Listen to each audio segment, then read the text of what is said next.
should be live on YouTube now. So we can go ahead and hop back in where we were in SnowRunner. We're still doing the Michigan map. The first segment of the map is mostly done. We've got all but like one upgrade that I'm aware of. I think we have all the vehicles now that is so far as like on the map. I don't remember at all what we were doing. But we just been going through and trying to get everything sorted. So you need 2 wooden planks to the farm. And I could go down here for, there's a flatbed with 2 wooden planks. There's also 5 wooden planks over there. So there's 5 wooden planks straight ahead, but that feels like a trap. Maybe it is, maybe it isn't. Yeah, and that bridge needs to be repaired still. Yeah, so let's go ahead and we'll just... Oh, right, the reason I didn't grab that is a semi-truck trailer, and I have to reconfigure my vehicle. If we were to go real fast to backtrack to grab the planks, I believe the planks, you get them right here. No, down here. I think that's fine. I think it's... Oh, did I accidentally teleport to the garage?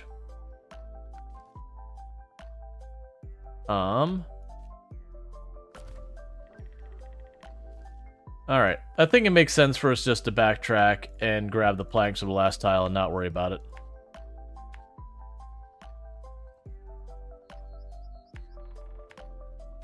Because it's just basically main road the whole way there. This also means I can stop by the garage on the way over and top off. The good news is the flickering has stopped. So it just took rebooting the game twice. I have no idea what the flickering is about. Now, for those who are unfamiliar with what we've been doing so far, so this is a game called SnowRunner. Lovingly or not so lovingly referred to as Truck is Stuck Simulator, depending on who you are. That generally, the gist of the game is you go to various maps that most have been struck by natural disaster, and so like people have been evacuated and everything, and you're going in to try and fix things up so people can come back. So like a bunch of the bridges have been washed away by, like for example, we're in Michigan and there's been a bad flood. So a bunch of the bridges have been washed away by the flood. There's been landslides and mudslides and all that have blocked the roads. So you're bringing in stuff to get the workers what they need to clear the roads, that kind of thing. And that's pretty much like the primary factor of it, is you're kind of transporting these goods on terrible, like, broken up infrastructure and all that. So you get stuck in the mud a lot. There's times that where you'd normally have a major road, it's just gotten so flooded it's underwater that you can't really cross that spot, so you gotta find an alternate route. And there's a lot of finagling with that kind of stuff. Things have been going pretty well. There's a farmer screaming about their fence right now. That's okay, I can't hear them. Over the power of diesel.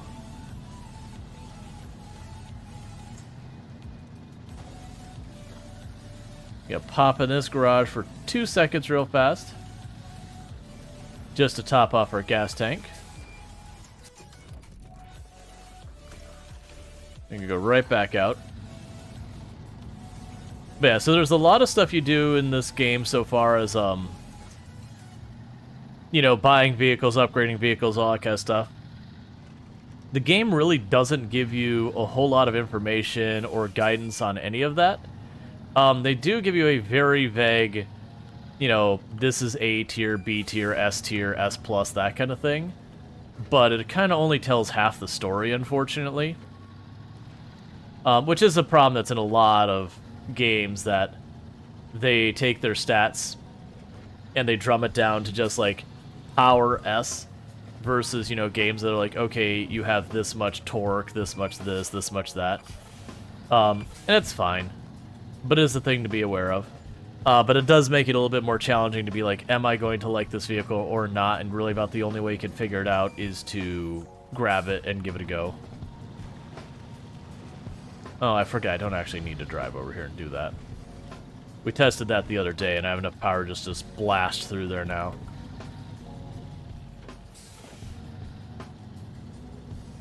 Alright. We could run down here and grab the planks real fast. It's more about power to weight ratio? Yeah. No, and I get that, but like, you have, the transmissions and all that, you have higher and lower gears and all that, which is very important consideration as well. And you do have some transmissions that you can get that says, I have this, but like what you have stock isn't super clear. Did it unmark the quest? Oh no, it didn't.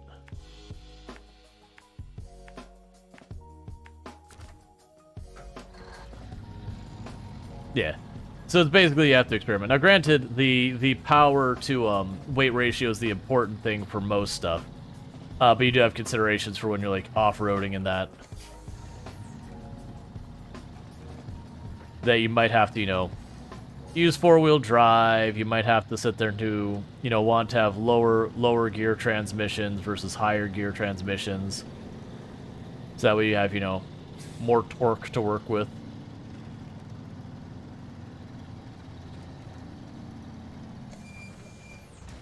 We drift slightly off to the side because this vehicle has a lot of go now, and it didn't used to, and I'm still adjusting, and I want to go fast. And so I bang into things occasionally.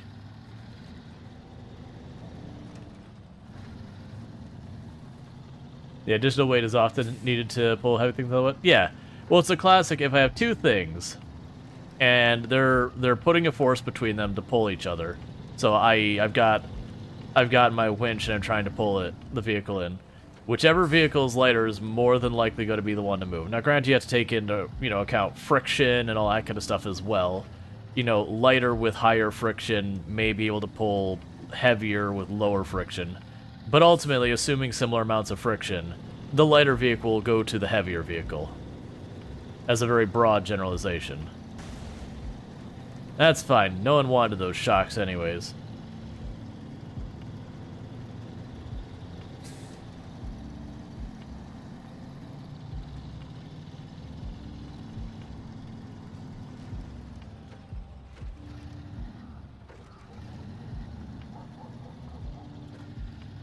Hello, disappearing cones.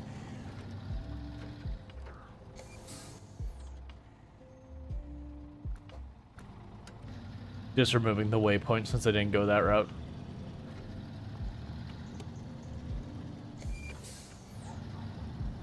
Alright.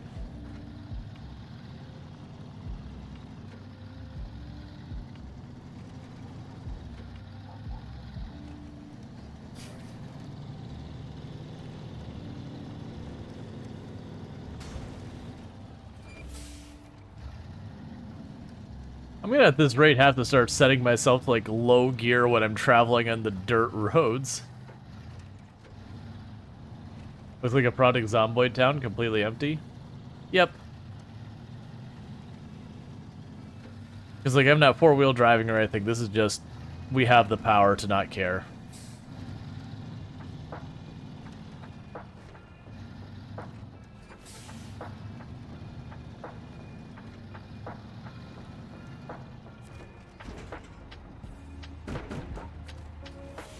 And now I've got the wood we need.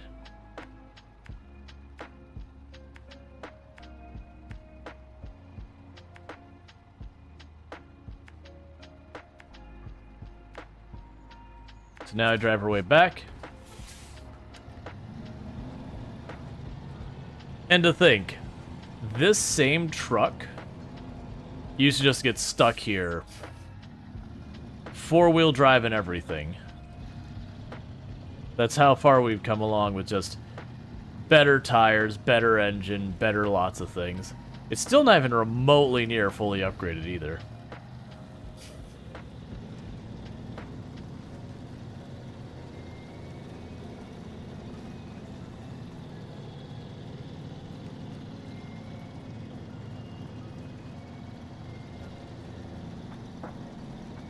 All right.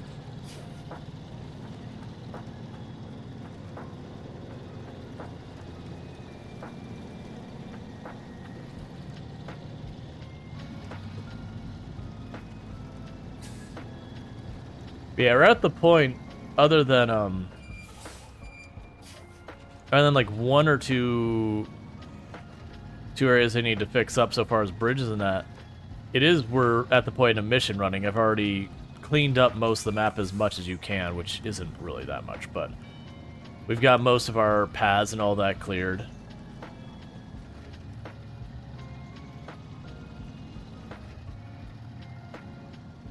I have been half tempted to grab like one of the semi-trailers and just run down to like one place, grab a whole bunch of one of the types of supplies and just like dump them all right by the garage in an area to kind of like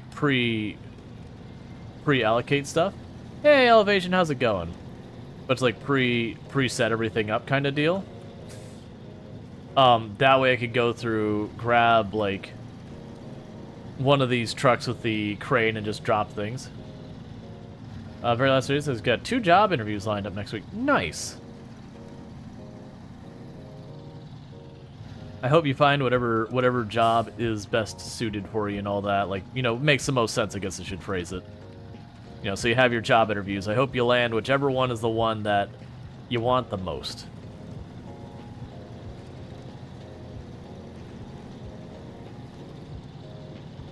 Is you gonna do the expansion maps? Probably. I haven't picked up the new DLC, which I think just dropped.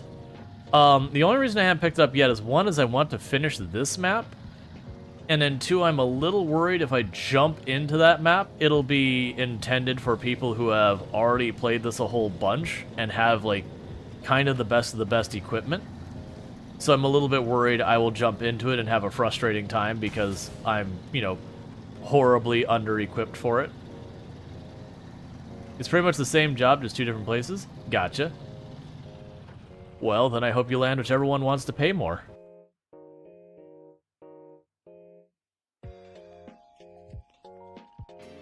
Dragos, why would you say that?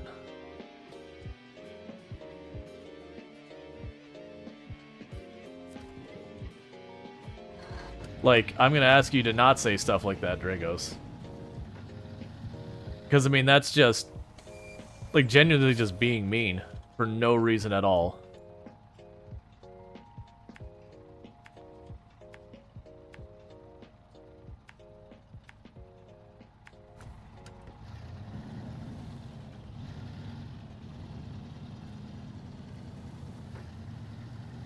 Man, I would be down for doing the expansion maps. Like I said, my only hesitation is obviously they just come out, so we don't really know.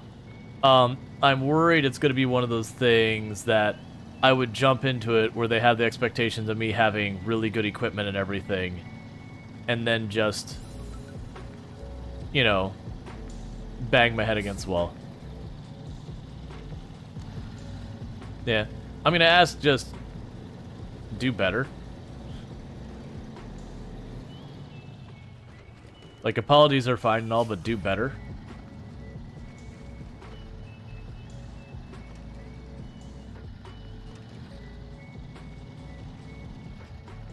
People probably notice now when someone says something that's, you know, kind of hostile. Even a lot of times a joke, we'll usually have Automod will catch it. I'm actually surprised Automod didn't jump on that. Like, Automod really is a mixed bag. It's definitely a progression thing. Just glad to hear you're planning going beyond the base map. Yeah, no, as long as people continue to tune in and play, I'm down to keep playing this game. If we do have the thing where, like, viewership starts to really wane on the game, then obviously I'll have to do what I have to do. It is very much, the audience does steer the channel. That if people just aren't interested in a game, it has to go away. But as long as we got people tuning in for it, I see no reason to stop. Hey, very last Lardine, at your 80 stream streak. The heck of a lot of streams to catch in a row without missing a, so thank you so much for that continued support. It means a lot that you would continue to watch it, you know, for all this time. This feels too easy now. Like, I don't know what's changed, but this feels too easy now. They were just cruising along without any real issues. Like, the only issue we're running into is I'm driving too fast and occasionally banging my tires and suspension on the ground.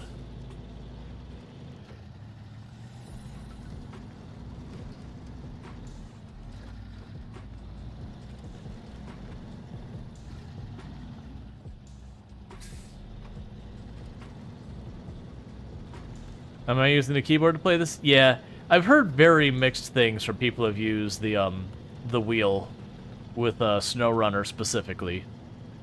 That SnowRunner, because primarily, from my understanding, it's the winching that is the place that when you're using steering wheel and pedals and that kind of stuff, that it's not the greatest experience.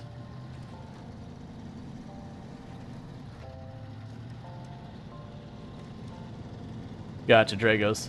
Yeah, no, it's one of those things though. Like if you know when you're low on medication that you have like issues around that, being mindful of that and everything. Like I know that's easier said than done. Medications are medications. Oh. So I need to bring it to what bridge? Where's the bridge? Oh, it's over there. Well, there's two right here. So literally we'll just work our way around the other side of that and deal with it that way.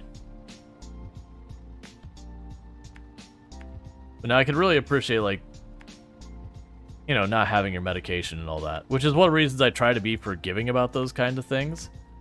But, you know.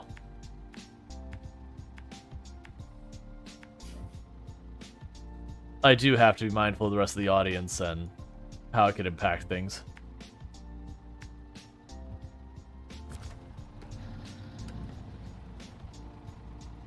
Alright.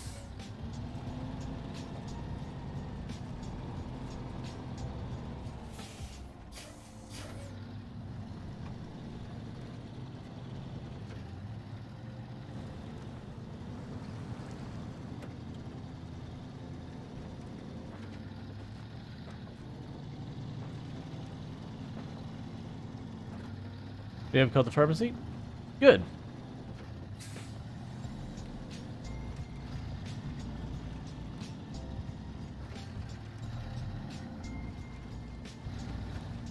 No, but that is this is actually one of the things that's a little difficult sometimes to navigate when, you know, being supportive of people with mental health or neurodivergent or any of those kind of situations they've got going on. That's always a tricky one, is you want to make a space for, you know, that's inclusive, where you understand some people are going to have, you know, various things that they're better and worse at and all that.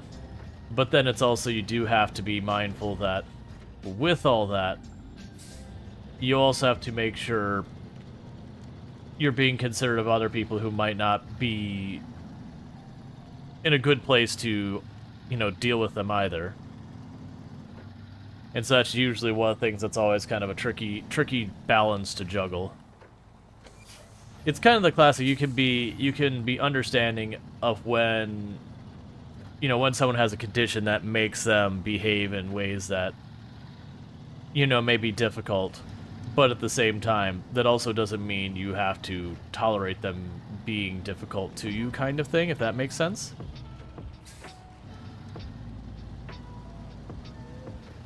See, from what you've seen, heard, steering wheel implementation is pretty bad in this game. That's basically what I heard.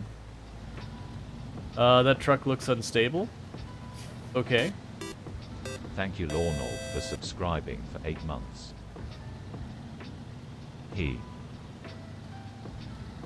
Hi. I like how I thought that was supposed to be he, but hi. And thank you so much for the Prime Gaming sub. You've been subbed to the channel for 8 months, and I really do appreciate that continued support and all that kind of stuff. You know, it means a whole lot that you'd use your Prime Gaming sub here out of anywhere else you could have used on Twitch. So thank you again so much for that continued support.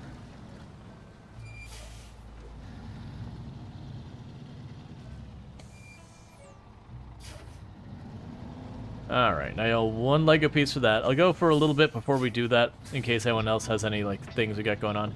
As a reminder, one of the things I forgot in the announcements at the beginning is tomorrow is the beginning of February, And once February starts, that's when I'm going to get the push started for trying to get 100 plus points for the next 3 consecutive months to try and get ourselves up to where I would get a 60-40 split as opposed to a 50-50 split. Because for me, that's like getting a whole extra like paycheck and fifth of a paycheck. Well, it's like getting a whole extra paycheck from Twitch a year. It is very significant for me. So we are going to do the push. And as a reminder, normally without our push and everything, we already get 70. We'll get about 70 out of those 100 points. So it very much is just a small step more. So I'm not trying, like, it's the reason I don't push for like the 70-30 split, is that's 300 points and I'm just nowhere near that. But we will be doing that push. But that starts tomorrow. And as a reminder, gifted subs and prime subs do not count when it comes to that. And we've got Pronger popping in with a 55 stream streak. So thank you so much, Pronger, for tuning in and, I mean, being here for the last 55 streams without missing a single one. It means a whole heck of a lot. And I do understand a lot of people cannot do that. So it's not like, oh, look at the real fans here, anything like that. Very genuinely, everyone hanging out. As, you know, if you're here a little or a lot, it all helps, it all means a lot, so thank you so much for that. But it blows my mind how many people do catch just about every stream. So thank you so much for that.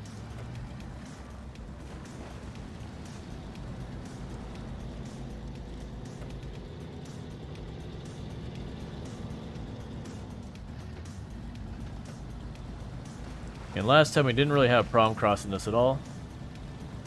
How do we support you? To get you points? So, no. So it's purely tier 1, 2, and 3 subs. So if you are not subbed to the channel, subbing to the channel, so a tier 1 sub would get me 1 point, a tier 2 sub gets me 2 points, and a tier 3 sub gets me 6 points. Which I held up 3, but you know.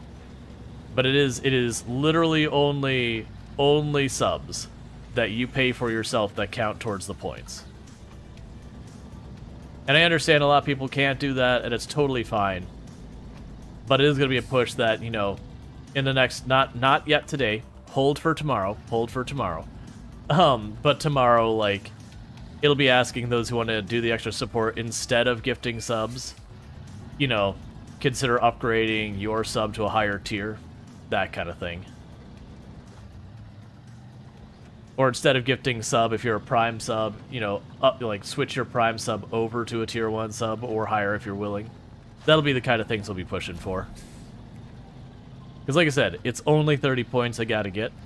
That's actually not that many. Well, 30 more than I previously have, or previously normally get. So it's 100 total. But I have to maintain that for 3 consecutive months, the 100 points. And if I can do that, then I get paid literally 10% more for everything that people do to support the channel. Honestly, the hardest part of this is going to be just turning around.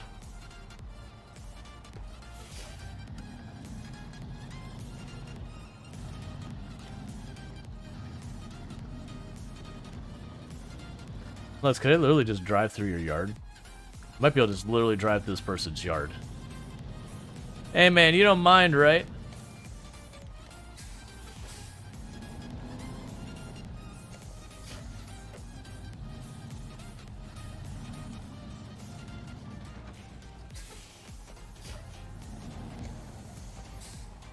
We're cool, right? Me just driving this through your yard, leaving giant ruts through everything.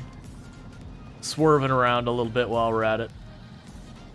That's way easier than going around.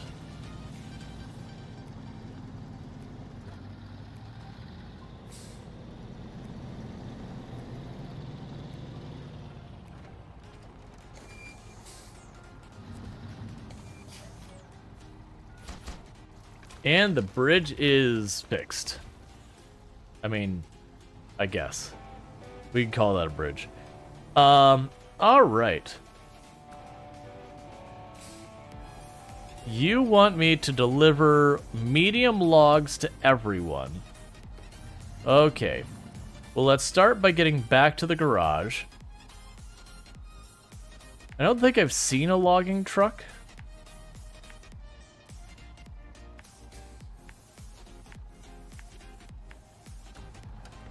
Actually, let's take it.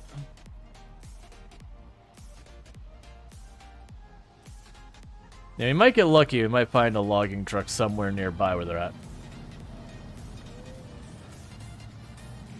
Let's see, how do you sub tier 3? You only see tier 1? It should be in the same place. Again, this doesn't matter till tomorrow. If you do it today, it doesn't count for next month. You have to start it next month. But I believe it's usually, if I recall correctly, it's the same place you do a tier 1 sub. You can choose to have like the different tiers to it. I think I'd have to go to someone else's channel to even see the UI. So if someone else knows where to find it, if you could explain it, that'd help out. Because otherwise, I'm gonna have to like go to someone else's channel and then double check what the UI looks like. Because I've done it, it's just I don't remember offhand.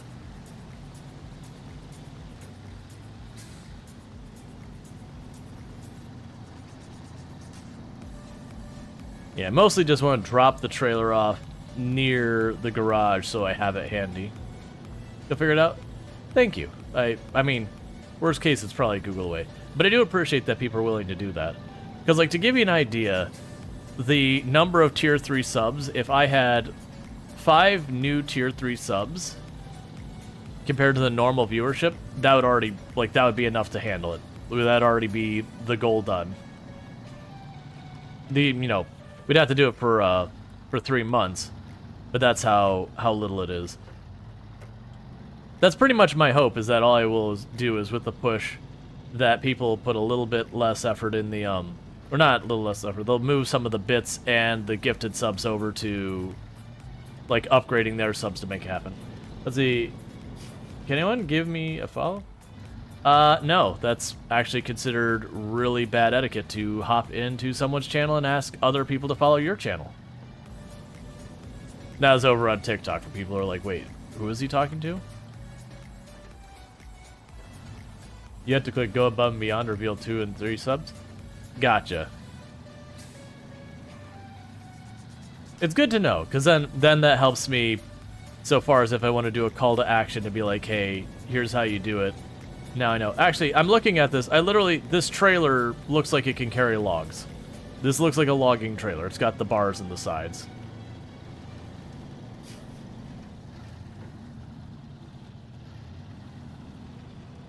Twitch is very sorry they made it harder.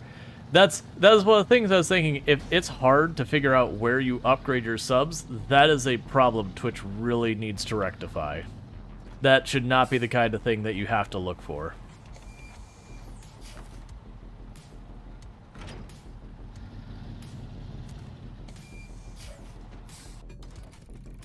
Alright. I don't want to do that. Customize, so we don't need the back on this to be what it is. Thank you for the follow. Welcome to the stream. You know the height. Let's see. Log crane.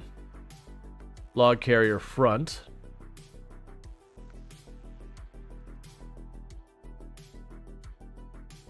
That massively penalizes our power to weight. But I assume I'm going to need that. I'm guessing. I'm gonna grab it, because worst case if I don't need it. Yeah, short logging frame.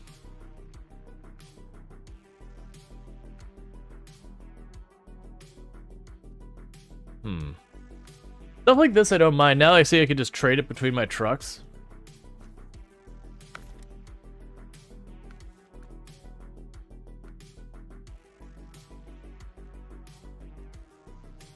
Actually, let's try going without this. And just go with the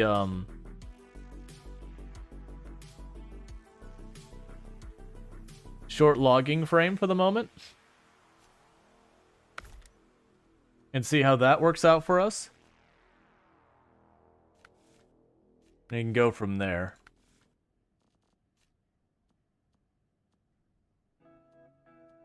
Yeah, you've got the best all-terrain tires on here. We could go for the off-road. We don't have any of that stuff. Extended medium?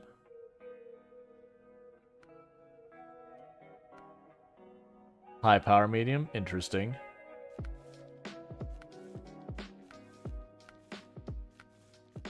Yeah, honestly, this truck is about as upgraded as it's gonna get.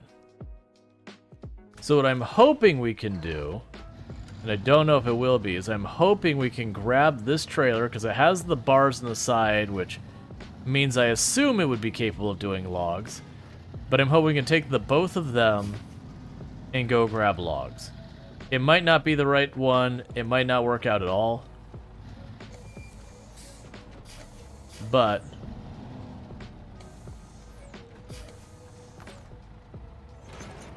there's only one way to find out. Okay, so you're going to need to go down here, because I gotta go get the logs.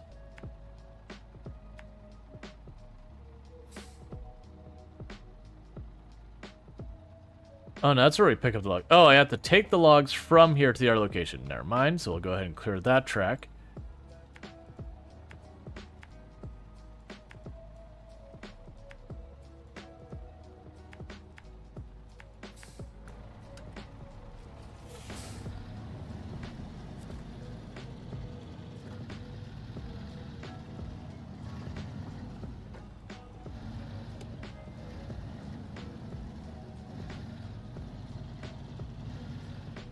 You want to get some food, but your legs have fallen asleep?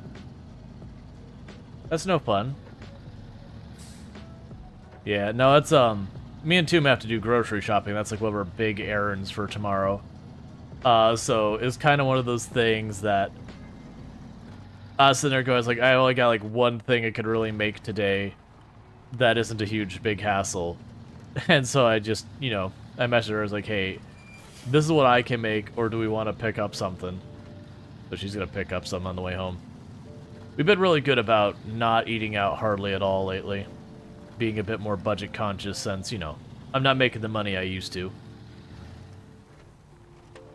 But making sure all the finances are in order. Keeping things good. Speaking of Thursdays, do you have a date in mind for the community day? Still not 100%. Well, it's not going to be this Thursday. What I need to do is I'm going to need to do a poll to see what games people even want to consider playing and all that. And then after that. So it'll probably be like third Thursday of February, something like that. Second or third, it would be my guess, just off the top of my head. Because, you know, have already put up the poll for a week, let the week go by, you know, on the poll. And then after that, get it on the calendar, that kind of thing. And pretty pictures on a 7 stream streak, so thank you so much for continuing to tune in and all good stuff. Is it D-rated Taco? Yeah, it's Taco Bell. That's just the one we go for when she's on her way home, because it is literally on her way home to drive right past it. It's relatively inexpensive. Usually the wait times aren't bad. The only downside is Taco Bell does like to forget the items that you order, and Toom's usually like really good about catching that. But every once in a while, you know, you sit there, you're driving, or you know, to go like 1, 2, 3, 4, okay, we're good, and then you get back and you realize you miscounted, that kind of thing. Huh. I'm gonna make it daytime so I can see what's actually happening.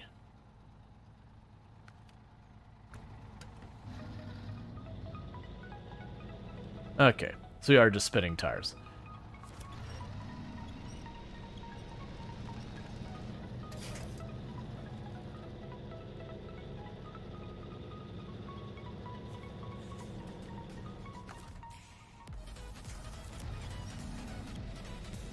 I have increased the weight quite a bit. I did notice that I put the logging carrier that upped the weight a lot.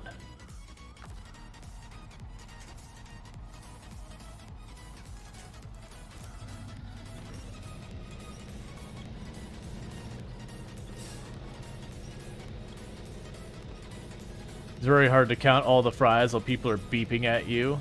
The drive-through lane? Yeah.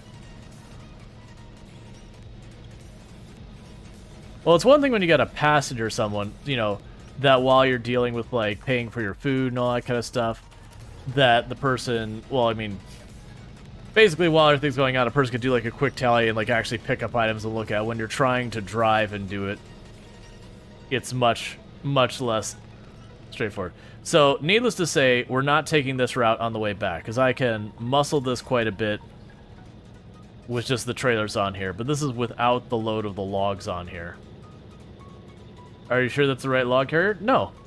I quite literally said I don't know, and we're going to go find out. I mean, I don't even know if that can accept logs. This can accept logs, but I don't know if they're the right size or anything. But we're sciencing. The game doesn't give me information, so all I can do is try and see if it works.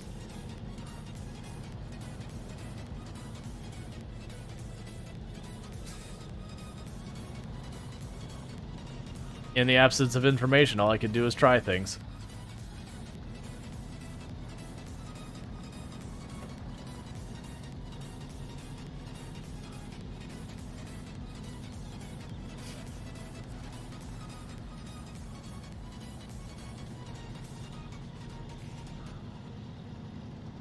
Okay.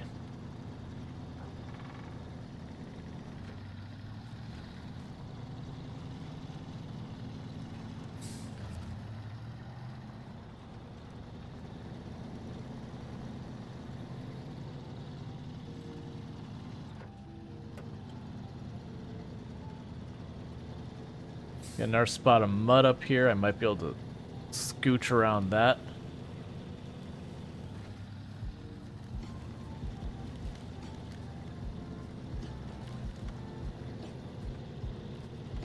Trying not to get caught up in the rocks too much.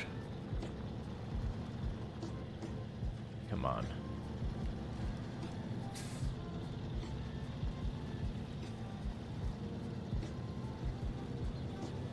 But that is also a thing that I do wish the game gave you better information is this trailer compatible with this good? So, like, do a farm sim thing where that trailer on the back there would be like, oh, I can carry, you know, I can carry these 8 different things. And that way you go, ah. Because to be fair, most trailers can handle most of the things. It's not necessarily everything.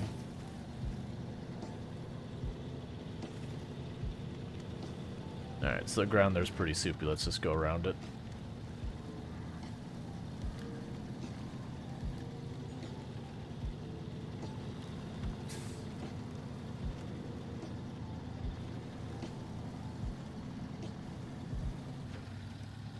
Because I am suspecting with the logs, they probably take up the double length I have here.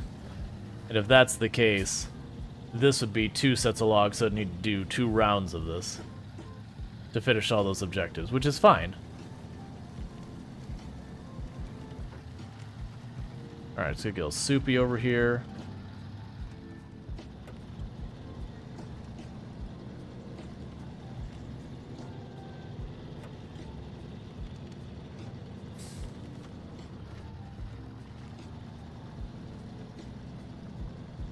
Alright. Just need 2 extra trailers. Uh-huh. And a vehicle with, like, twice the power of this one. Like, this has served us very well. But hauling that much. That's, there's a trailer over there for 5 that's like a semi-trailer. I'm like, I don't think we mess with that. Alright, come on. Just give me a little bit of dirt over here.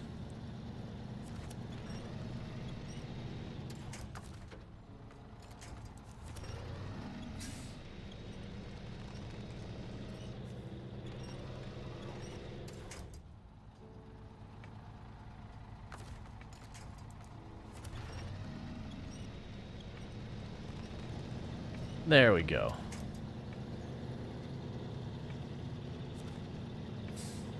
Gotta get that way out of there before we take the cargo. Okay, medium logs. Trailer does not support this cargo. So neither the truck nor the trailer can handle logs. Okay.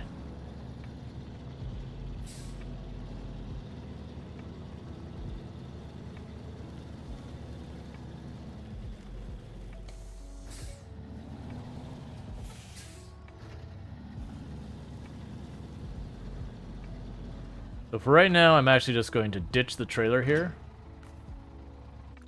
and recover this and customize you and take this off. What is the lowest weight thing we can have here?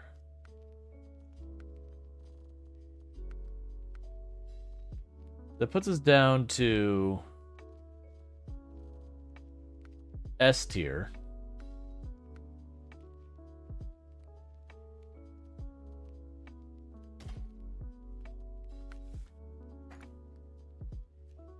Have we seen a trailer at all that can handle logs? I don't think we have.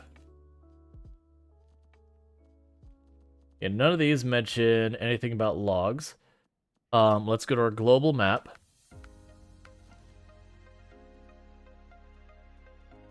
None of those imply they're for logs. Global map. Still nothing that mentions logs. Global map. Okay, so we don't have anyone that define themselves as log trailers. Okay. Let's look at the trailer store that's right here and see what's listed here.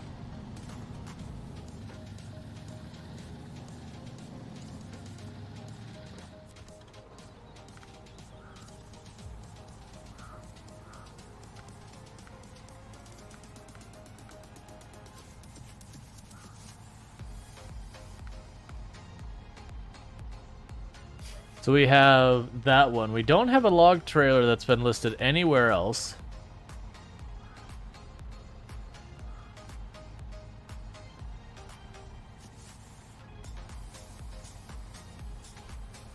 Okay, so I could use this one with the log carrier front. And I suspect that's for much larger ones.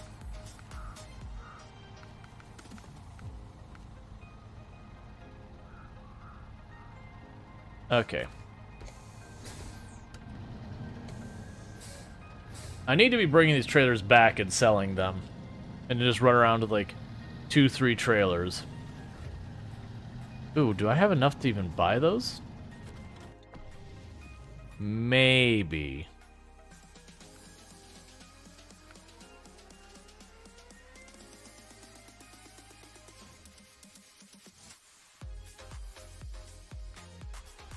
No, I don't. That's the answer, is I just don't. Yeah, no, I had to adjust it. It's a classic problem I run into, that every single time I change nothing, and it has issues. So if I lower that, it gets worse. One thing I can honestly do, you take that, take a second here, unlock this, and just cut off the top part there. There we go. Because the camera got moved anyway, it was framed down. I still got a little bit here having a problem. There we go. Alright. So it does mean when Tube shows up, it's going to cut her off way more, which, you know, it is what it is. So I can't actually afford to get the log carriers I need. So I think I'm going to do is I'm going to start fetching some of these trailers and just bringing them back and getting rid of some of them.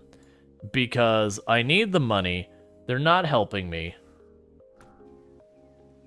So what we could do with this is I could store this truck, go down to the first map, get rid of a bunch of these trailers that are all over the map.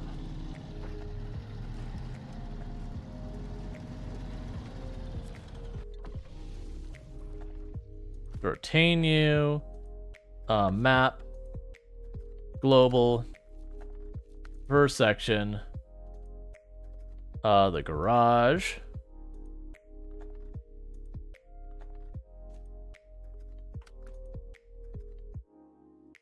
Yeah, let's try and you know, grab the trailers really fast and sell them. That way I can buy the logging stuff up here. So then we can go truck storage. Deploy you, escape. Leave the garage, alright.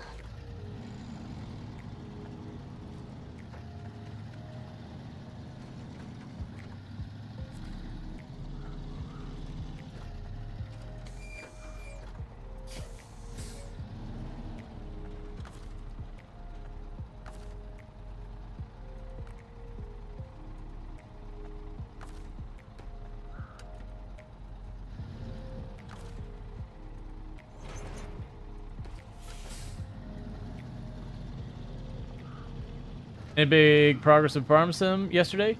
Not immediately. We're right about to finish the last step we would have there. How do I sell the trailer?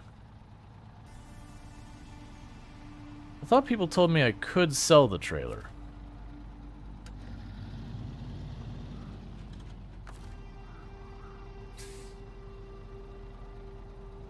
It's not delete trailers, right?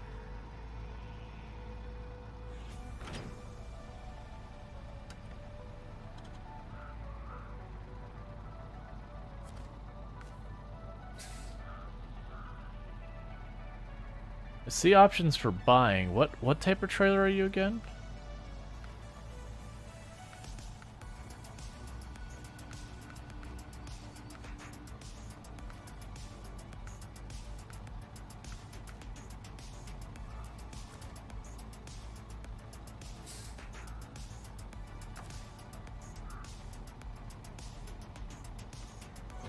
I mean, I can worry about this later. Is this one I can't get rid of? Is that what I'm understanding?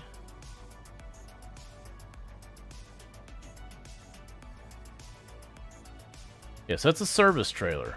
We have multiple of these floating around.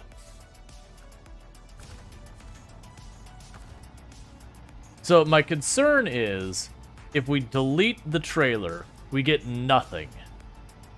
Is my guess.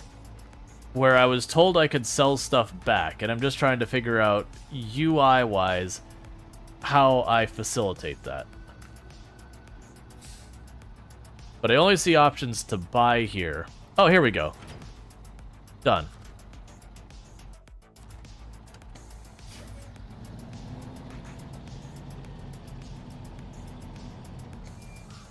They're just playing with the UI a little, that's all.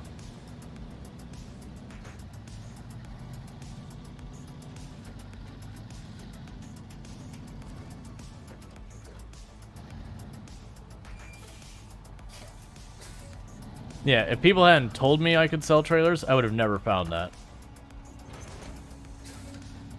Which is one of those things that, you know, that's a problem on the game side. That's a basic function. It shouldn't be so hard to find.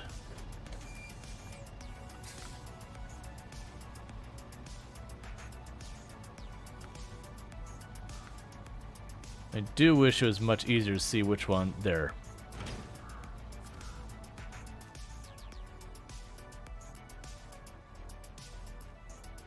You've got two over here as well. I'm not looking to try and like get every single one out of here. Just a matter, I've got trailers laying around everywhere that keep abandoning places. And I haven't been buying any of them. And I'm now at a situation where we have a trailer that I need that I don't already have somewhere that I've seen on the map. So I've got to buy it.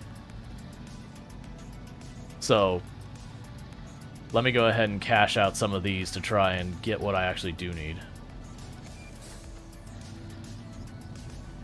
Because I'm mostly done with the stuff on this map directly that I want to leave the trailers back here. I kind of feel like I want to grab one or two of each type of trailer at the most. Like, or each qualification of trailer, as it were. And go with that. So, like, one that's got 2 capacity, one that's got 4 capacity, that kind of thing. And then, like, the specialty ones.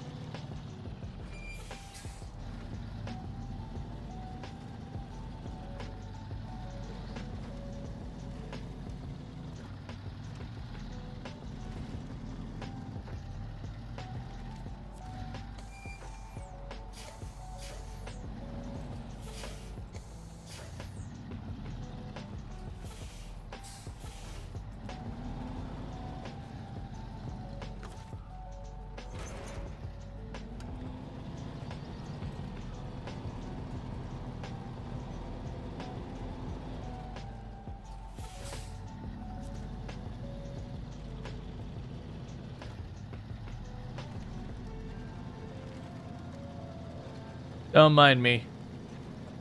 Just gonna drive over your crops. It's fine. It's flooded out. They're all probably dead anyways. I got places to be and things to do.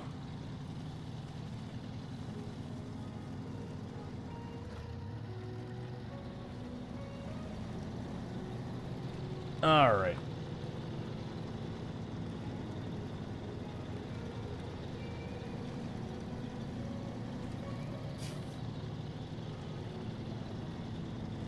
Yeah, now the whole buying and selling trailers does kind of encourage me to always bring the trailers back, which I just haven't been doing. Now, admittedly, a big part of what I have been doing is early on, especially when I was struggling with a lot of stuff, I would get the trailer and, you know, I'd be too low on gas to make the return trip.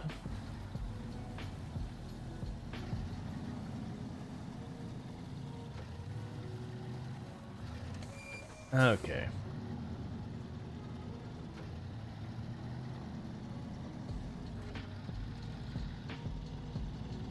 Plus, this particular trailer I don't like. It's very wishy-washy. There you are. It tells me how many of each of these I have out here. Which is one of the reasons I was like, oh, you know, looking for the log trailer. Supposedly there is a log trailer somewhere. Whereas there's not a log carrier rear. But I didn't see one. Like, there's no log carrier on this map. We looked at the different maps. You also have the next trailer over there. We can go ahead and grab that and get that out of here. Where are other trailers? I don't think I'm going to worry about... If we go grab these trailers, we'll take those up north to the next map. They'll be faster that way. And then I have the one trailer over there. We also have a scout trailer here. I'm not going to worry about those ones way out there, though. That's a fuel trailer. How am I doing on money? Before we worry about any of this. Let's go pop in for gas. Because if I'm sitting at like 20, 30,000 or something like that, then I think that's totally fine for me to go pop back up, grab our log trailer stuff, and deal with the logs.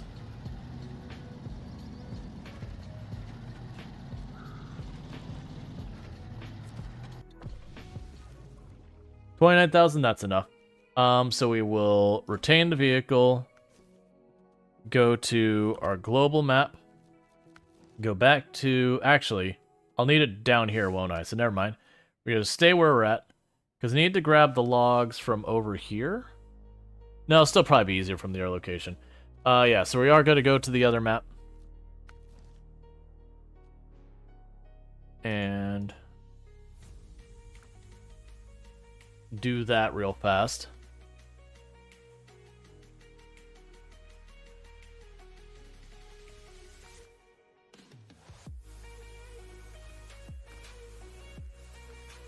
We're going to customize you to have the log carrier front.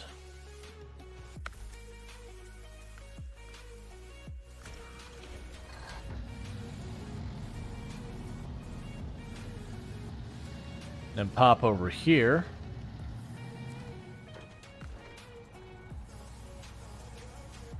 I'm so confused by that. To log carrier rear.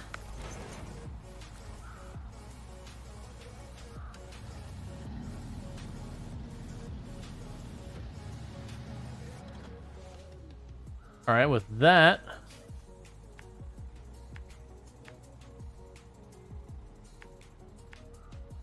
why are you the way you are?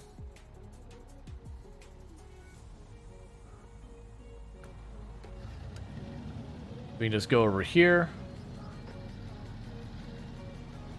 Well, I mean, when you have the logs on there, I assume it would prevent those, like, they're pivoted so that even though there's an axle there, it should work. That's my assumption. Now, I'd be really annoyed if we get the logs. It's like, I'm sorry. This is only for big logs. Because that would actually very much aggravate me. Because obviously in the real world, you'd be able to like look at the log and be like, this is the size of that log. Or you'd be able to go to the person you're buying the trailer from and say, hey, can this trailer accommodate a log of this size? You know, that kind of thing. But video game logic, we don't have that information. That said, we'll probably need this later anyway, so it's not that big a deal, as long as I can afford to get what we need.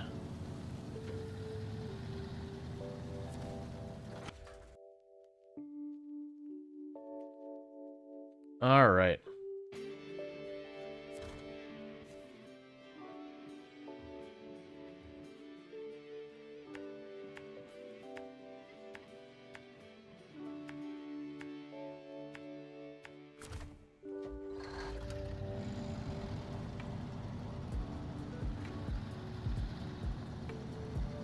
Yep, truck is stuck.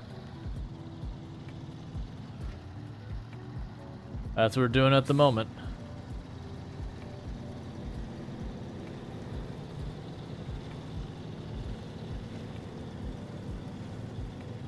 Because the thing you're more worried about is that pivots turning too deep would still compress the logs, or maybe that's how it's supposed to work. I mean, logs are pretty durable. I imagine what'll happen is these things just won't pivot the same way. It'll be a lot more rigid, like I'm driving a semi-truck kind of thing. Like it'll have just a little bit of pivot, would be my guess. But we'll see. If it didn't work, people wouldn't make it.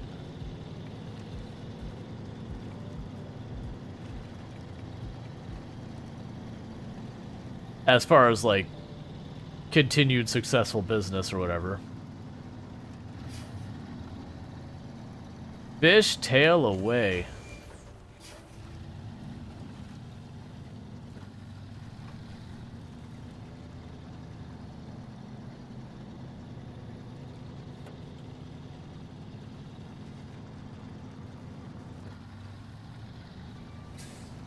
All right.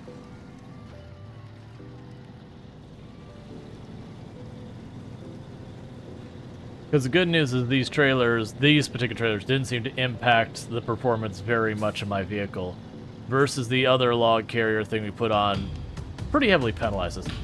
Hey, Infinity Simplex, thank you so much for the raid. I do hope you had yourself a good stream and all that good stuff. What were we playing and all that good things? If it works, it works, yep. Kari said, so you had to break into a scientific piece of equipment that had 50 Phillips screws to get at the crunchy nougat sensor plate. You have most baby drill imaginable. I got caught up, I think. But how was your stream and all that good stuff? I missed the rest of that. You could sensor plate happened. I had the most baby drill imaginable, but I was so happy it had charged up today. Oh yeah. But so what were we playing today? How did it go? It says Odd Realm is what Twitch has been saying you've been playing recently. I'm not familiar with that. What is Odd Realm like? This trailer looks like an OSHA problem waiting to happen with the whole thing swinging left to right. To be fair, I'm probably not supposed to be driving nearly as aggressively as I am. So that's likely the real problem here. Just a tiny little late night lurker raid. Played Odd Realm, a pixel graphics colony builder. Interesting. Is it one you'd recommend, or is it like, it's neat, whatever? Like, I just don't know much about Odd Realm. I haven't heard of it before. Also, I understand if you gotta, like, handle, like, food or whatever.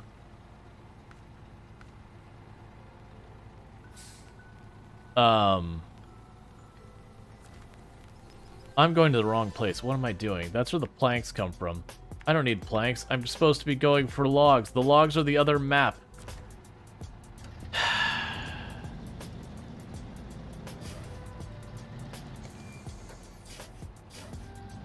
The logs are literally just around the corner from the garage up there.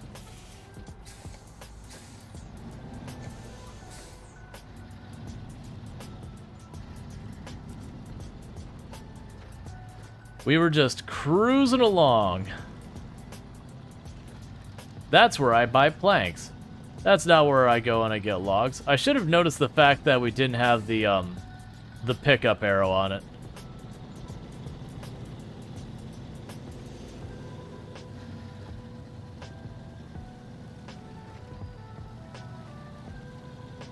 It's about normal for logging trucks, honestly. They are. I've done this before. Yep.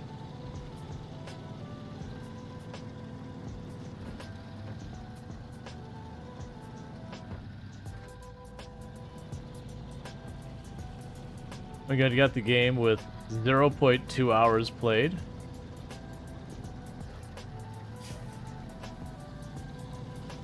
Gotcha.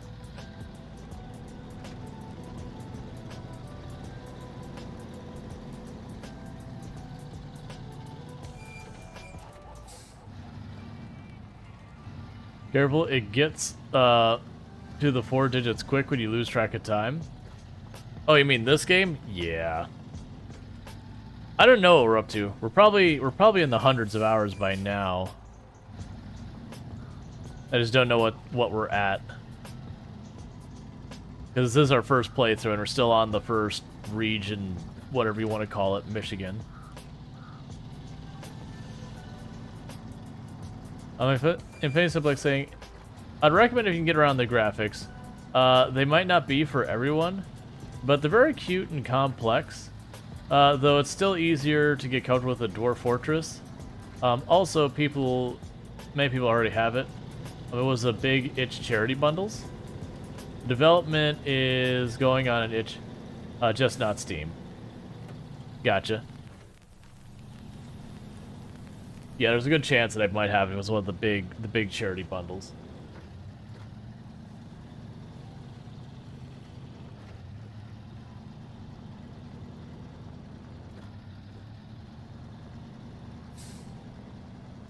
All right.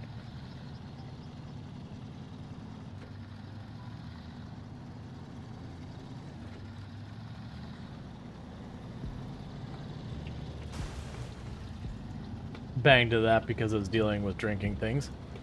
It's fine. I just gotta remind the truck who's boss. You're playing X4 right now? Setting away, waiting for monies? Yup. And if you're in the mid to late game, every so often hearing one of your trade ships get exploded, and then just be like, don't care, I'll just build like 30 more. It's fine.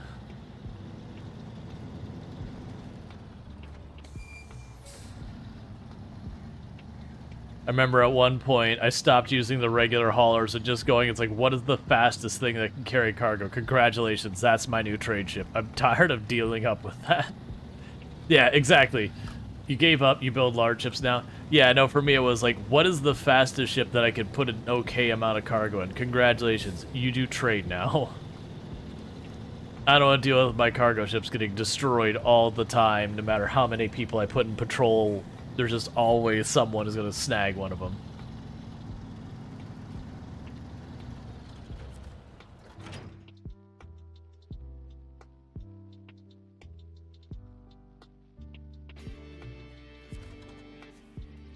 Alright, so this time we go to the correct place, which is we cut across here, go down that road, over this way,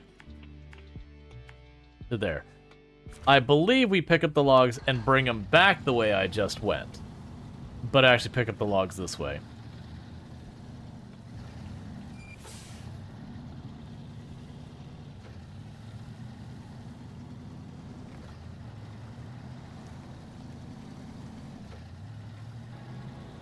So you had a trader in a sector with 4 of my fleets patrolling.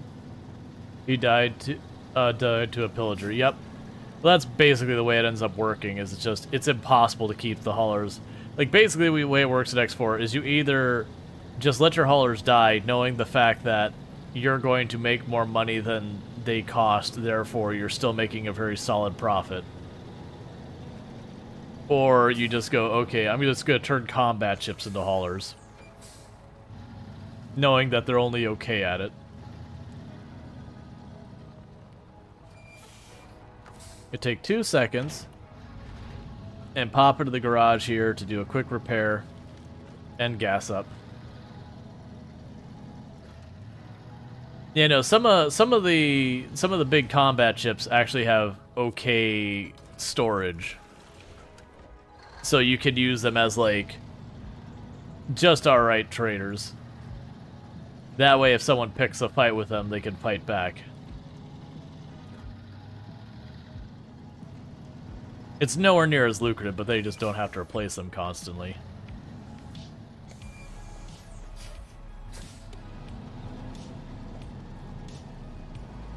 Alright, so we're all repaired and gassed up.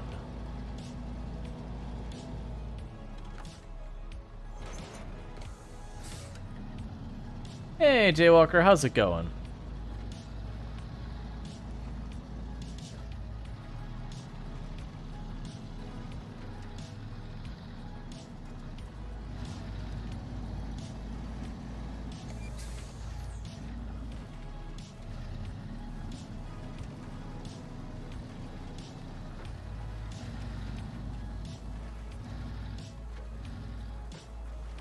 Yeah, fishtail away, trailer. Do it.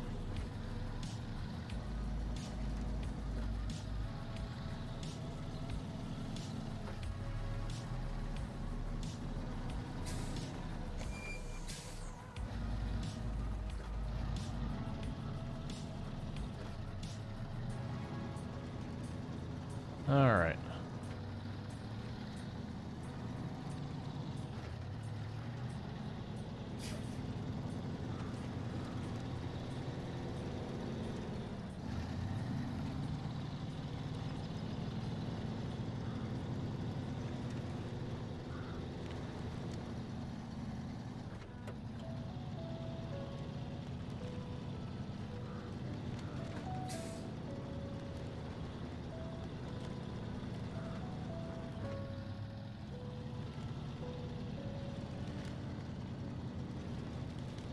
This entire fence is forfeit.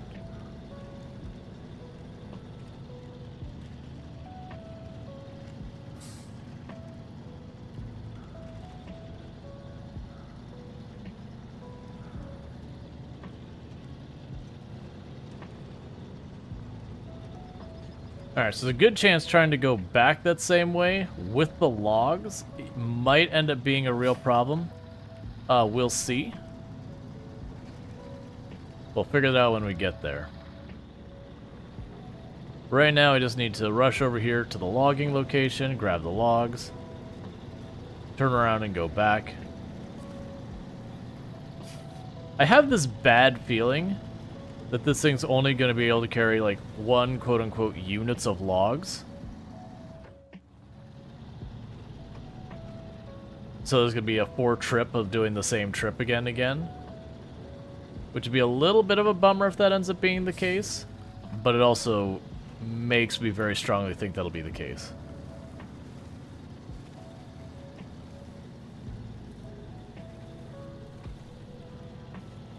All right.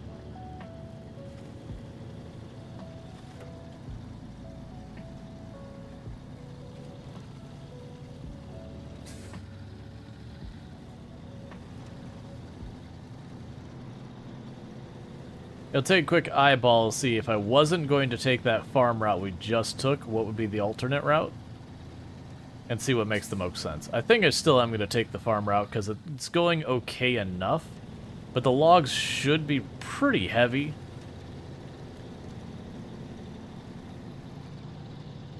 So we'll see how that plays out when we get there.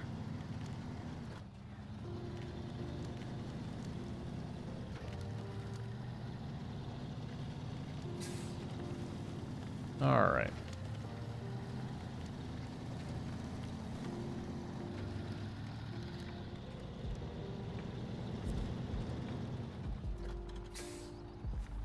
Okay, so medium logs.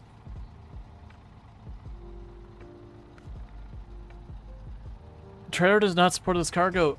Come on, game.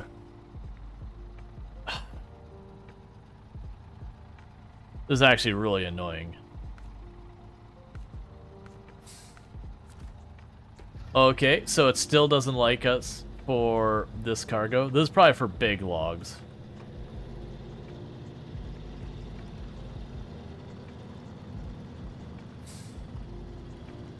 But yeah, so this is the kind of thing that would get me to quit a game a lot of times, is I'm trying to do a mission, and it's like, okay, I have to buy a trailer. It's like, this is a logging trailer. Okay, cool. Doesn't handle it. Alright, well, we'll get the other logging trailer. Doesn't handle it either. It's like, alright, come on, man. Which the expletive logging trailer do you need? I mean, now we're down to process elimination. I've got one. But it definitely makes, like, the last hour of driving around dealing with this feel like a complete waste of time. And all they would have to do to fix it is just have any type of indicator saying, this can handle the following cargo. Which is doubly annoying because they already do have icons to show the different cargo. They just need to put it on the trailers.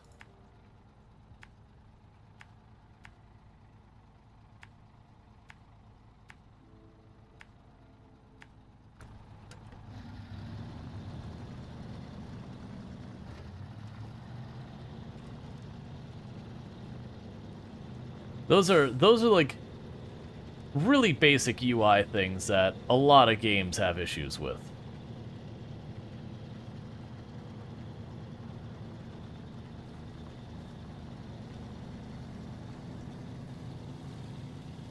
Now, clearly this is meant for big logs, so we might still end up needing to use this here. I don't know. We're just going to sell it. My hope is that they don't do the thing where you lose money every time you buy and sell trailers and all that, since I can't bring them through me, like, through to new regions or whatnot. I was kind of very genuinely looking at going, okay, but if I sell these trailers and I lose like 10% of the price every time, why does that matter? Like, why? I understand realism, but I don't know.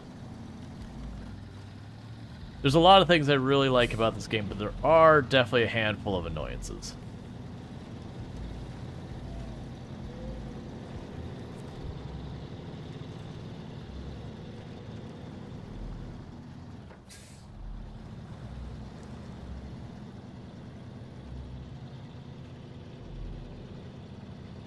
Yep.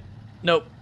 The downside is we've gotten 2 incorrect logging trailers, so I have to go back and get yet another logging trailer for a different size, because there's no UI that indicates which logging trailer is which. At least not that I saw. If there is a UI that tells you, they did a good job of making it not obvious. Clearly this is meant for, like, big logs. And the last one we did was only for, like, littler logs.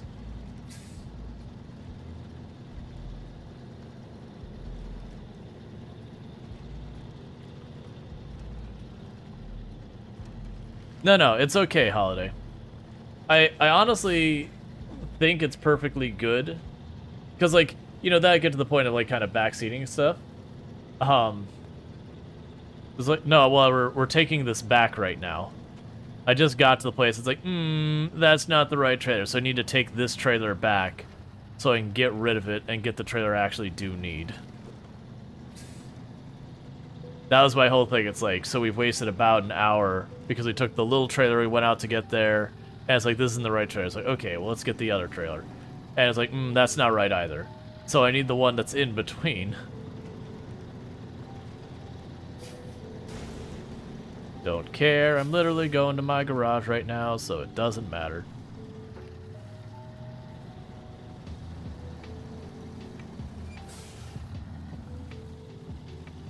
Yeah, like, I don't mind them requiring different trailers. That part's fine. But it should communicate.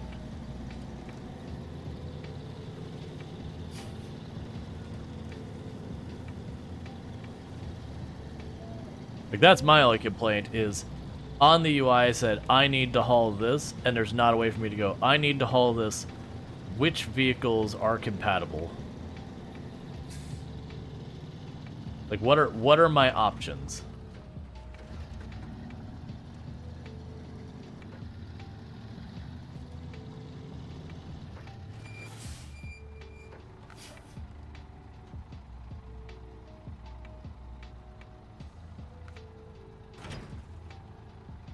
Okay, so you do get your money back, like, at cost. There's no loss, which is what I was hoping. That seems somewhat reasonable. I just always worry with games like this that they'll be like, no, no, no, no, no. You have to take a loss in this. Like, well, then you need to expletive communicate that it is what I need.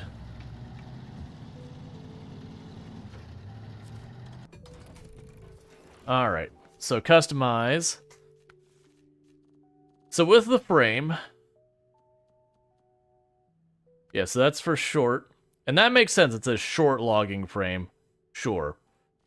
And that we got the logging crane for other things. I'm not going to worry about that at all. But yeah, so it's like there's no medium logging thing here at all. So we're going to go ahead and choose saddle high. Because it's relatively light. It probably works.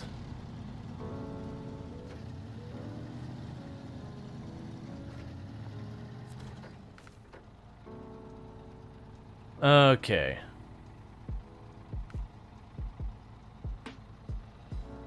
So I assume that's the one I need.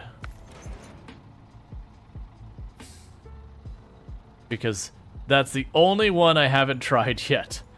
If it's not this one, we're playing something else because I'm just not going to deal with bad UI problems. I'm down for a game that's challenging. I'm not down for a game whose UI wants to be so obtuse you can't make progress. It's gonna be this one. It's just, I'm annoyed because bad UI is a huge detriment in so many games.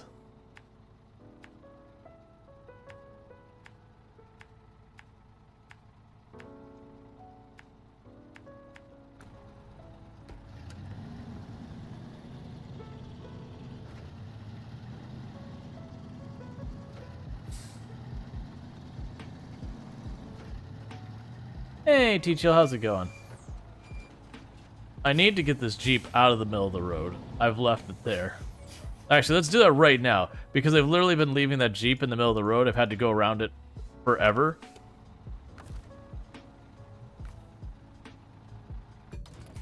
There.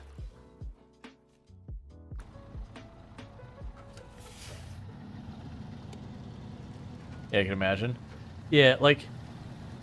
And to be clear, like a lot of people that say bad UI, they think I'm like, oh, well, it's just, you know, you don't like pixel graphics. Like, that's not true. I actually play a lot of pixel graphic game. Bad UI as in missing information / obtuse. To me, that's when you get to bad UI, bad UX. Like, if they want to stylize it, as long as it's legible, who cares?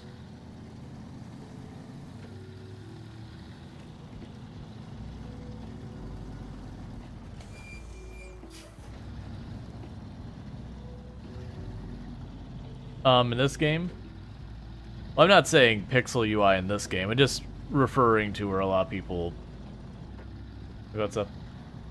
Let's see, all the time spent in development has gone to making mud super muddy and water super squishy. Right. Don't get me wrong, I know it takes a little extra time, but it's just like, man, all you need to do...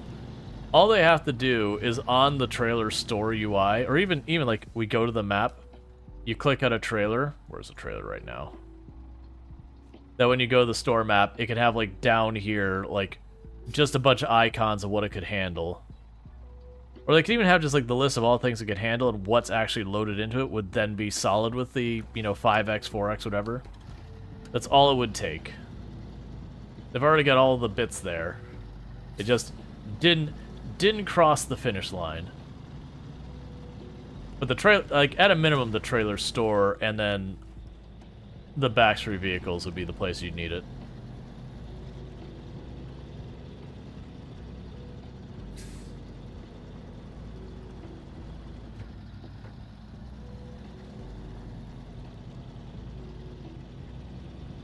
Because to be clear, we could effectively point out that I've wasted a bit over an hour because UI.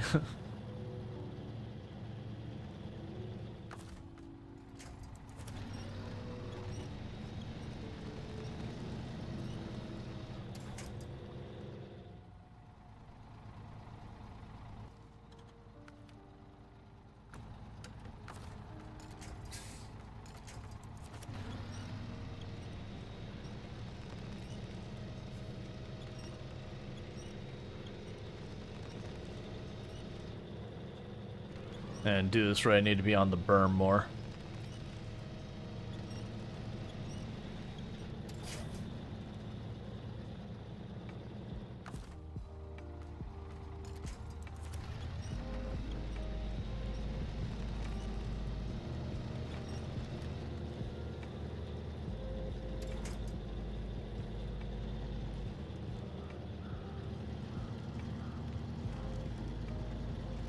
Well, that's so Teacher says after some time you get to know what does what. This is true. My issue though is if you're someone who's new to the game, it means there's a barrier that has nothing to do with the challenge of the game. It's just something to snag you that as a player you realistically don't have a way to succeed at. So it's a loss of time that has no real benefit to the player. It's not something about discoverability or anything like that. It's just genuinely the game being obtuse. Like, that's what you run into with a lot of games, that when you get critical about UI, you'll have people defend it because they're like, well, you can figure it out. It's like, but that's not the point. The player should be spending time figuring out to actually combat the mechanics of the game and the things that are designed to be a challenge. Not, where do I find the button to click to do this thing? This route looks like a return to nature. Yeah, it's blooded out.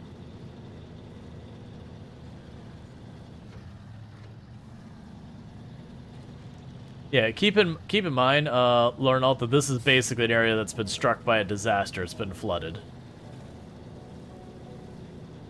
Everything isn't great as a tar statistic. Yeah, no, it's honestly a problem. It's not all simulation games or anything, but there's a lot of simulation games that the genre does suffer from a number of games where they just do not give you enough information.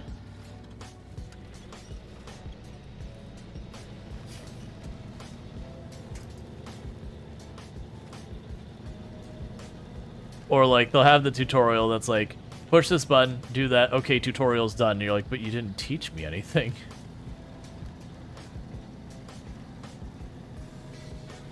Tire stats should be given numbers, not words. Agreed.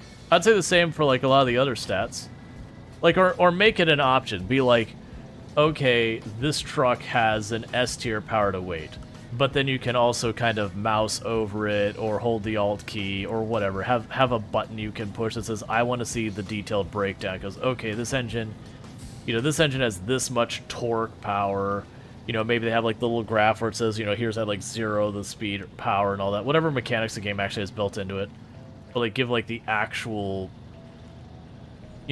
here is the specs of that engine. For the people who do want to dig into that depth. And for the ones who don't, they can just go by S.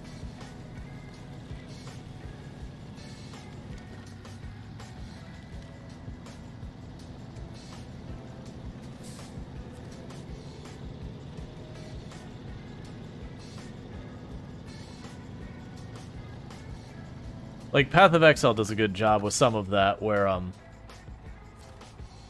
you can hit a button. Thank you. So weirdly, so I'm assuming that's one load.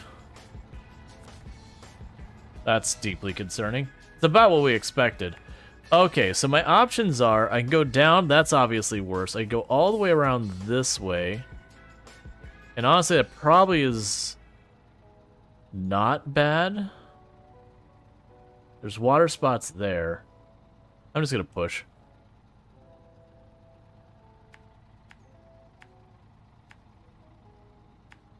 That might be...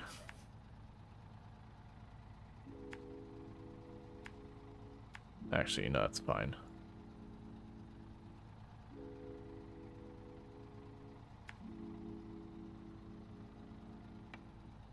Yeah, been crossing over here. It'd be nice to go straight across, but that pool of water is probably pretty terrible. I haven't gone this way in a while. This might be a mistake going this route because I don't remember it.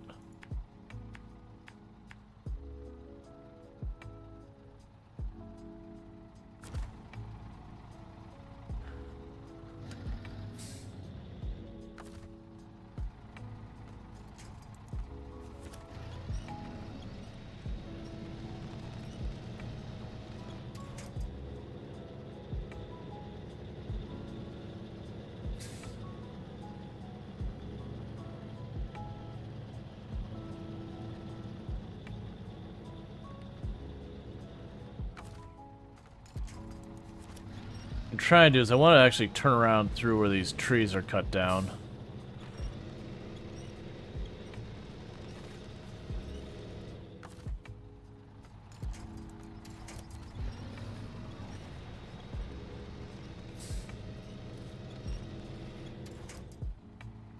Getting caught up on that.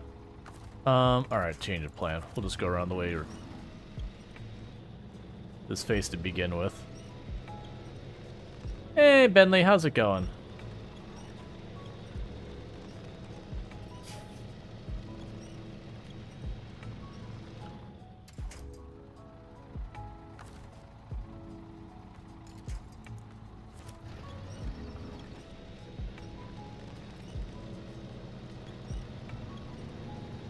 There we go. We were just stuck on the loading platform, wherever it wants to be. I'm doing relatively good.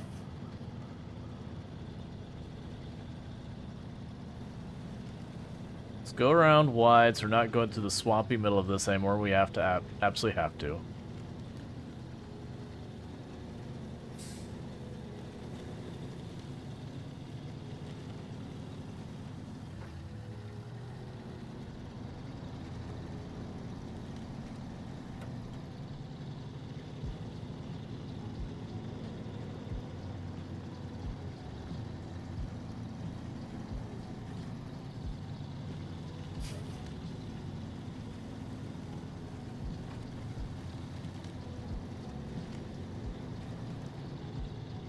Okay.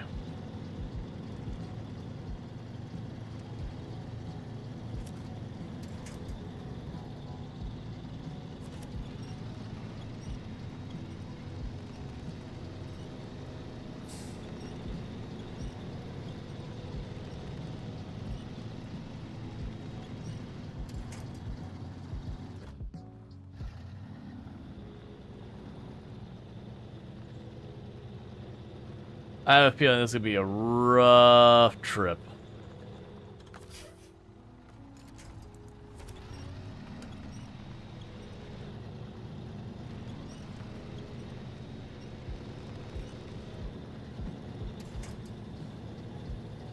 Okay.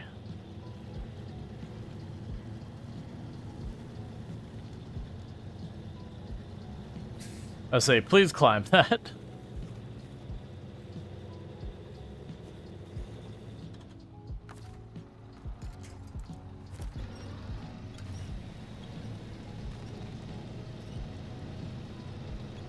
Keep going straight. I've got that pretty badly unbalanced.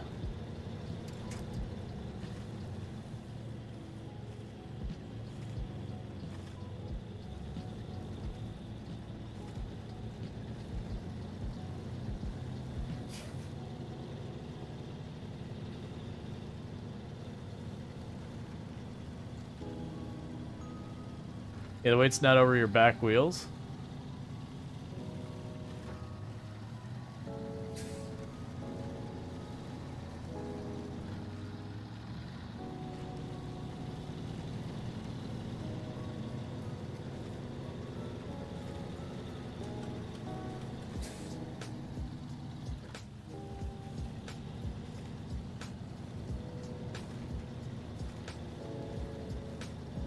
Okay.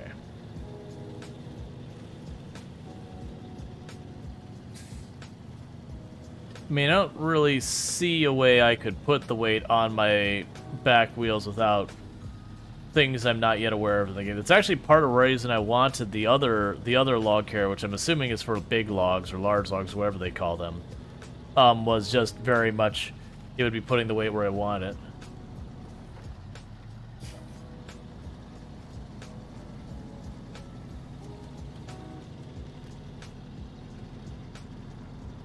But unfortunately, that didn't accept medium ones.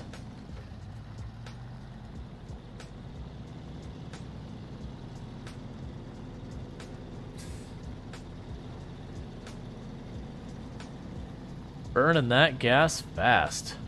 So this is a spot I'm pretty concerned about, actually.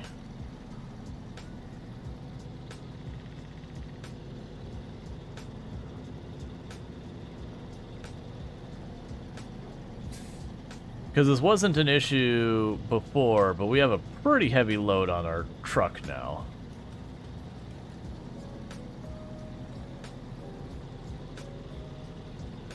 We'll see how it goes. This time we're going to try and stay on the berm as much as possible. That was the mistake I made last time.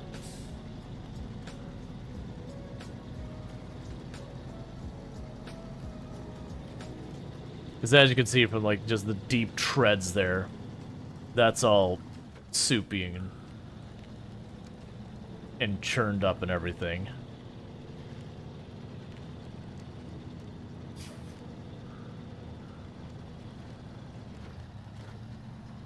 But the top of the berm is relatively fine.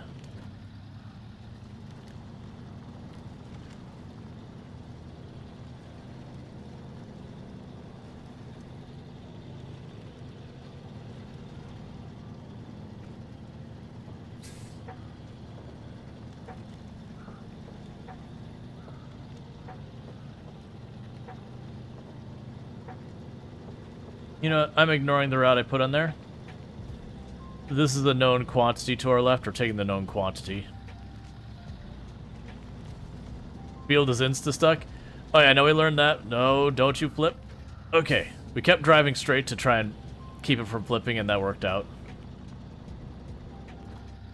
Yeah, because this one wasn't that bad to go this route, so I'm just going to stick with this route.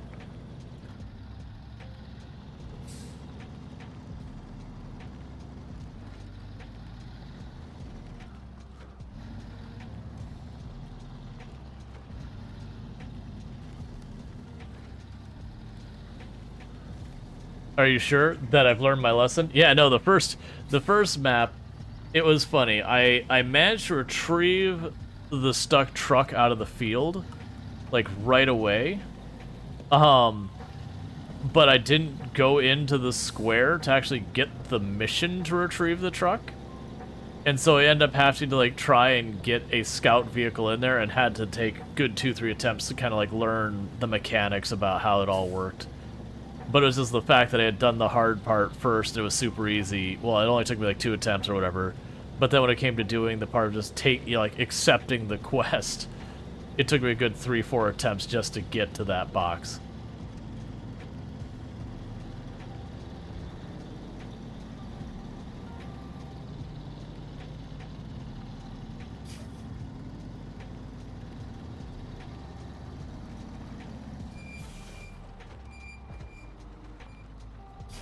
I forgot this is my turn. Don't you roll. I know I'm being not so smart about this. Don't punish me for it. We can be friends. There we go, we're fine.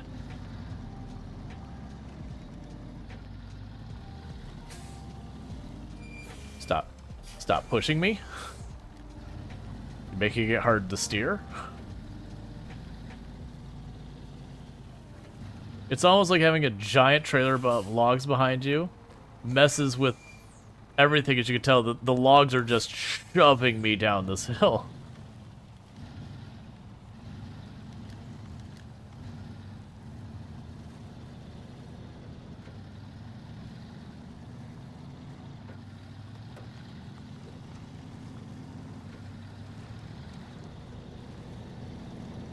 There should be a gas station right over here.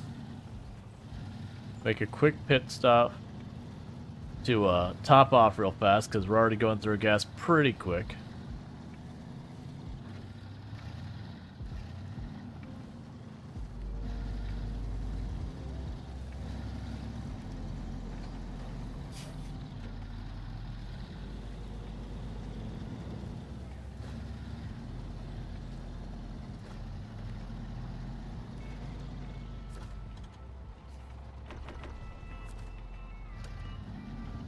Alright, all gassed up. And time to get the logs to the other map.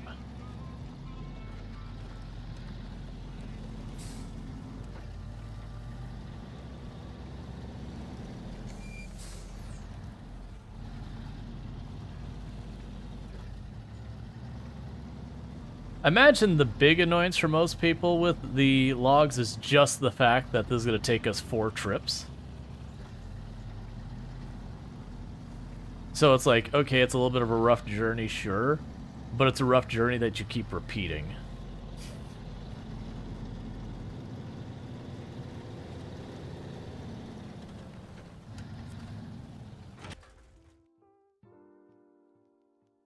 You hardly made it through this mission?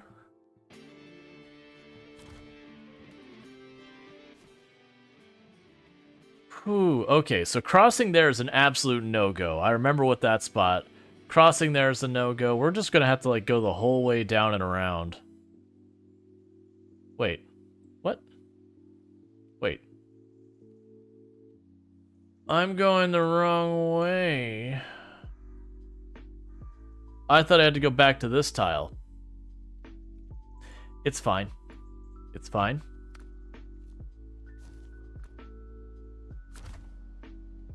I changed my mind. I don't like it here.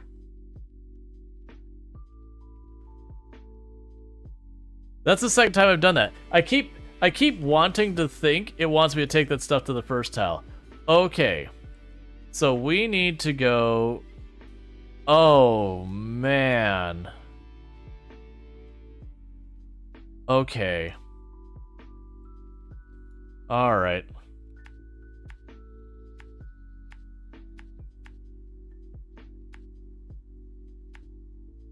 It's actually a lot worse than what I thought it was.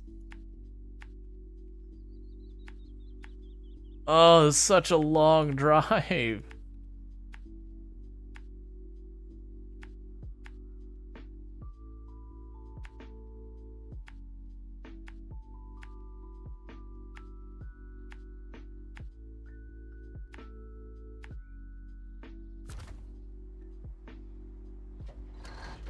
All right.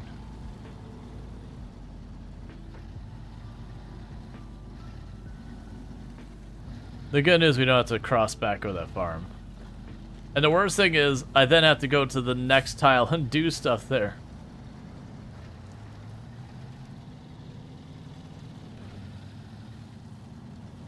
You'd rage quit if you saw that. It's, I'm not excited. Because like I said, I have to do this 4 times from the looks of it.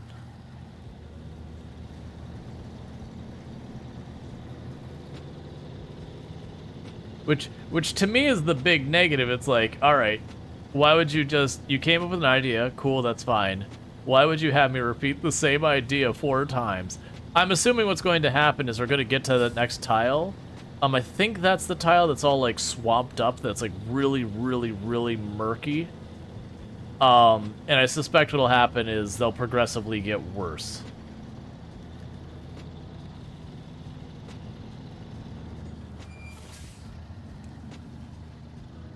So the other one that's just like, okay, it's not super awful.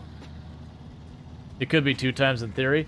Yeah, no, I'd have to find a truck that has it. The downside is if we go with the 2 times, for as heavy as these logs are where they're messing with my performance so much, bringing a double batch is going to make it, like, exponentially worse.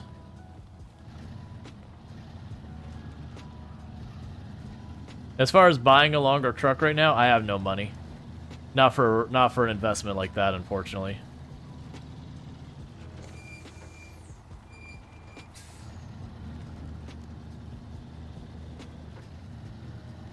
I mean, this is the game loop of this. Is the whole game is getting stuff, taking it to, you know, particularly bad areas, and like muscling and all that. What is the goal of this game? So basically the gist of this game is you have gone into a disaster area and you're helping them kind of recover post the disaster. So in this particular case, we are in northern Michigan. It has been struck by a really bad flood, and to the point that, you know, like rock slides, mudslides, bridges got washed away, that kind of area. And so what we're doing is trying to do the initial recovery effort of, like, hauling the stuff so they can repair the bridges, you know, checking on water pumps so they can try and clear the flood area, that kind of thing. So that's what we're doing, is we're basically trying to get the infrastructure fixed back up post the disaster. Which is why the roads are basically not just in... No, stay. Ah. Went too fast, got punished.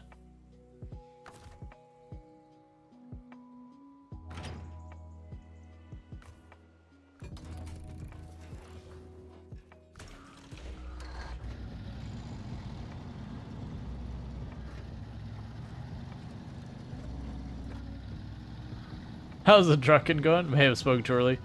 Yeah, no, I was being impatient because I've done the route twice now for the first part to go get the stuff because I kept getting the wrong trailer because the UI is crap. That's what I'm gonna go with. Did the logs stay in the trailer? No, they dropped. So I'm gonna go grab the trailer and just go get more logs. Just running solo? No, I'm running solo. That's what I got going on. I'm still very new to the game, so I prefer playing games solo, you know, to start with. Sometimes I'll do co-op as well, but generally I'm gonna stick with solo. Yeah, because the alternative is I would get the log crane to put those logs back in.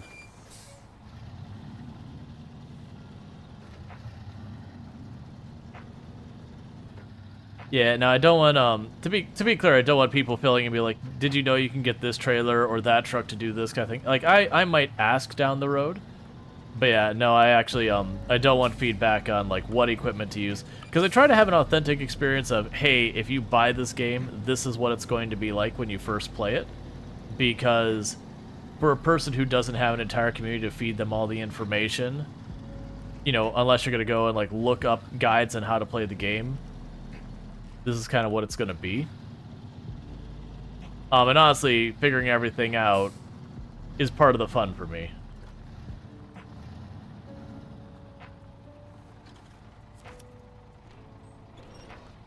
Not what I want. I want... Oh, can I really only get the... There we go.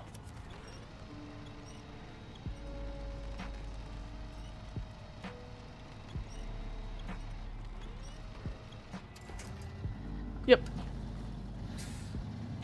Yeah, no, for me, it can be fun and interesting to make mistakes and figure it out. Because again, I also feel it gives a more authentic experience for those who go to watch this later. That they give an idea of how it'll likely actually be for you and all that. Because the normal streaming experience is usually not an authentic experience to how it is, because again, we have, you know, we have chat, we have all that stuff going on. If you do get stuck, you don't want to pull up a wiki or whatever. But I'm of the mindset, if for basic game stuff I have to pull up a wiki, that's already like a big party foul on the game.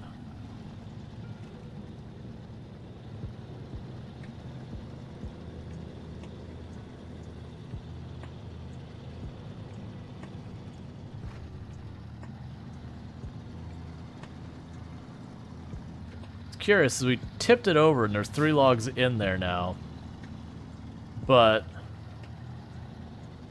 the other logs don't seem to exist. I mean, I haven't gotten to the point I've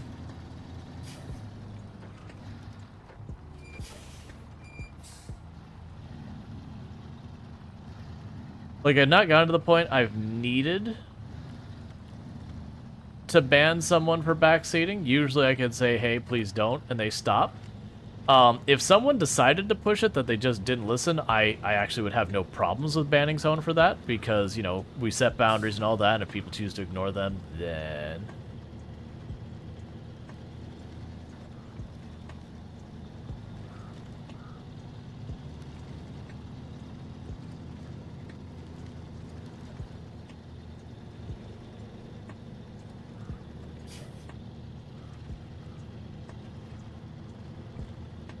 That's fine. If that's the attitude you want to have about it, you're not wanted here. You can get out. Like, very genuinely, yes. That is if that's the attitude you're going to have, then yeah, you're not wanted here. You can leave.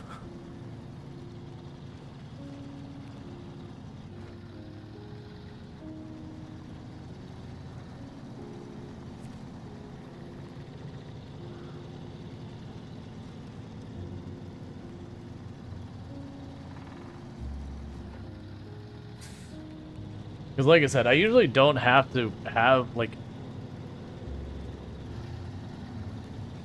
I haven't had to, like, ban... I have not directly had to ban someone for backseating. Most of the times when the backseating gets to pick up, you know, I'll stop and be like, hey, please don't. And then the vast majority of people either stop or they leave because that's just what they want to do, is backseat, and you know, that's fine if that's the content they're looking for, but that's not the content I'm looking to produce.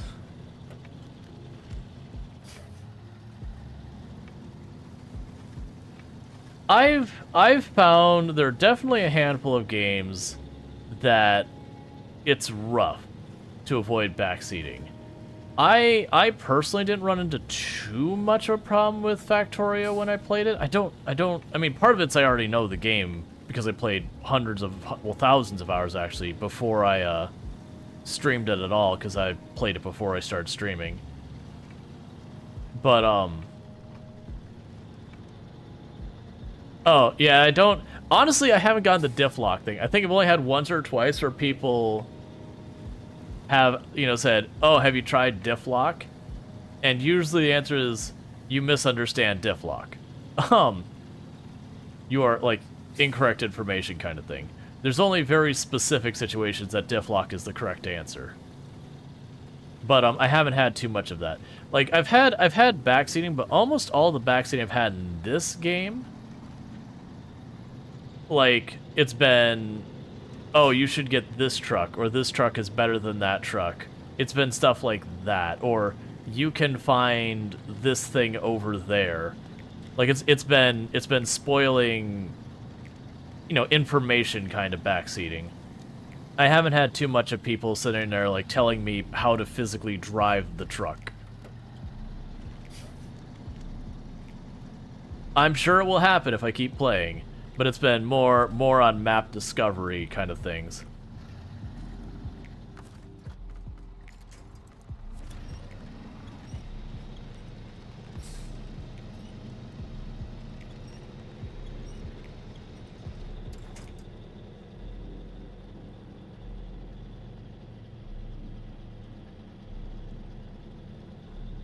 Use the gas pedal. No, not like that.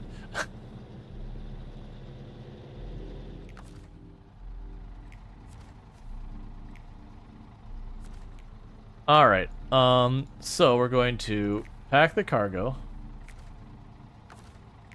remove the cargo. Look, there we go.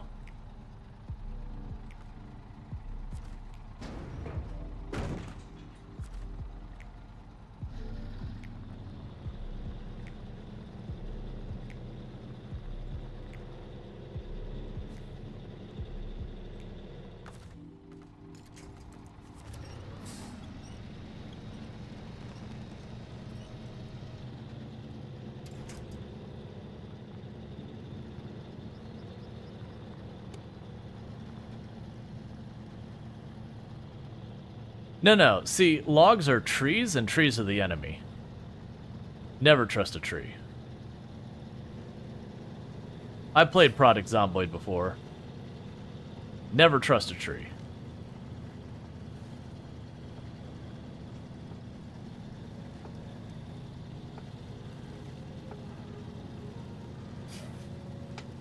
Now it's too late. Do you want to know something?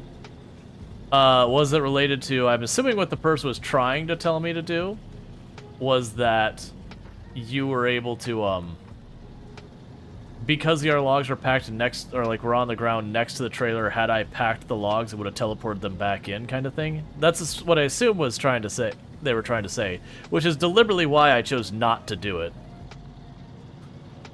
Because, like, that's just how I handle a lot of that. It would not gotcha.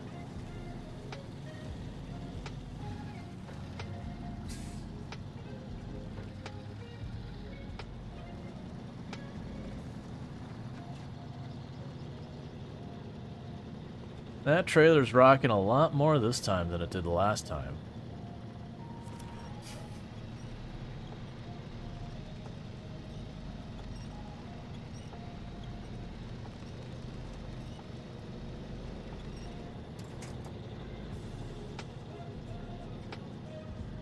I learned our lesson last time here.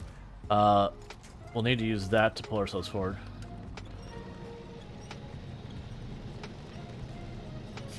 Maybe checking the ditch you fell earlier. Well, that was the thing. I looked at the ditch and I didn't see the logs. Like, I tried to take peek, and I didn't see them there. Now, maybe I didn't look hard enough, which is totally likely.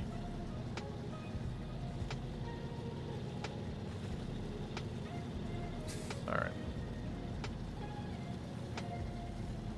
Yeah, that was the whole thing, is I had like 3 or 4 logs left in the back of the truck, and the rest were just gone.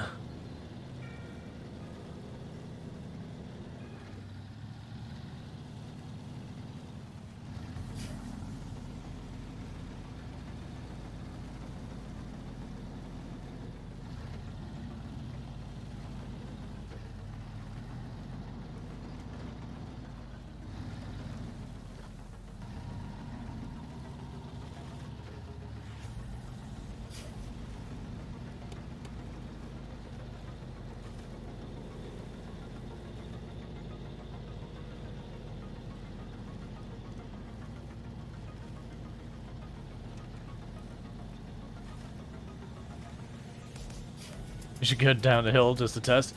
I mean, obviously, everyone knows that we can't form a proper end result or make a we can't form a proper scientific theory around it if we don't test it multiple times, and then make sure we make adjustments on our testing to try and account for variables that we may have overlooked.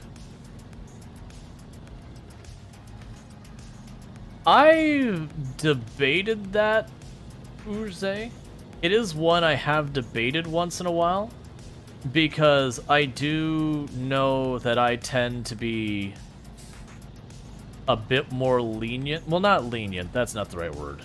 I do tend to give people a little bit more chances than I probably should.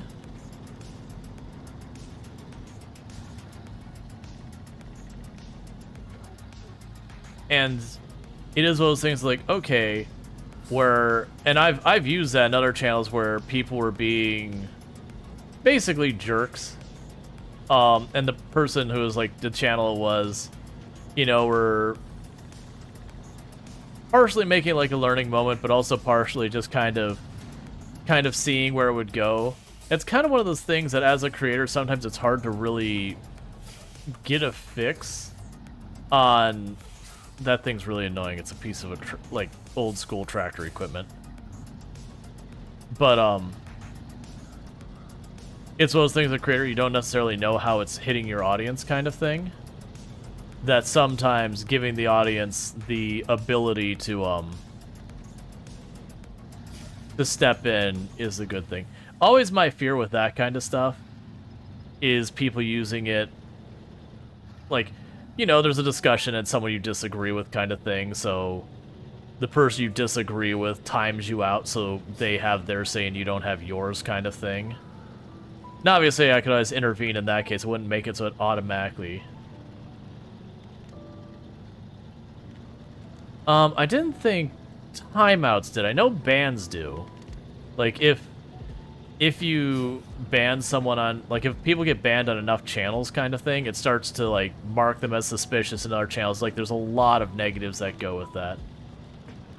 I don't think timeouts trigger that, but I could be wrong. But it's been that kind of stuff that always makes me leery about those kind of stuff is, you know, there's certainly a good use case for it, case in point that our person. Yep, no, there are shared ban lists, than that I use, but a shared ban list will tell me if someone's marked because of a shared ban list. Like I share ban lists with quite a few creators nowadays, but what ends up happening with that is, you know, when someone pops in who is banned on our channel that I share a ban list with, what it does is it goes, hey, this person has been banned on this other channel. Like, the message will still post, but I'll put like a frame around it. It'll be like, hey, this message, you know, this person's been banned in this other person's channel. And if they have the setting, it says the why they were banned there. And like that could be a very useful thing. Like, you know, if I see another creator I trust, and, you know, like I get that tag around it, and you know, it sits there, it says, like, ignoring boundaries or racist comments or whatever in there, then it doesn't mean I immediately hit the ban button on them, but it means, like, everyone's, like, the mods and all them have their, like, their finger just hovering over the ban button, waiting for it.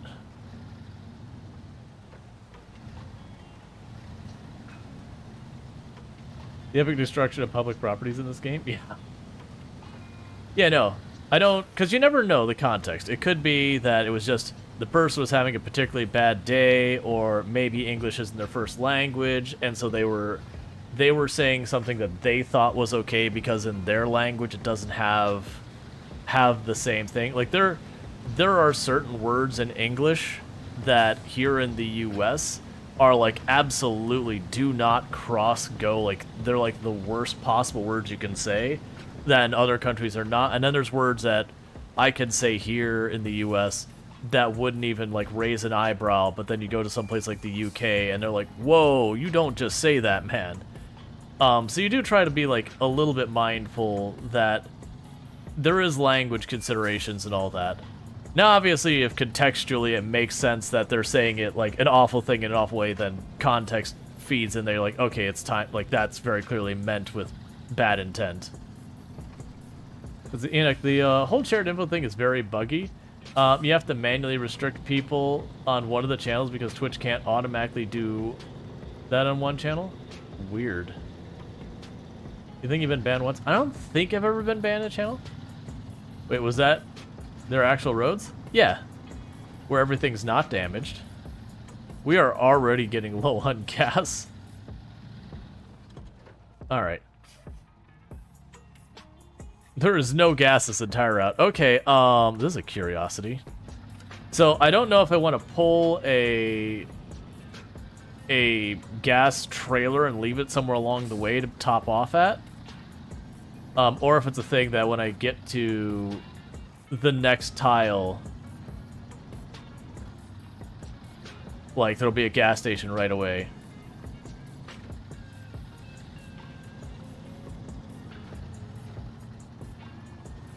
We'll see. If it gets to the point that's very clearly we're not even going to be close, then I'll grab a gas trailer and I'll leave it. You know, not like right at where the split thing. Yeah, and that's the whole thing, is we got to figure it out. Because that's the reason I checked the map. Is like, is there any gas stations nearby? It's like, no. No, there's not. There's no gas anything anywhere remotely nearby right now. I remember one of the maps we found like a good 3 or 4 gas trailers.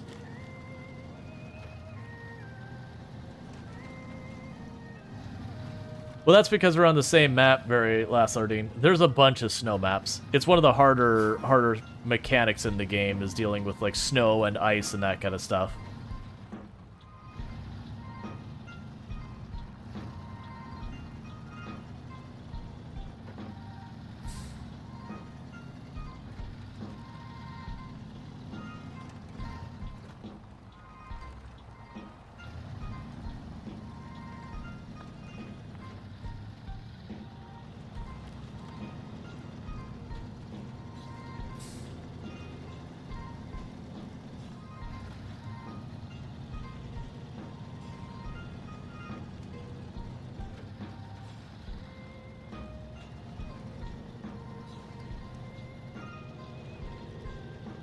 Yep, climate does change. That is the thing that just climates do. Alright, so I got one patch of dirt here that's a bit loose.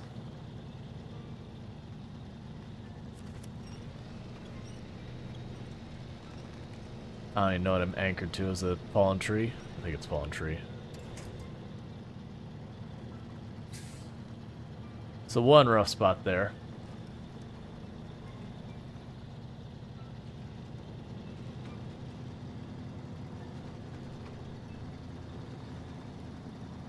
Alright. You hate this road because it's long? Well, that was when I was setting the course. I'm like, oh man, this is a long drive. Like, yeah, there's that one spot I had to, you know, 4-wheel drive it and then winch a little bit. But, like, otherwise it's just driving. Which makes you want to go fast, which can get you in trouble.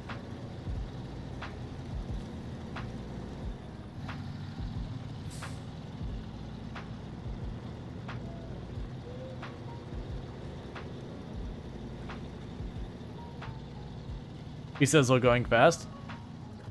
I mean, how many times I said this is not the correct way to approach this problem as I'm doing the thing I'm saying not to approach that problem that way? That is just regular behavior on this channel.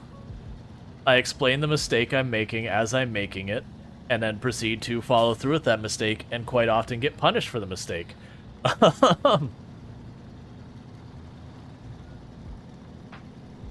Well, with proper technique, you can go even faster. Oh yeah, no, don't get me wrong. I'm sure you can.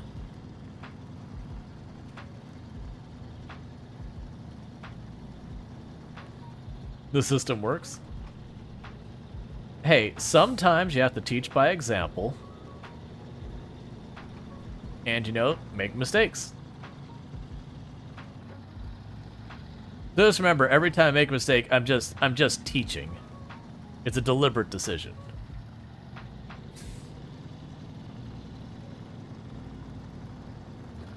The downhill is going to be epic. The downhill is going to be a lot of being close with my brakes.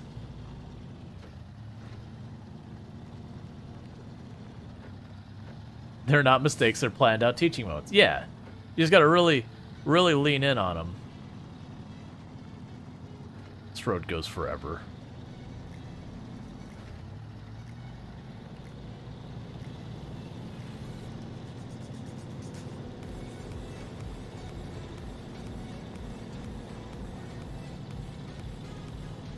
Hey, Night Dweller, how's it going? Whoops.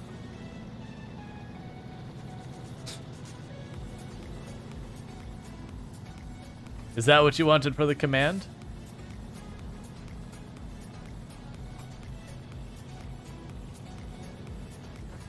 This is always my advice to new staff. When you make a mistake, report them, learn from them, grow, and then you excel.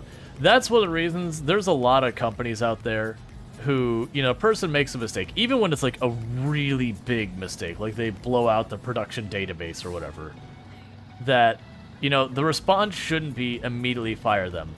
You know, if you just lost $10 million because, you know, one of your new people blew out the production database, you just spent $10 million training someone. Why would you fire them? Now, obviously, people are repeat offenders. That's a different situation. But, like, you should take that as a, hey, where did we as a company mess up in our procedures that this could occur? And I assure you that individual who did it is going to be walking on eggshells every single time they engage with whatever the thing that got them in trouble with.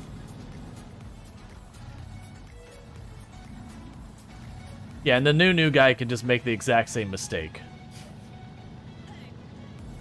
Yeah, the Nitro was saying, I'd fire the person who allowed them to do that. Exactly. If your new hire can blow out your production database, that's not a failure on the new hire. That's a failure on, you know, whoever wrote the procedures and management and all that kind of stuff. Hey, Cerise the Mage, it's going pretty good. That's a leadership mistake. Where do we mess up? Well, it's not, I mean, the training budget, sure, that's definitely part of it. It's not even just the training budget, though. With that kind of thing, it's where do we mess up? We messed up at the fact that we gave control over mission-critical systems to people who have only been here for a couple of weeks kind of thing. Or people who just have no business having access to it. That's kind of one of the fun things that was the transition from being like a junior dev to a senior dev. Was a junior dev is just like, just give me the keys to the kingdom so I could do my job. And a senior dev is like, I do not want these keys, take them back. I shouldn't have these.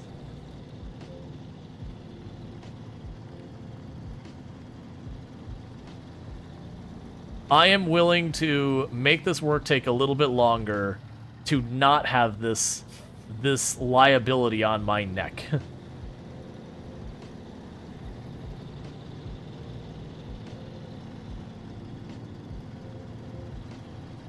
I'll provision IT when I need, you know, some setting changed on the server or something. The fuel count is very sad. I'm kind of hoping, because we're about to hit the edge of the map, I'm kind of hoping there's a gas station right away on the other side. I don't think there is, which is going to be a big bag of sad. But, we'll see. I may not even make it to the edge of the map, honestly. Especially every time I have to put this in 4x4 and just watching my gas consumption almost double.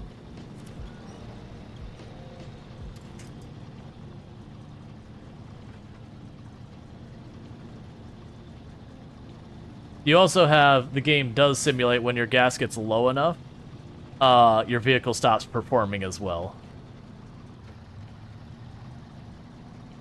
All-wheel drive, yes.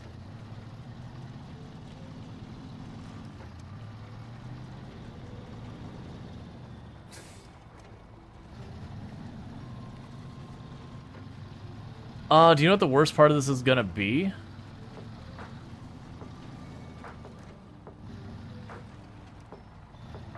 I'm probably gonna have to drive that entire road again. Without the trailer this time.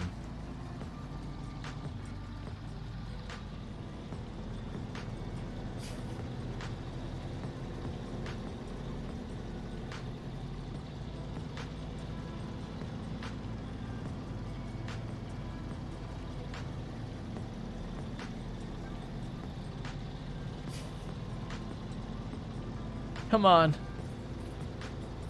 You're right there. Just cross the line. It still doesn't mean we won't get any farther in the next spot. You can do it, buddy. You can do it. It's like, out of gas, out of gas, out of gas. Like, yeah, well, I got a bunch of heavy logs that say I'm still making it.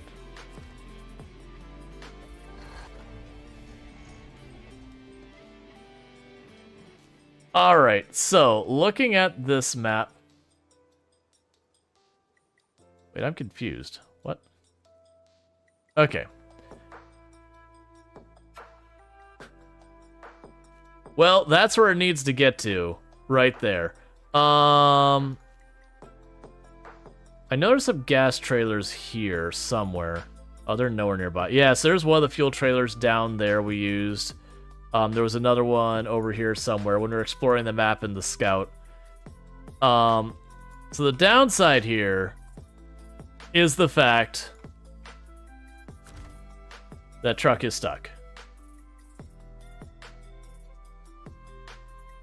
But what we might be able to do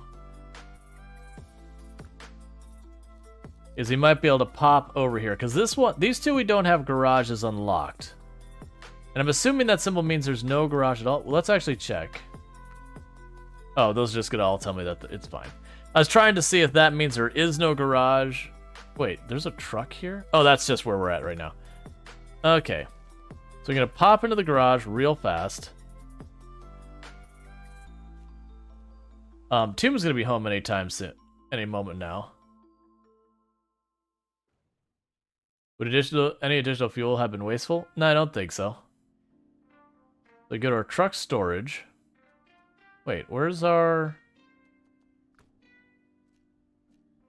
Oh, here we go. I was like, wait, where's our Jeep? Yeah, it does sound like Tomb's home. So before we go rescuing our truck, it does sound like my wife has gotten home. I'm just going to welcome her home real fast, take a quick 2-3 minute break. She got dinner for me, so I want to say thank you and all that. So I'll be back here in just a minute or so, but thank you again so much for tuning in. I'll be back in just a couple minutes. All right, and I'll be back.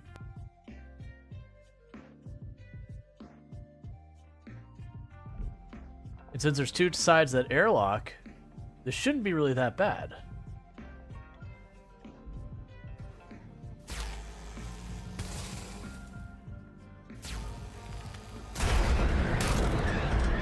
Well, we've lost.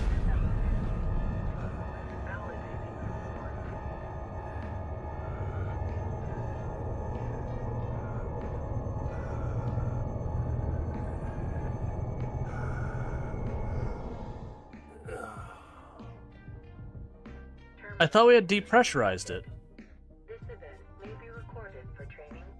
So that's the thing that confused me, is we depressurized it, was exposed to the entire opening.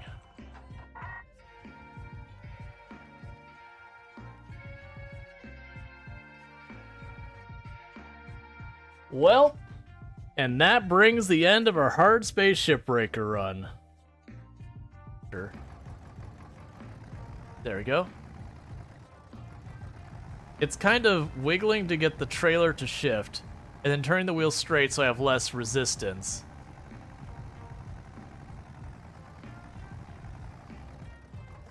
Once I get over this hill, it's going to be so much easier, but we got to get over the hill first.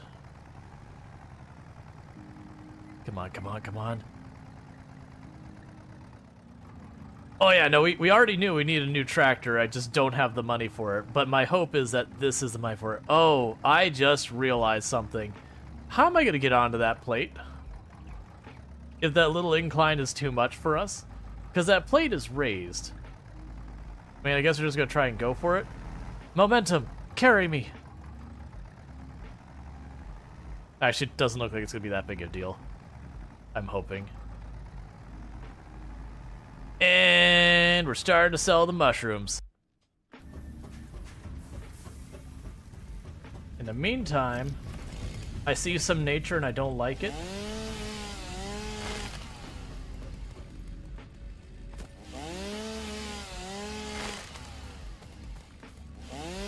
Look at nature's hubris being all over the place here.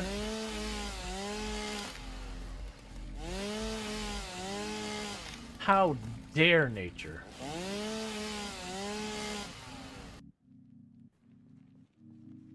Trees are the real enemy. Never trust a tree.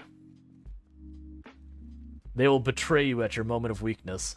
They will look you in the eyes as you reach forward and say, "Please help me," and they will spit on your hand and slap it away and watch you fail. And by that I mean a zombie will walk through and grab you and bite you in the face. But, you know, sometimes you got to just talk it up a little.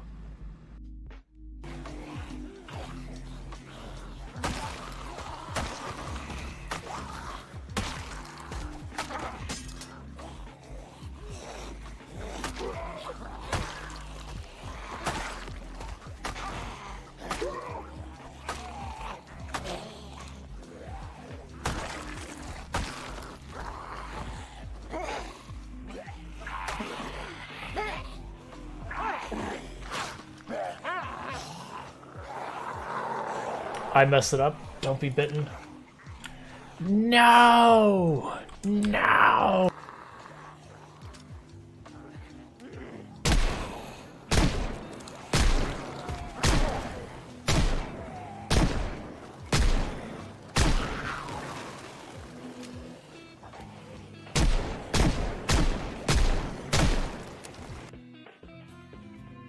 Where are you up to with that? Did you interrupt? Oh god. Did you interrupt my picture?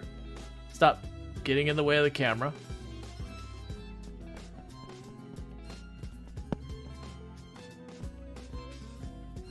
Oh, come on.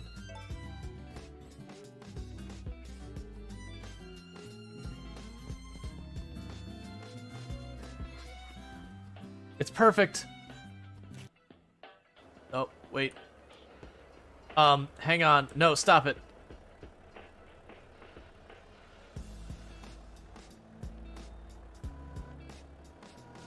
All right, let's be real careful with this. I'm not on my wheels. Nope, nope, nope, nope.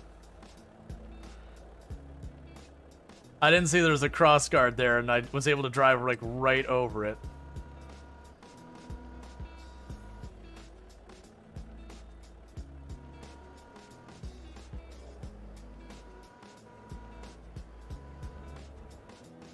No, that's okay. We've done this before. Hey, Car, you wanna do me a solid, buddy?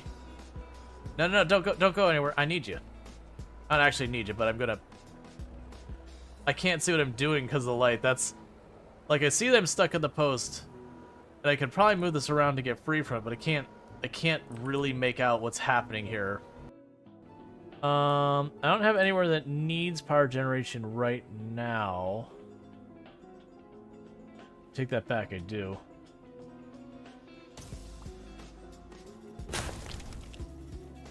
Well, that's a game over.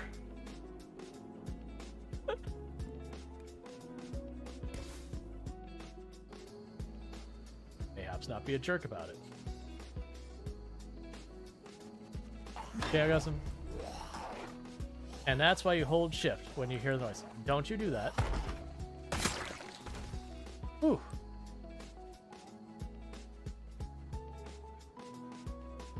Well, I'm amped. Who's amped?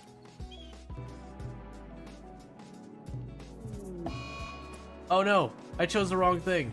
I didn't mean to arrest you. I meant to give you medicine. This is not at all the same thing that what I meant to do.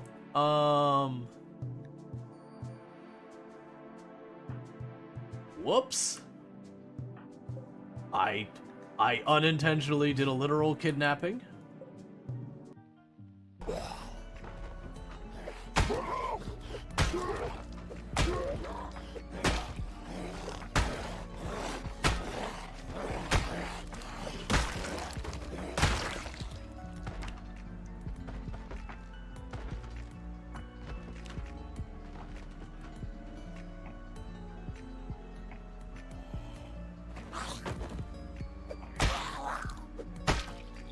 That's why stairs are terrifying.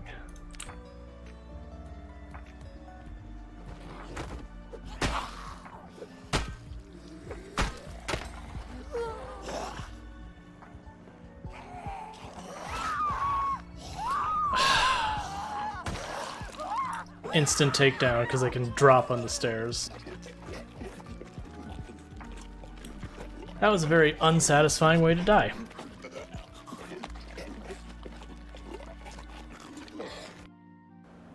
Yeah, you know, it'd be awfully... Alright, you know what?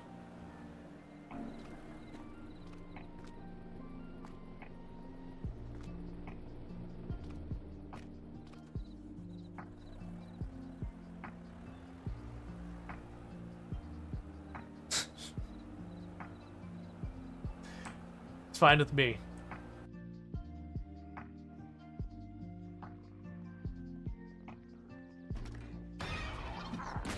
Ooh, I almost didn't get that swing off. I don't know why we didn't see her approach us. That was spoopy. Individual groups or whatever like that. Oh, you legitimately scared the crap out of that. That's the first time I've gotten with that. Sorry about that. Time. Took a little bit longer than I anticipated. All right, so the thing I need to figure out is like planning to catch up. Yeah, no, we had a whole bunch of clips. Yeah, no, that Shipbreaker, the only reason I'm so sad, so that was a hardcore playthrough in Shipbreaker you saw where we died in that. The only thing that I was salty about is, I won't spoil the storyline, but I think we're only like 1 or 2 sessions or what, not sessions, like missions or whatever away from like the big climax in the story kind of mission. And it was just like, dying at the finish line is particularly not great feeling. Like, I play a lot of games like hardcore, you know, permadeath, whatever you want to go, Iron Man, the many terms for that. But that one was just like, right there. You did not know Shipbreaker had a story? Oh, Shipbreaker's story is excellent. Because I will simply say, you know, the shipbreakers in the game, it's basically old company town situation.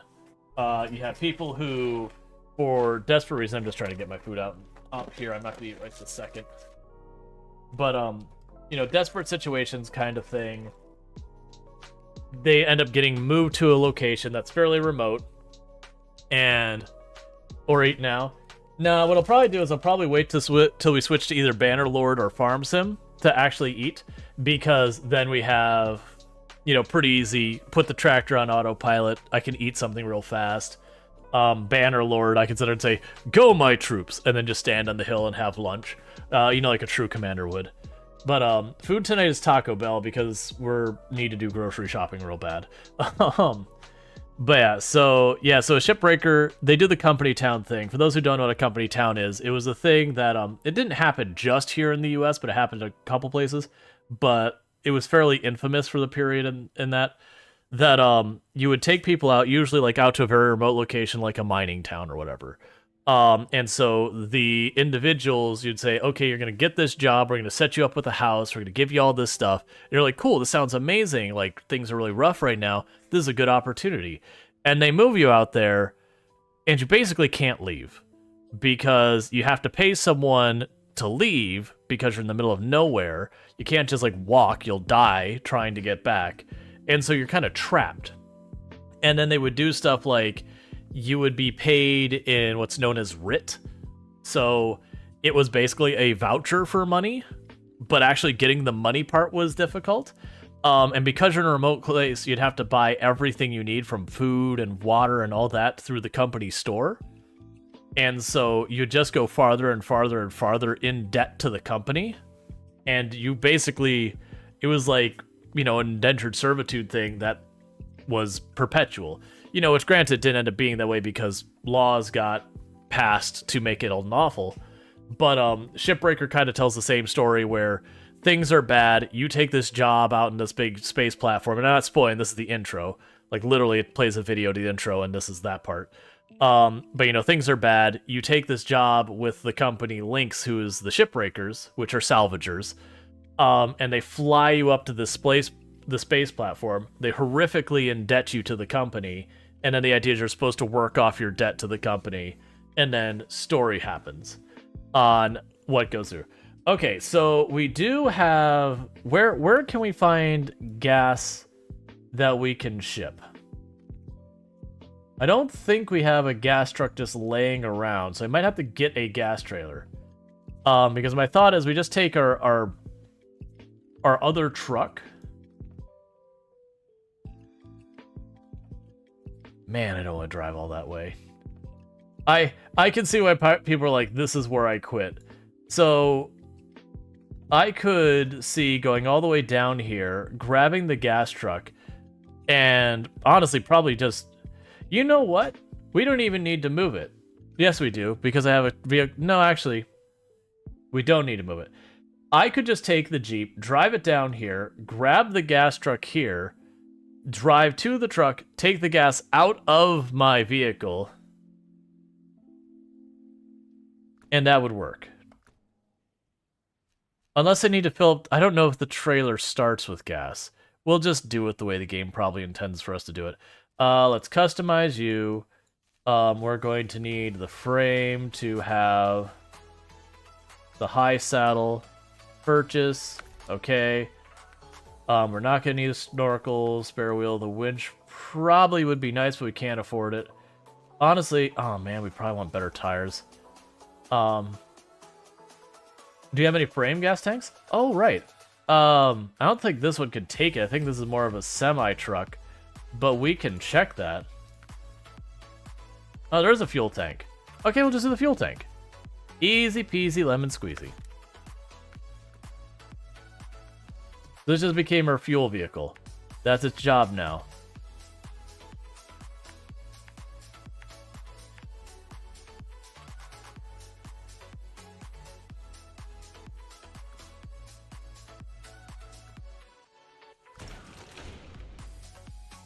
So do you start with fuel in you?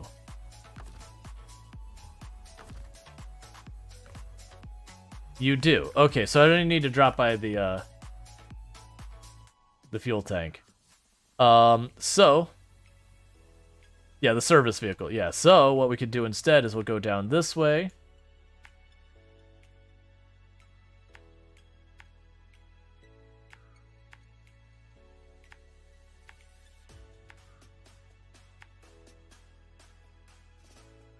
Look. Once I get on that road, we're just going for it.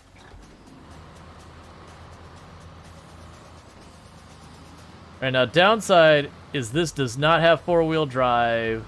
This does not have a whole lot of things.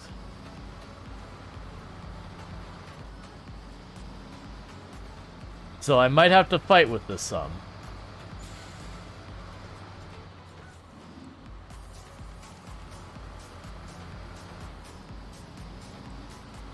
We also don't have good tires for it or anything, so I'll probably have to fight on stuff that we had no problems with on the last one.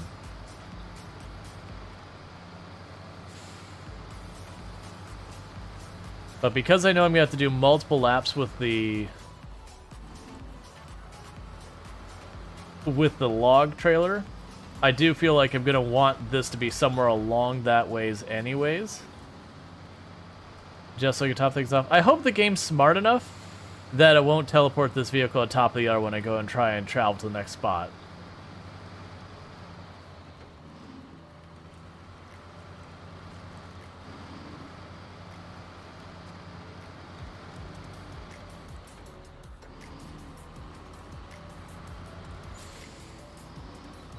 Oh yeah, no, absolutely, that I am going to keep it. That's the other bonus of not having it as a trailer, though, is I don't have to worry about getting jackknifed by my trailer still wanting to move. It should be relatively okay.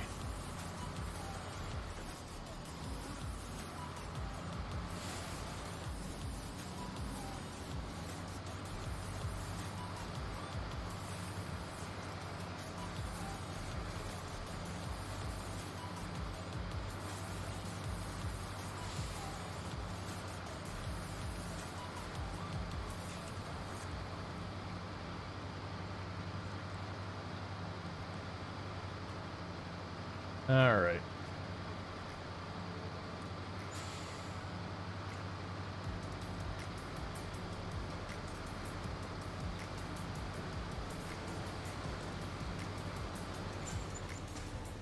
I wanted to see if I could grapple to spin around that, but apparently that's not a... Oh, that one's a grappleable point. I understand. I was wanting to do like the whole Batman turn where you like grapple hook and you like curve it around real fast just to see if we could. But unfortunately that inner post is not a point you can do it. I know you can do it. I just wanted to see if we could do it in that moment.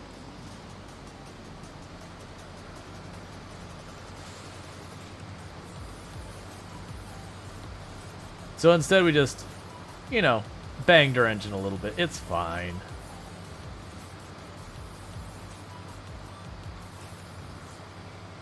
No, I've already broke the space-time continuum on that dam before.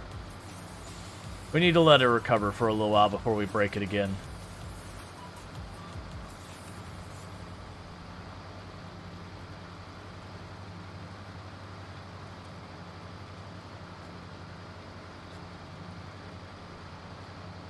All right.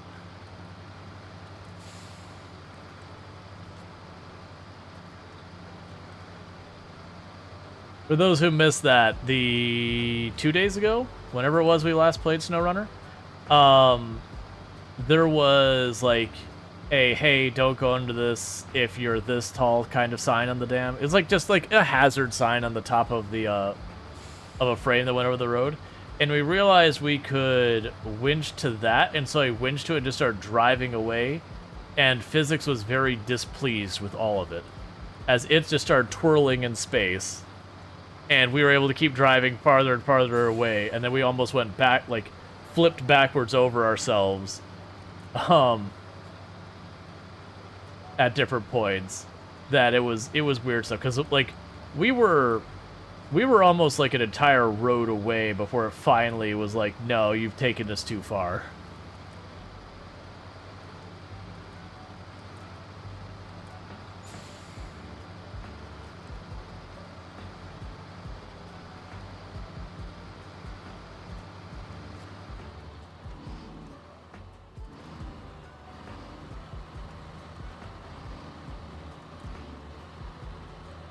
Need to keep all the wheels on the ground, please. Oh yeah, no, almost all the simulation games, well actually, almost any game that has physics calculations in it, you can run into situations that you can make the math very unhappy. That you cause like rounding problems and all that, where then the numbers just stop making sense. Or like there's a lag in it, and then when it tries to correct its math, it just, where you really only move like 10 units, it assumes you move 10 units in 1/1000th of a second. So then it does like just absolutely absurd calculations.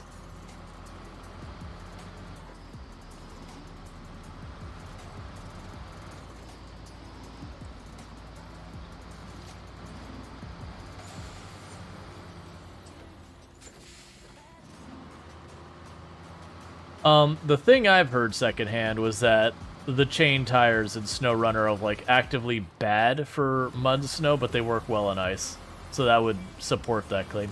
It wouldn't surprise me if they got mud working, and then from that, you know, they just took the base of mud and then made a second version of mud that they've adjusted the numbers to.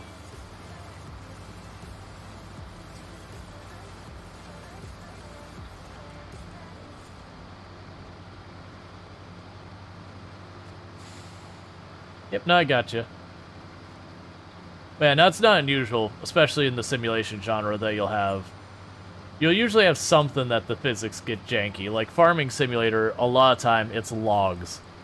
When you're messing with logs on stuff, I've seen Farm Simulator get real unhappy. Or having semi-trucks struck by trains. We've seen the clip of the big tree, or the big, you know, truck full of logs just corkscrewing around the frames, like the frame for over the railroad track, because I was getting pushed by a train. Anything involving grapes?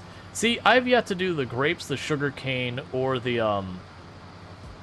olives. I do intend at some point to probably do those in the run we've got going in Farming Simulator.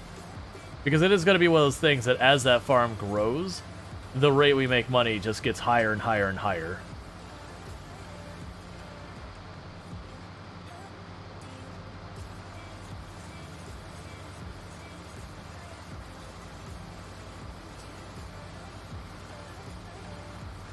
Think it's seen a Final Destination? Yep.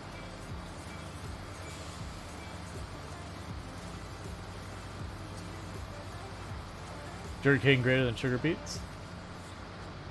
I mean, in real life, yes.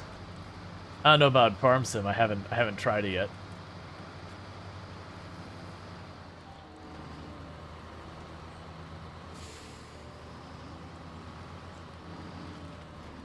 Yeah, no, I gotcha. No, I wasn't expecting chain to be the best. It was that I was hearing a lot of people say that chain tires are like actively bad for doing mud in this game, compared to like just regular tires. Chain are compromised? Yeah. You chain tires in real life for dealing with snow and ice.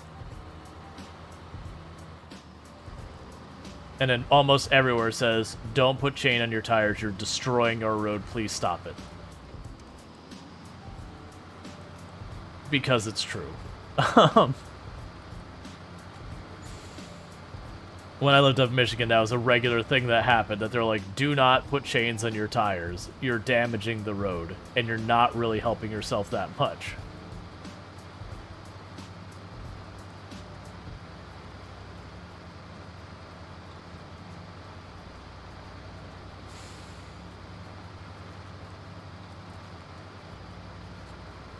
Yeah, steel is stronger than asphalt, who knew?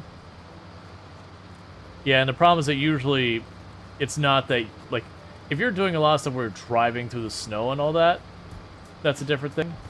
But a lot of times, unless you're going in like rural dirt roads, like streets, like regular streets, you probably don't want to use chains anyways. Chained and studded are illegal in Canada, believe it or not. I mean, again, I'd believe it. It really does serious damage to concrete roads, asphalt roads. There's a reason why, like I said, almost every city is, you're not allowed to use these. Studs are legal in Canada? Gotcha. I would assume it's one of those things that, like, in a lot of the cities are not allowed, and on major highways are probably not allowed. But, more than likely, in more rural dirt road areas, they're probably not a problem.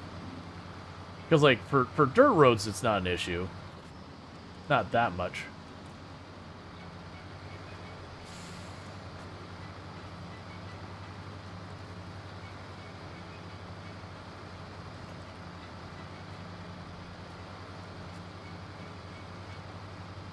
Because usually the concern is where they destroy, like, regular paved roads.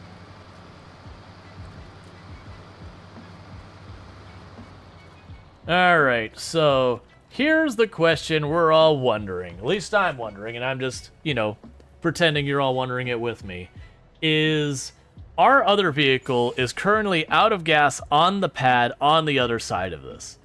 So I am curious if the game is smart enough to spawn me next to my other vehicle, or if it'll try and put both of them in the same physical space and physics shenanigan ensues. So let's find out.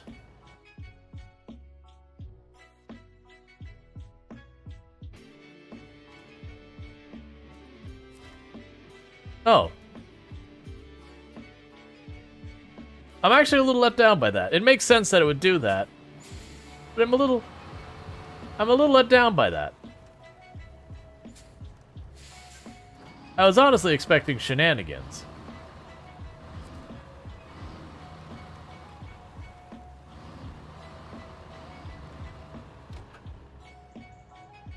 All right.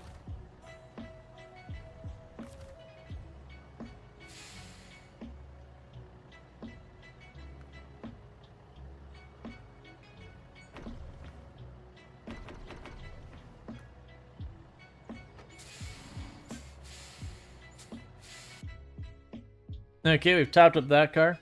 And what I'm going to do is I'm going to take this one. I'm just going to stage it down here. So to be slightly out of the way. So there's this parking lot over here. I'm going to stage it over here.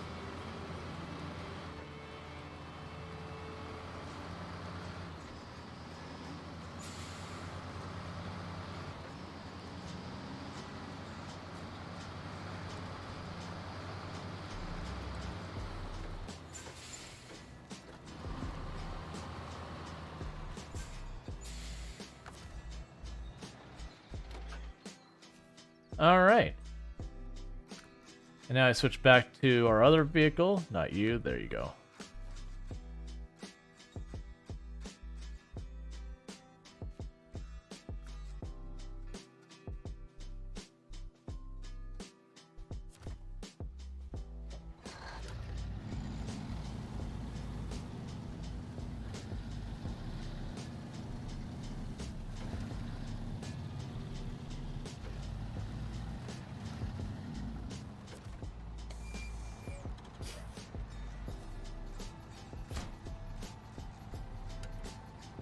One done.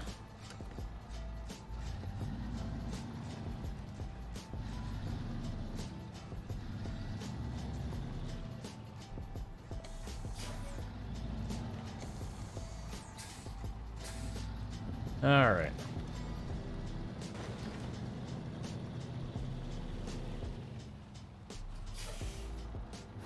Still has no idea. Okay.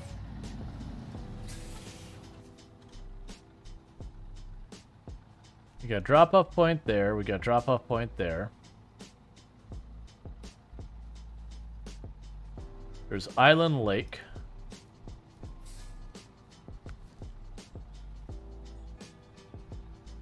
So there's a pickup point in Island Lake, but then I have to cross this whole tile over there to reach it.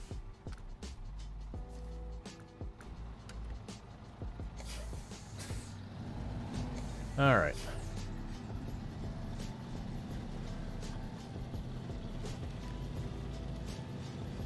More than likely, there's a trailer with logs just sitting around. Oh, no, you're talking about, like, that there's probably a way we can abuse this to get more, like, either, like, dupe logs or find a trailer with logs or some, like, a way to make this not as involved as it is right now. Okay, I'm confused.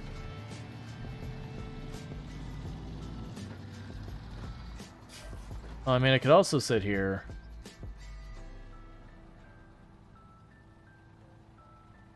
Where are we on the map now?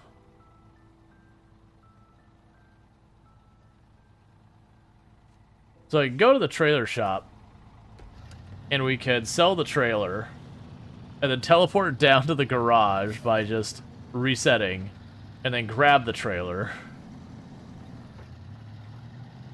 So it seems like we don't lose any money by buying and selling.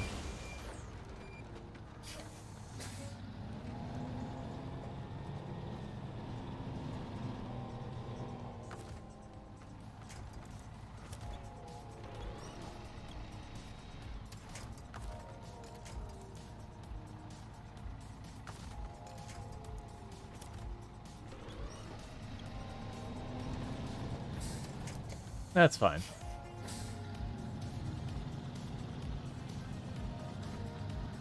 What happened there? I hit it hard enough that I bounced over the guardrail.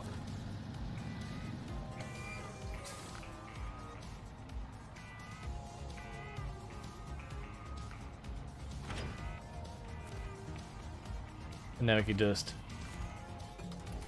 recover you.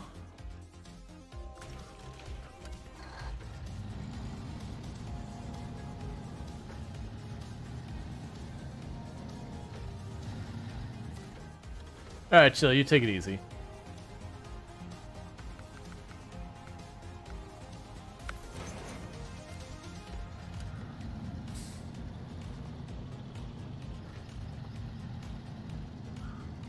I've gotten to the point I no longer need the waypoints. Like, it's fine. I already know my way around.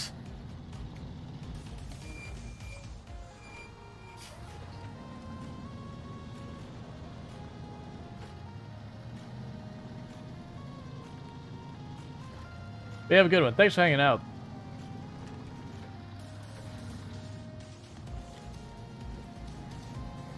Yeah, so now I just cut down here until we get to the muddy road. We take a left at the muddy road, and then we take a right to the farm, and then after the farm is the logging camp, and after the logging camp we get the logs, and then we turn around to the big muddy pit until we get back to where the muddy road is on the other side of the farm, and then we take that to the south across the dam, and basically just follow the road all the way up to the next tile over. Yeah, the reason it's sliding is it had this big heavy trailer behind it, and the trailer's just shoving me around.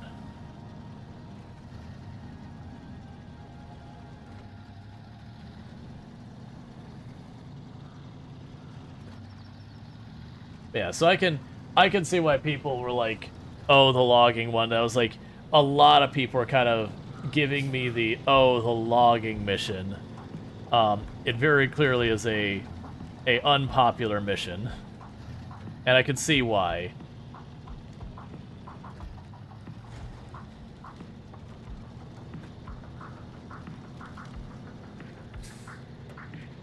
It's memorable, not gonna lie. Well, yeah. I mean, you do the same thing 3 times, you're gonna, well, 4 times, you're gonna remember it.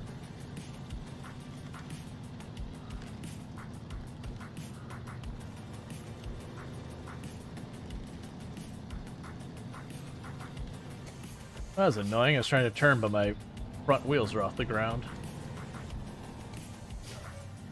Oh yeah, no, I gotcha.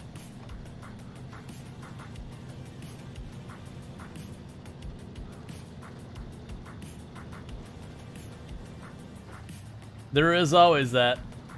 The mission that just repeats itself.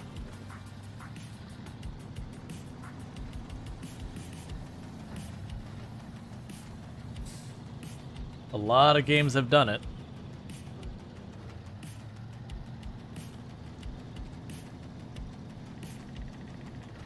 When you did this mission, you're best on mic muted mode? So I'm not nearly like that. For me, it's just kind of like, oh, okay, I see. You just had a mission that was a long distance, and then just had the person do it 4 times. Thanks.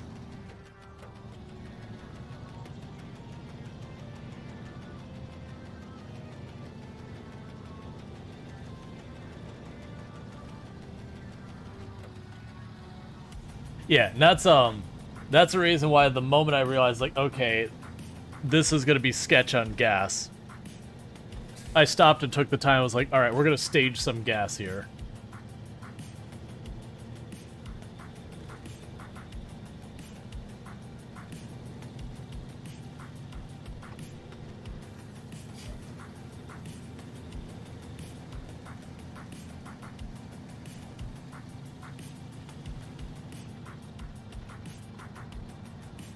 Alright.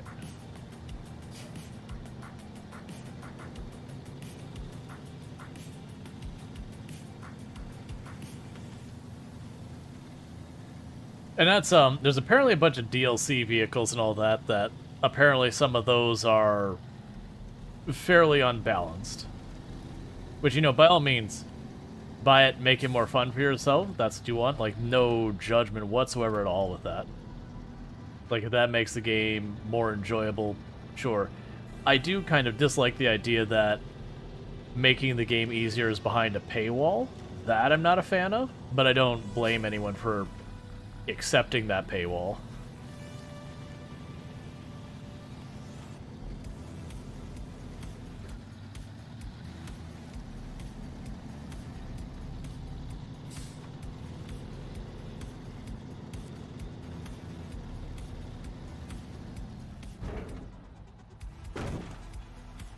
Okay, so people kept saying unpack.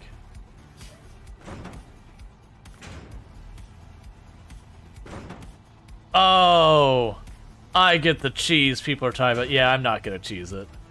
So when you unpack it, it turns into 3 logs. Which are gonna be way, way lighter. Versus the full cargo. I know there's a bunch of stuff that's... Yeah, no, I actually, I did try to repack it. It said the logs were too shifted. I mean, I did it over here. But it's fine. I'm not too worried about it.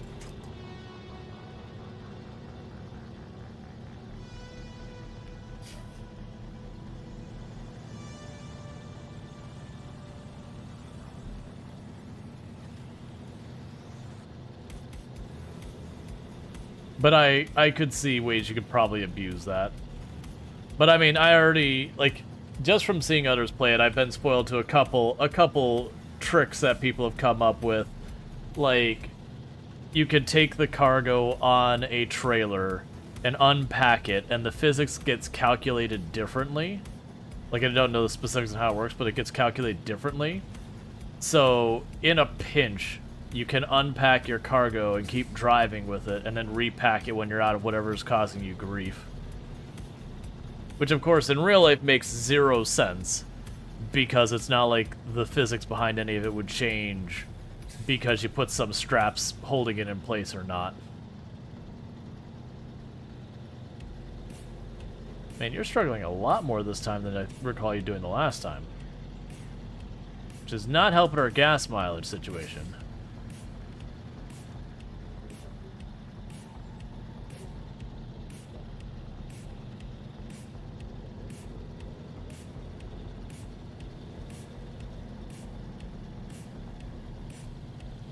Okay.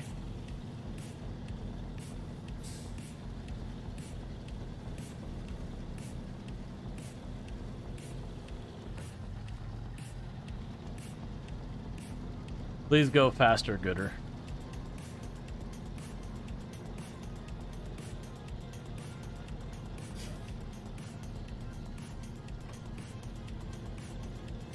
Alright. Thank you again for hanging out, Chill.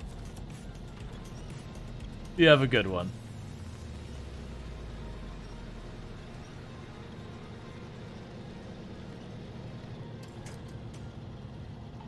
Come on. All right.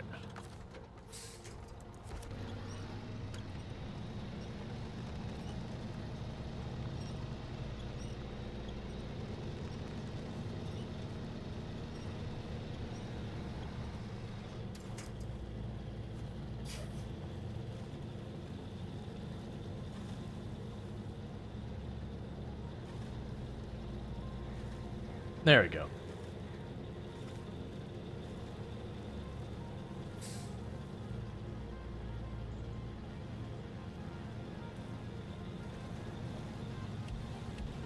Cool.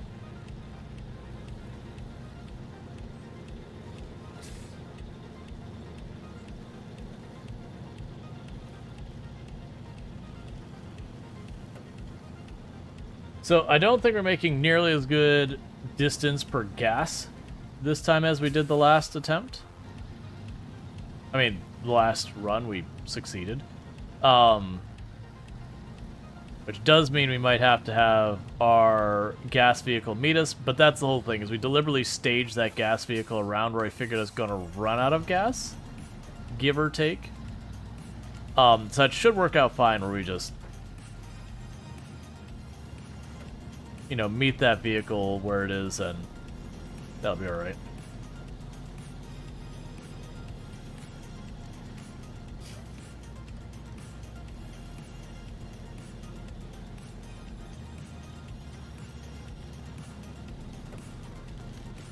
Okay.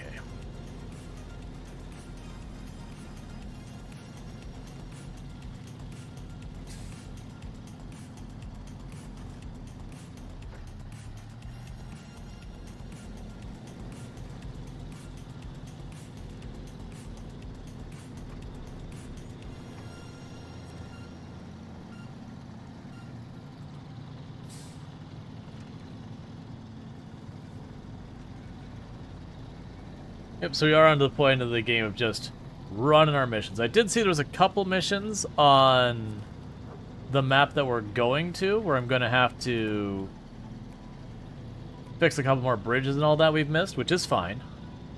If we do run into a situation with those bridges and all that where I can't get the logs where they need to because the bridge is out, all we do is we just leave the trailer with the log somewhere, and then switch over to whatever we need for the bridge. Most of them are not too bad. They're like planks or service parts or steel on the rare occasion.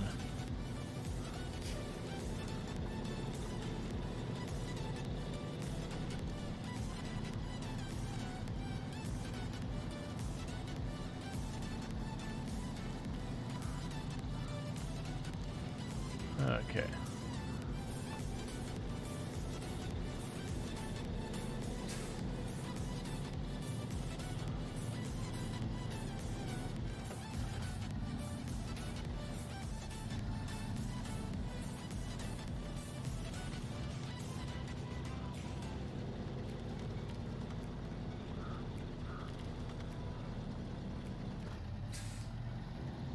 And we're on the road. Move sailing to the next map. But yeah, I don't think we're nearly in as good of a position financially or gas-wise as we were the last time. I think we're closer to like 40 the last time we came through, so we'll run out of gas a bit earlier this time.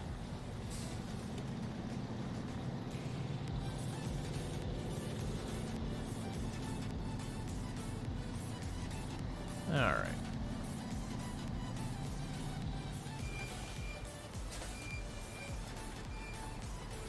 Stop.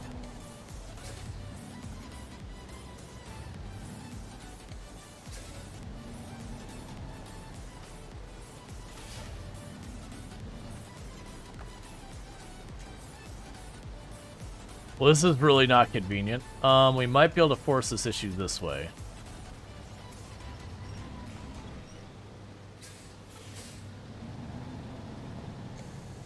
There we go.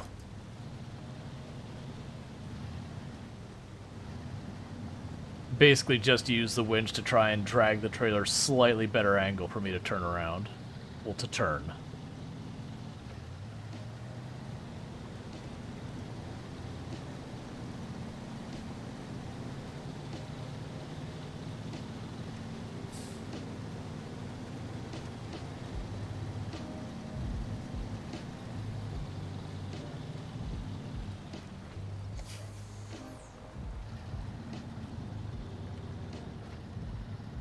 Basically, you gotta be careful with this trailer. Anytime we've got a place that can pick up a lot of speed,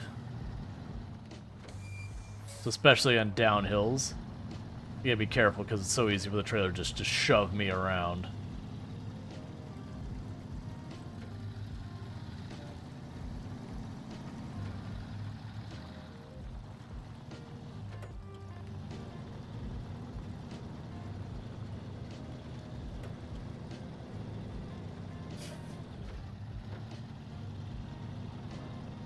Let's double check. I believe I want to take a right here. No. No, literally just go straight. Okay, fair enough. I was trying to remember if it was like there's a major road and then like a turn off to the major road, like you have in Black River. Nope, we just follow this the whole way to the next tile.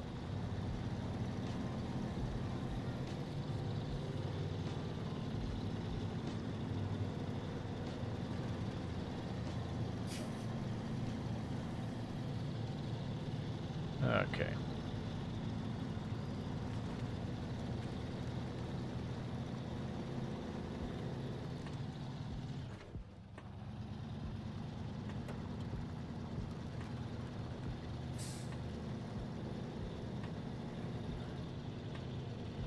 There's only like one or two spots in this whole mountain that had like any real anything to climb. We got like a dirt patch. There's one where there's a bit of a ledge that's a bit narrow.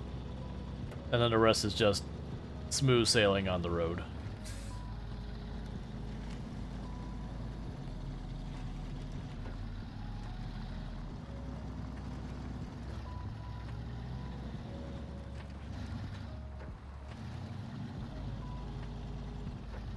Okay.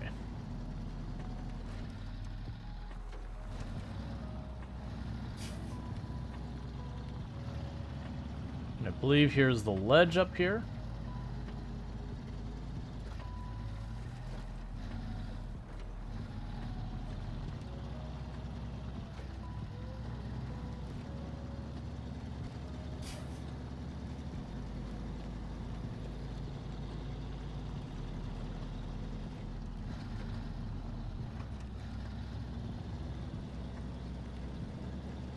I like the 3 concrete barricades back here as if they would do anything at all, versus literally driving over the giant rock slide.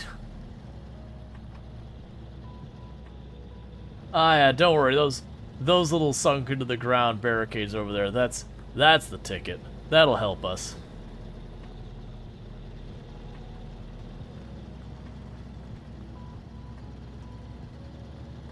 Or like where they clearly had the guardrail along here, and then didn't bother to continue guardrail down there at all.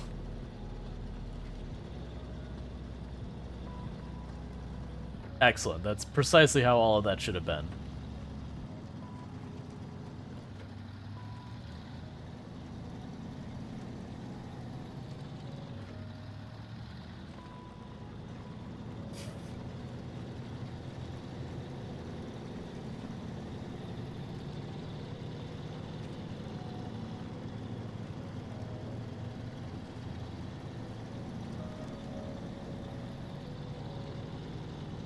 Okay.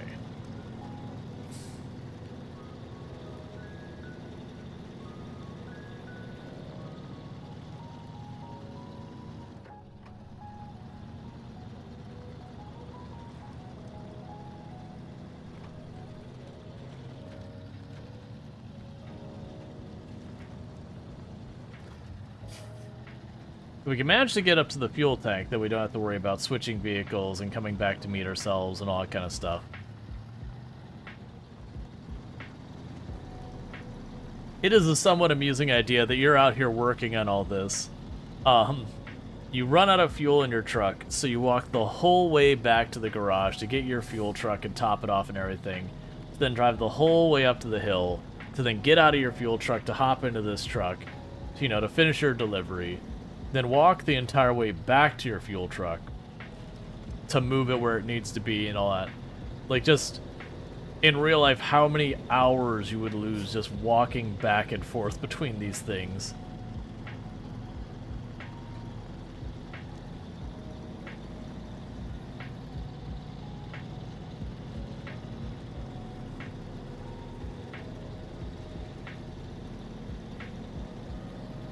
Insane Sport getting a 35 stream streaks. Thank you so much for catching all 35 of the last streams without missing a single one.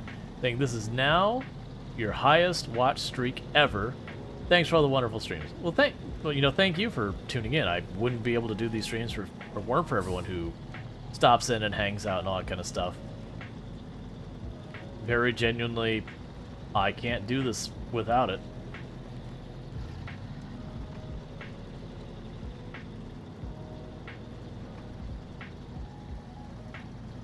Alright, we're getting there.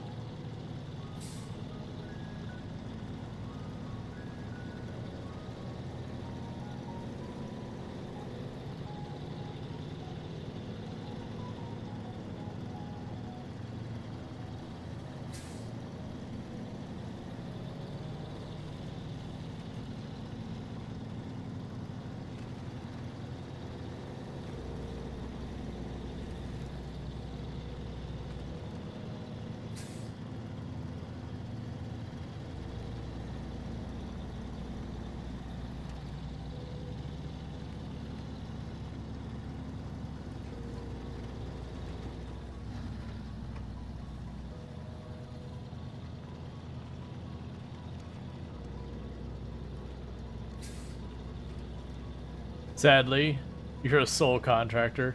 Pretty much. As to compare, this is what vehicle dispatch may call fleet operation. Is not unusual to have support equipment join along. Yeah. No, but that's the thing. They don't imply there's other people running around doing the work you're doing. Now granted, that's because video game. But you know, and then multiplayer you could argue are that support group or whatever. But yeah, outside the context of what happens in real life. Yep. Because, I mean, honestly, even vehicles like this, you'll usually have 2 people in the truck. Like, if you're going, like, these kinds of distance and everything, you'll have, like, people who are, like, watching for making sure everything's good in the trailer and all that. If the first driver, you know, needs to have their break, it's time to swap them out, that kind of thing. Like, don't get me wrong, they do drive alone in a lot of cases, but usually you'll have a lot more support involved.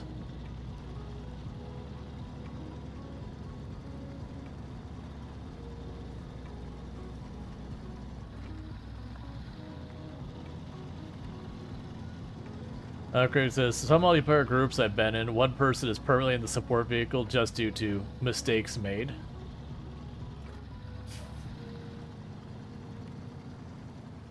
I was saying, if it were me, holding the holy heck handles for dear life. Oh yeah, just like on some of these ones that you're, you know, driving at like the top of these cliff ledges where it's like, okay, the road's gone because a mudslide took it away, and you're just gonna drive like a big heavy load of logs over the top of it before you know, make sure that earth is stable and all that, and doing any kind of repairs of that nature. Driving over the top of a mudslide sounds like a good way to become part of a mudslide.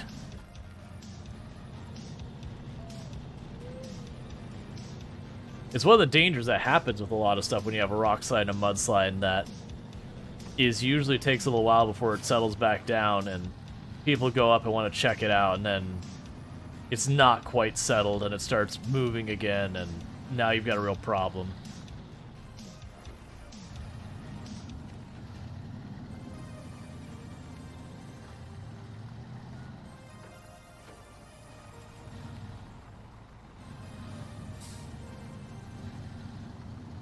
Alright, so right along here should be our fuel truck. I think we actually did better in the long run. In the earlier part, it was definitely not doing as well, but I think it made up for it once we got on this road.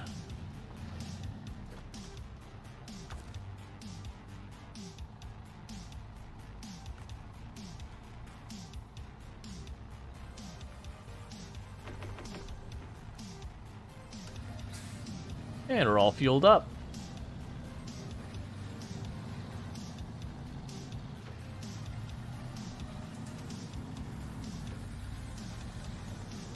So we just have our mobile gas station sitting there.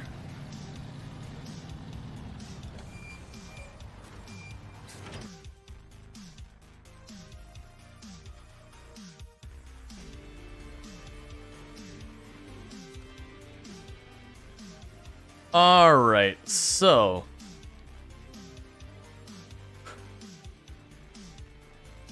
okay, that would be going up there. That would need to be repaired. So I think that's going to be our next destination down there, which is going to be me cutting across this main road.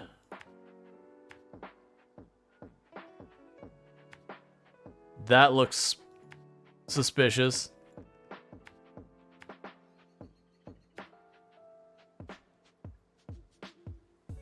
All right.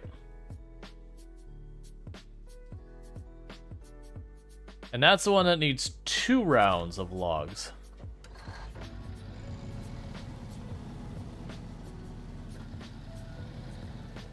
Oh, and make it daytime.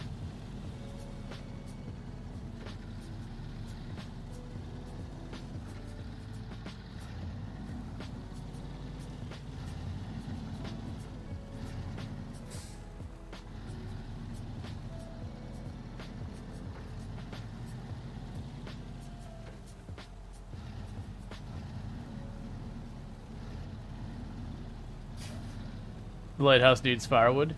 Yep.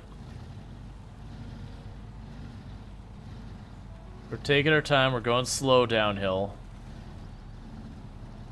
Because it's real easy for me to jackknife this thing otherwise. Or just the trailer keeps going and my truck turns sideways and bad things happen.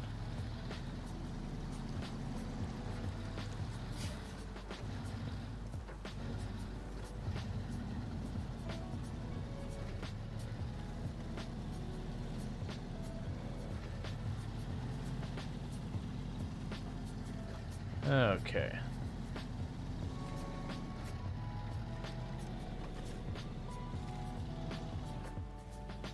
So then the hope is that we can get down here relatively easy. Then I gotta drive this trailer to the next, like the nearest trailer store, sell it. Then we can fast travel, or we can recover the truck itself so I don't have to spend the time driving back.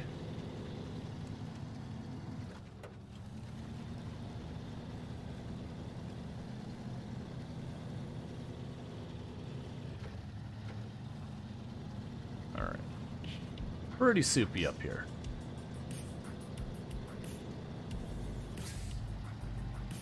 Definitely could be worse.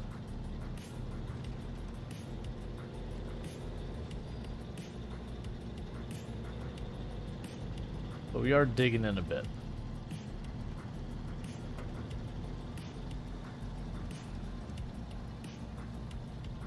Okay.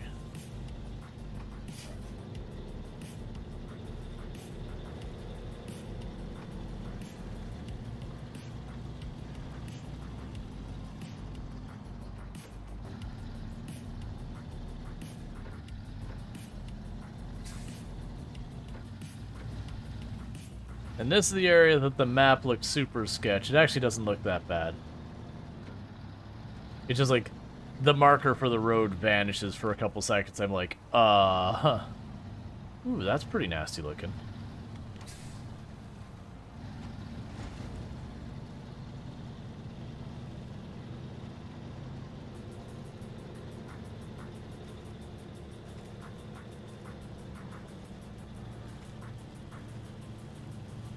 I mean, we're making good forward momentum. All right, there we go. I figured as soon as the trailer's been there proper. But we can probably make this work by just going, hey, you. All right.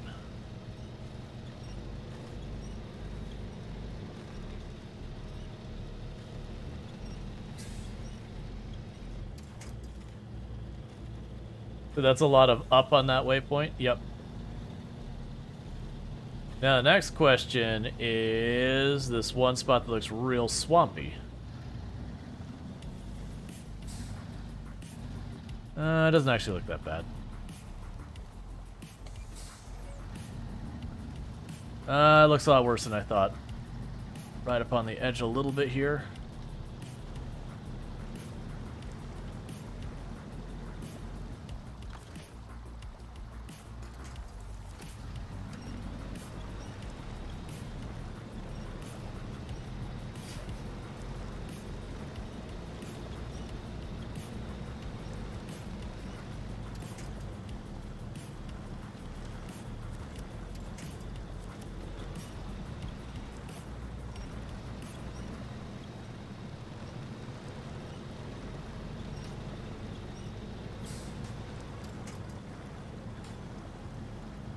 Alright, we're almost through it.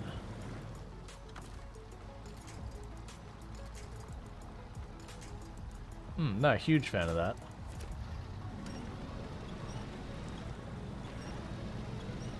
Alright.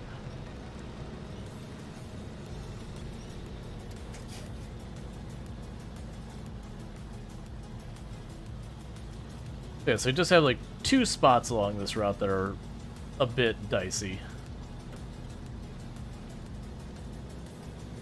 Some of these roads you wouldn't have had the guts to try. Oh, me neither. Like, you look at a place like that where it's just very clear that's just mush. I'd be like, nah, I'm not driving my vehicle in that. It's just gonna sink like 4 feet in there and be like, well, this car's gone.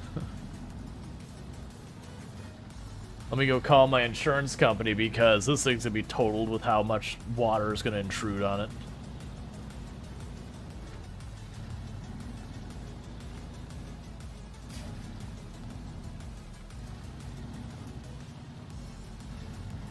We can see the lighthouse. Oh, was this lighthouse instead of the farm? Okay. I thought it was going to the farm. It's fine. It doesn't matter. I had 3 things of logs to bring. It's one of the places I need to bring the logs, so... either way.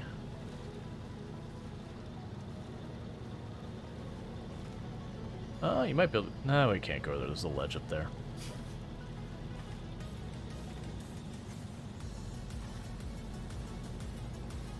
You can do it. Or you can't.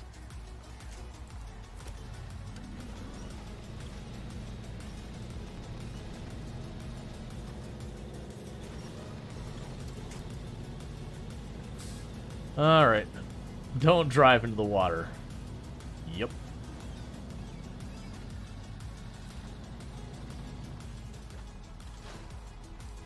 You need to play more of this? Lord knows I have most of the DLC in the Maston. Yep, and one of the 2 logs I need dropped.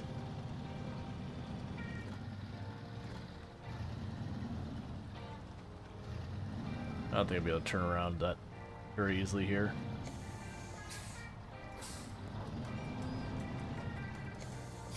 Why I got this trailer all up in my way?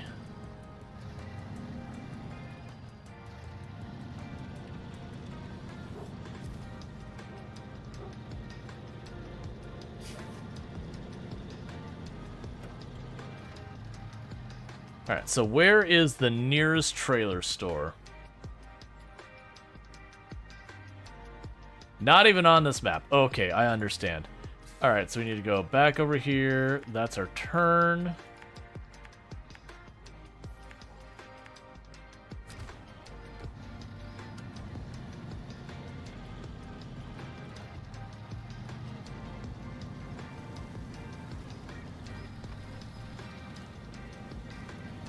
The kiddie pool looks a bit rough. Oh, I didn't even pay much attention to it.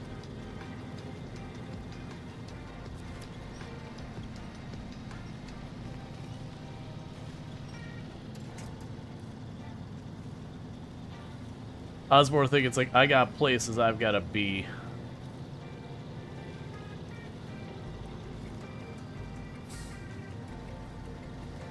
You see the rock bridge? Yep, we've done that before.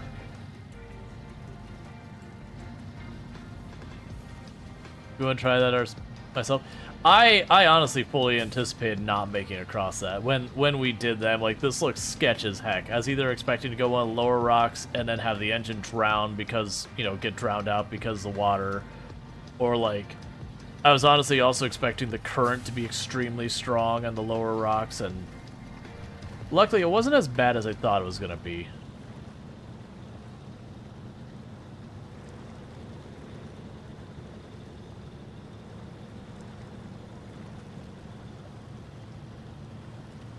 Alright, you got this.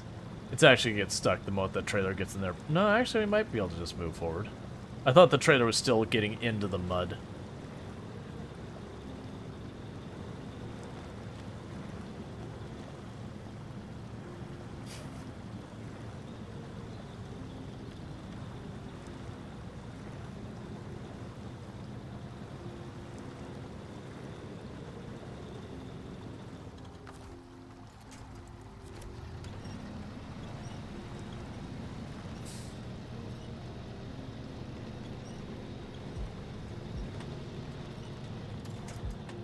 Okay.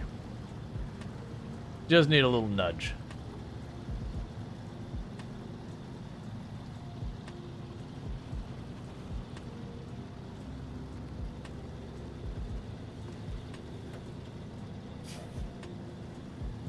All right.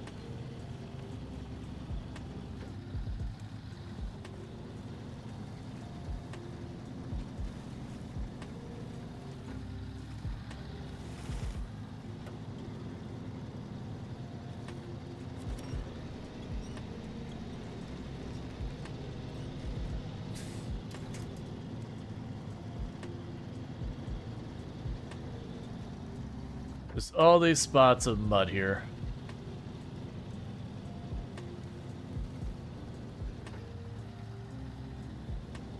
That is one of the downsides of how long it does take to finish a map. That, like, you know, it'd be fun to check out the snow and all that. And I know I can switch... Oh, that way. I know I can switch at, like, any time where I'm at. But just... You know, the way I am, I would prefer finish this task already started than start a new task, because I know I'll never finish the first task if I do that.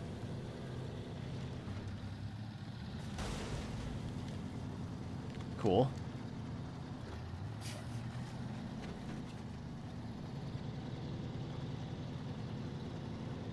Alright.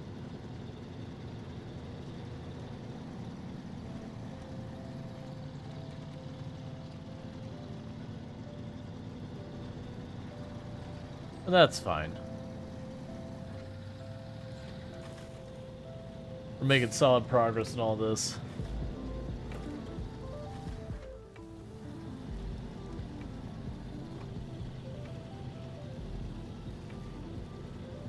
We're learning that I don't need to be using four-wheel drive nearly as much as I have been.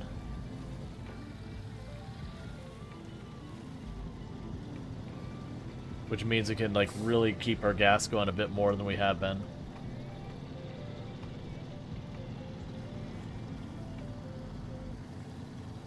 Well, all-wheel drive, not four-wheel drive.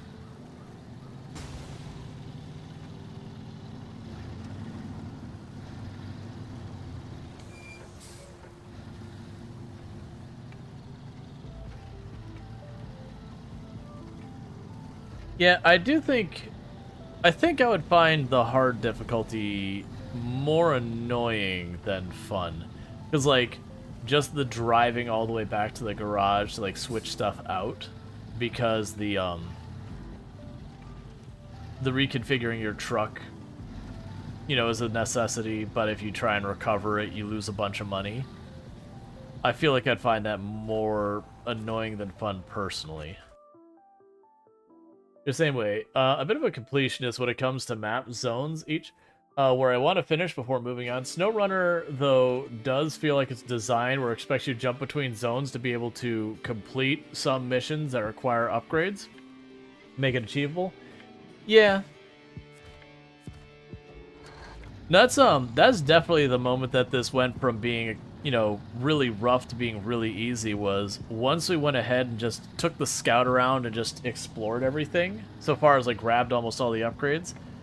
I then found I just had all the upgrades, like, you know, this truck here went from being pretty good to just being, you know, solid for what we needed. Don't get me wrong, I'm sure there's better trucks once we get to that phase.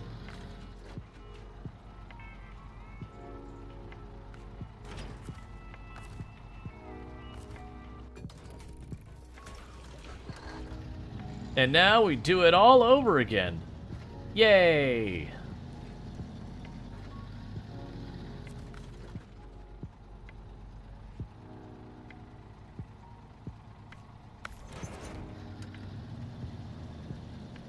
All right.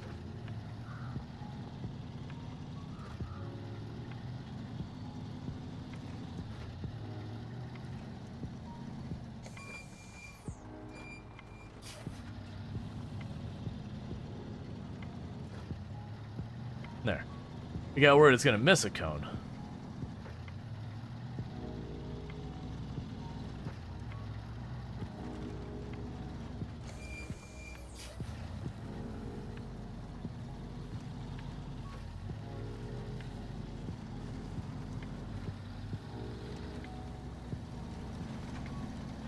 Oh, that's gonna be a bad fishtail. Please stop, please stop, please. Okay. I got worried it was gonna swing the truck the other way. I just want to get to the next place. I don't want to wait. I want to go fast.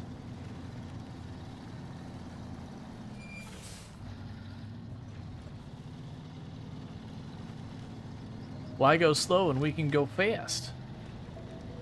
Everyone knows the faster you reach your destination, the less time you're on the road.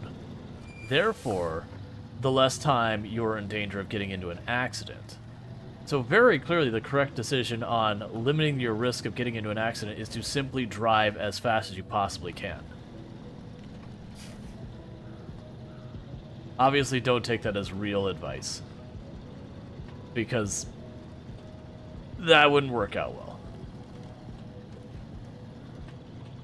The classic, there's a certain amount of logic there until you take in consideration the faster you drive, the higher likelihood you are going to get into an accident as you drive.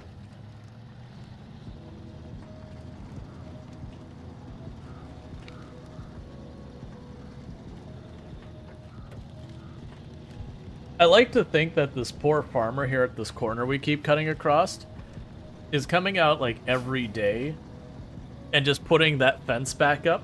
Like, not like recutting logs or anything. Like, it's just because the ground is such mush, it just falls over. So just kind of like push it back up.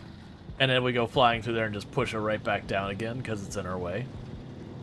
Do you get skill points? No, the only progression here is equipment. So you get like, as you level, you get availability for like better tires, better engine, better trucks, that kind of stuff.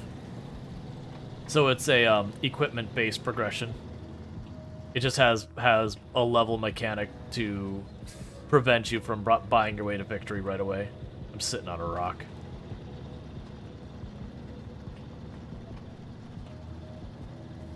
But yeah.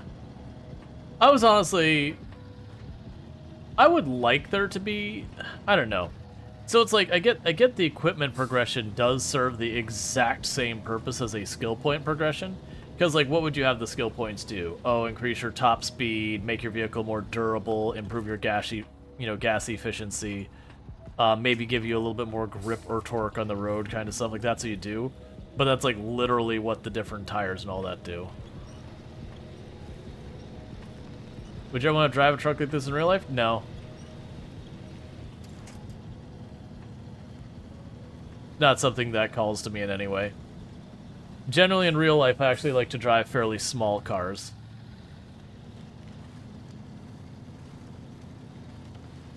That said, I have driven, like, the largest U-Haul you're allowed to drive without a commercial license. Which is, like, just a hair below, like, becoming a semi. It's like, if they wanted to make it any bigger, it would have to have the pivot point a semi has. And I drove it, and I did fine. And I hated every moment of it. I was stressed out the entire time I was doing it.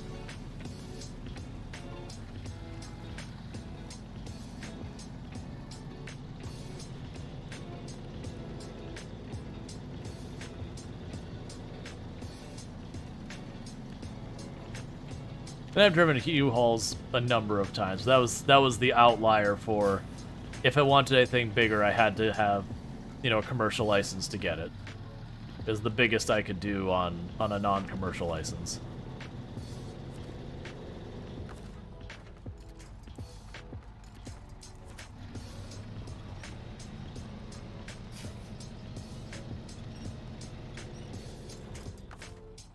I also don't love that they decide that the pickup point needs to be in the mud.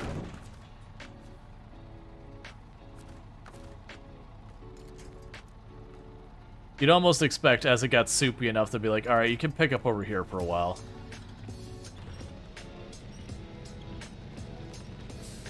You've driven a school bus?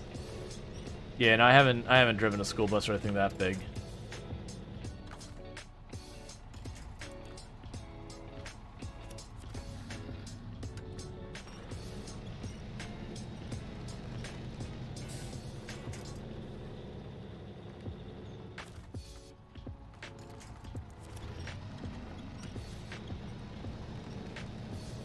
Alright.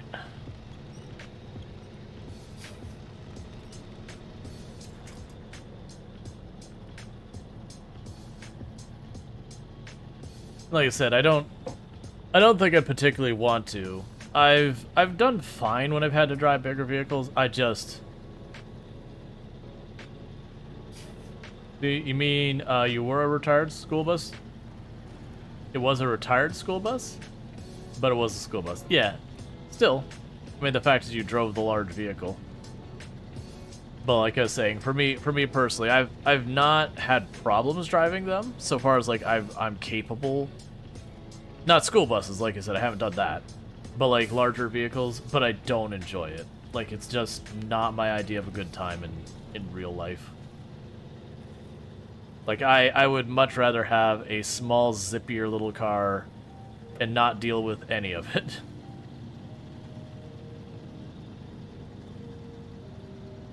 Because, like, I definitely remember I was in an Econoline van. So, you know, it's a van, but it's a pretty big van. For staying in a van and not talking, like, shipping or whatever. And you run into a place where, like, oh, here's the detour you need to take because this road's closed. And it'd have, like, brick wall on both sides that it's barely a car's width. And that takes, like, a 90-degree angle. And you kind of stare at that going, and what do you want me to do with this? As you start, like, a 13-point turn, just trying to like get this van to like inch it slightly around this corner, and just it's like I don't even want to deal with it. I'd much rather have like, you know, I used to have Miata and just be like, up, zip right around that corner, no big deal. Then I like having good gas mileage, and all those big vehicles don't have good gas mileage. Now, granted, if you're driving stuff like that, you're driving it for commercial purposes, so you're making money doing it, yada yada. The algebra all changes in that case. You know, if you're delivering stuff, a Miata's not gonna cut it. Now that you're like, you know, delivering like a cooler with something in it. Do you not want to drive a school bus full of kids? That is not a responsibility I want. Yeah, that too. Like, you know, obviously when you're involving a whole bunch of passengers, that's another piece to the puzzle. I wouldn't want to do that as well. Like, not even worrying about, like, you know, kids misbehaving and yada yada yada and making sure they're not getting themselves in trouble. Like, not even that, just that you're driving this big heckin' vehicle, and you're responsible for, you know, 20, 30 people, however many fit in the school bus. I have no idea what the numbers are. Like, I just wouldn't want to deal with that. I've learned my lesson to not stay on that right side. Because I kept doing that because this looks a little worn. I'm like, oh yeah, I'll stay on the right side. And then I go on the right side. And then I have to like try and pull it all over that ridge, which is doable. We've done it each time. But it's definitely not the best. This is, I don't want to drive for a living. Let's see. I'll be putting my license on the line for someone else that's not likely to cover my parking fine when there's nowhere to stop to deliver. I would imagine they take care of a decent amount of that kind of stuff. But nevertheless, there's definitely the argument to be had of not wanting to drive because you put your license on the line because you're driving that much more. You know, and if you make an honest mistake that ends up really bad, you can get yourself in trouble.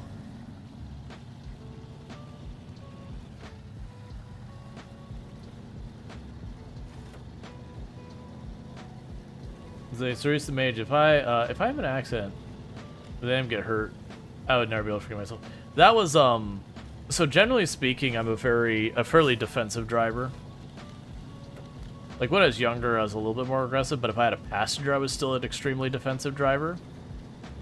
And it was always the mindset of, if I do something stupid in my car and I get myself hurt, you know, the person who is making the bad decisions is the person suffering the consequences.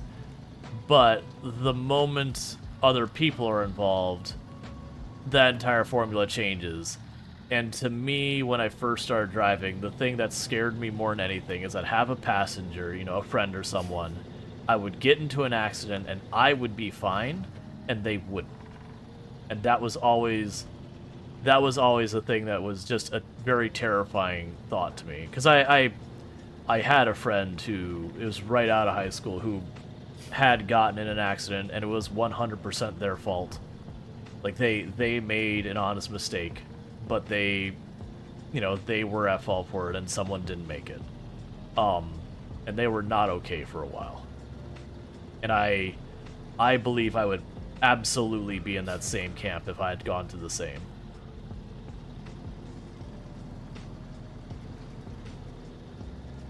It's just not a thing I want. Like, it's just not a thing I want to deal with. Which is one of the reasons why when I had a bunch of my other friends who, you know, they're driving around, speeding around, doing all sorts of dumb stuff, that I'm like, it was just one of those things that never enticed me much. Like, just the idea of, like, zipping around and driving like you're a race car driver, like, just never had appeal to me. Because you look at it like, you know you're driving this big chunk of metal hurtling down the road.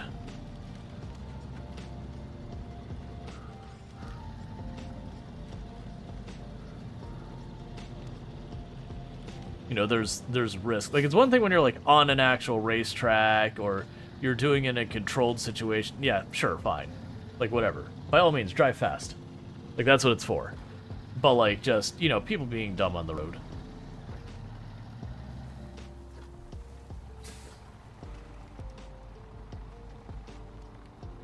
As you're on a bus once, the driver had a medical emergency and passed out at the wheel. Someone managed to get the bus stopped and radioed the garage. The worst I've had was, it was a tourist location, I won't say what it was. And I was working there at the time. I was giving the tour. So you'd have the driver driving, and I'd be the person standing next to the driver, giving the tour. And we had a situation where, like, again, I can't remember exactly what happened.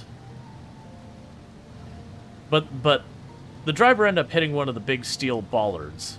And for those who don't know what a bollard is, it's the big, like, either they're concrete or steel. Usually it's like steel filled with concrete. But they're the big metal things that, you know, are between where vehicles go and then pedestrians would walk to keep vehicles from hitting pedestrians.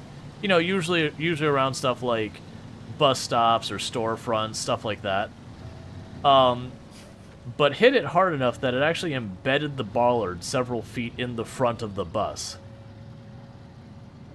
And, like, that was bad. Like, I don't remember exactly what happened, if it was like a mechanical failure or the driver messed up. I don't remember those details. But,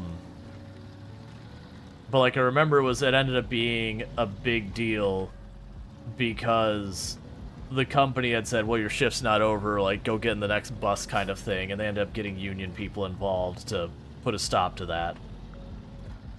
Because, like, the person was not okay so far as, like, they were uninjured, but they're not okay as in they were full-on adrenaline rush, just not in the right headspace to operate a toaster, let alone a bus. Let's see. You've been to camp where your passenger got hurt because of an accident I was driving. Now, you weren't at fault. As it turned out, the driver was drunk. It still messed with your head for years. Yeah, because you'd sit there and second guess everything. It's like, well, what if I did this different? What if I did that different? What if this? What if I was driving a little bit slower? What if, you know, when I noticed that car was doing this thing, I did this other thing? And the answer is, like, you worked with the information you had at the time. You know, it is what it is. Like, you go into that road and it just...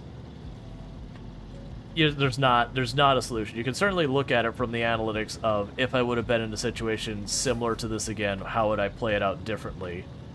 But as far as, like, the actual thing, like, you worked with what you had and you made your choices. You never knew how it was going to turn out. That kind of thing. Nah. That same place I mentioned was also a place that, and this was on the mechanics, one of the buses went to drive off, and they forgot to put all of the lug nuts on one of the wheels, or most of the lug nuts. I don't know if there's actually all of them, but they basically did not. There's something like 12 lug nuts because they're the big front tires of it. And that bus was out going between two of the locations, and the wheel just went its way, the bus went the other way, and the bus slowly tipped over to the wheel that was missing. And that was another fiasco. Again, neither of these did anyone get hurt, luckily. Like, in both cases, no one ended up getting hurt, which is, you know, very, very fortunate. Because losing one of your front wheels on a bus means you now have zero control over the bus at all. Who did it? I mean, it'd be one of the mechanics, I don't know. I worked the tour side of things. I wasn't privy to who did the maintenance, what their schedule was, and who was responsible. I'm sure whoever it was probably got fired. Fairly confident you get fired for that.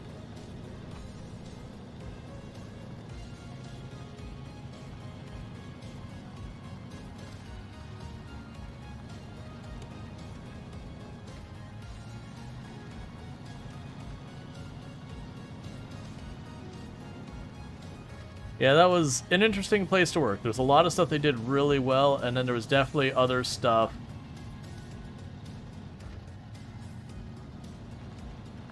that, you know, was not so great.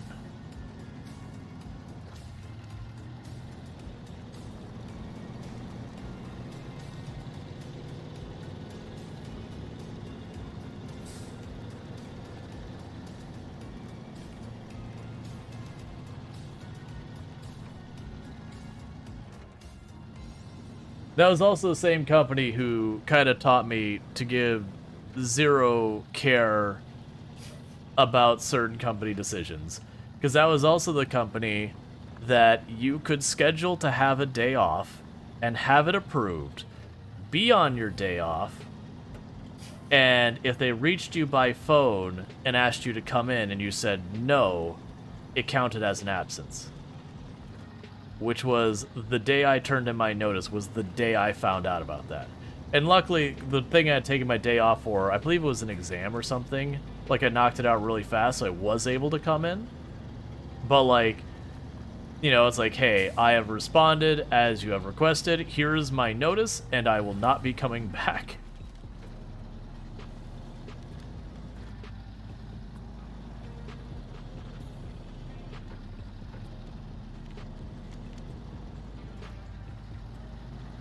See, my dad is a truck mechanic, and I go to work with him. You said there was 12 lug nuts? Gustav was like, how? It was not a truck, it was a bus. And I'm going by memory that I believe it was 12. It was something like 10 or 12. It was more than just like the 6. But it was a tour bus, not a truck.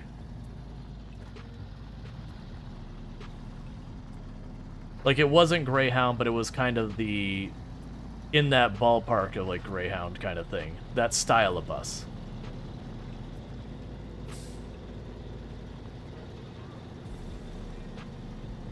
Yeah, no, that's literally, like, when I turned in my nose, I'm like, you do understand, the reason why you can't get anyone is, like, literally everyone is just screening your calls now. It's like, it's understandable you need someone to come in here. It's a service job. If there's not someone there, like...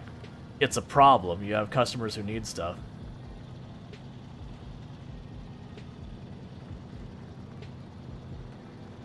But yeah, as far as how, well, it's easy. You just take the distance between your lug nuts. Usually you would just make a smaller lug, and then, you know, you have more of them. The physics would work out totally fine.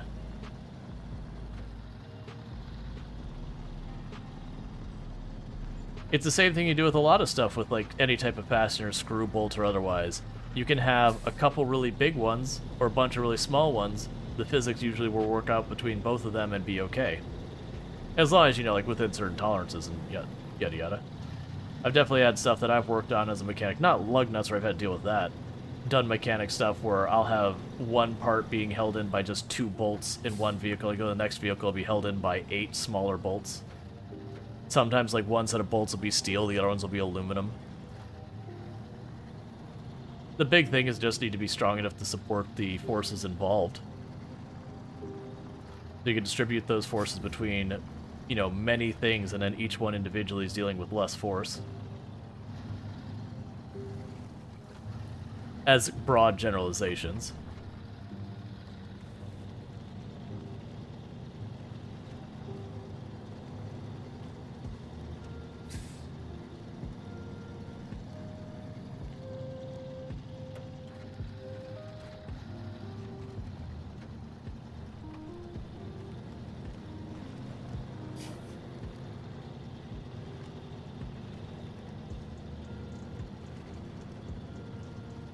Okay, getting pretty close to where we have our fuel vehicles staged.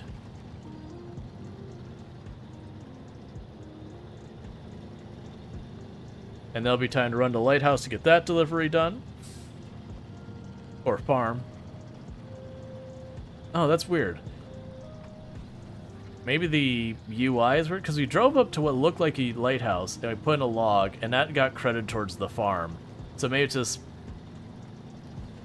the actual icons are different things. This is SnowRunner. This is SnowRunner. Have you ever seen a 67 Mack truck?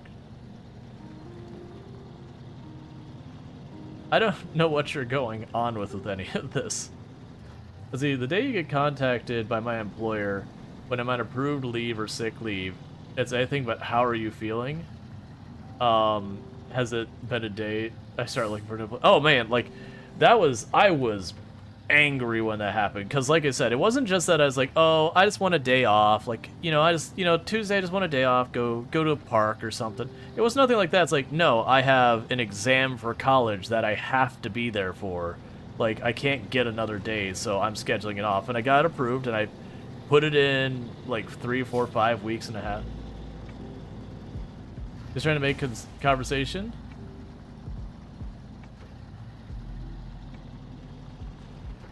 I mean, the big thing is opening with, like, idiot and dummy and having a,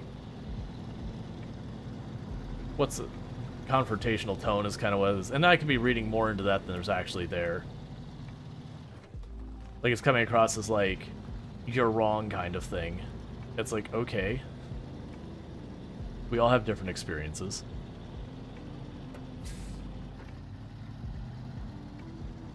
Plus, there's different states and countries and equipment and brands and all that sort of stuff. So, just because one person has one experience doesn't mean the other experience is therefore false.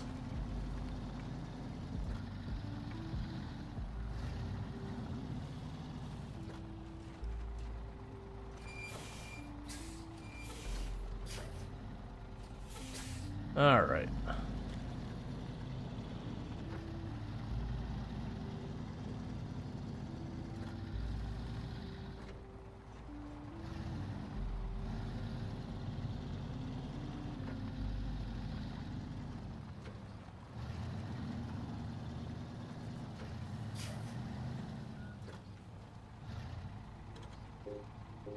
What I'm actually going to go ahead and do here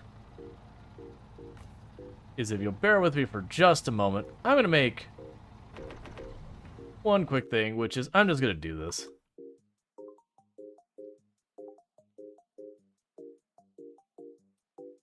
And just so you all know, that person was, you know, marked as a suspicious user for past issues.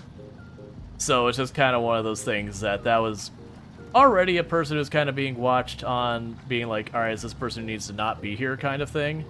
So, like, literally being like, all right, well, I'm just gonna go plug someone else's channel. It's like, okay, well, don't let the door hit you. Do you think big thing you drive a Suburban? I think bigger, I'll leave to my friend who's a commercial license to drive it. I've had enough experience with big vehicles in my life that I'd rather let someone else do it. Oh yeah, and that's the whole thing. I had, like, very genuinely, I had a relationship end because the other person, and it's, I'm being a little unfair here. Like, oh, is that a separate account associated with the same one, I'm guessing? Gotcha. Thank you. That's what I figured, is it was either a second account or something. Gotcha. Cool. Yeah, no, we had already marked that as suspicious previously. So when they were just being like, oh, I was just trying to make a conversation, it's like, no, you're trying to be a jerk is what you're trying to be.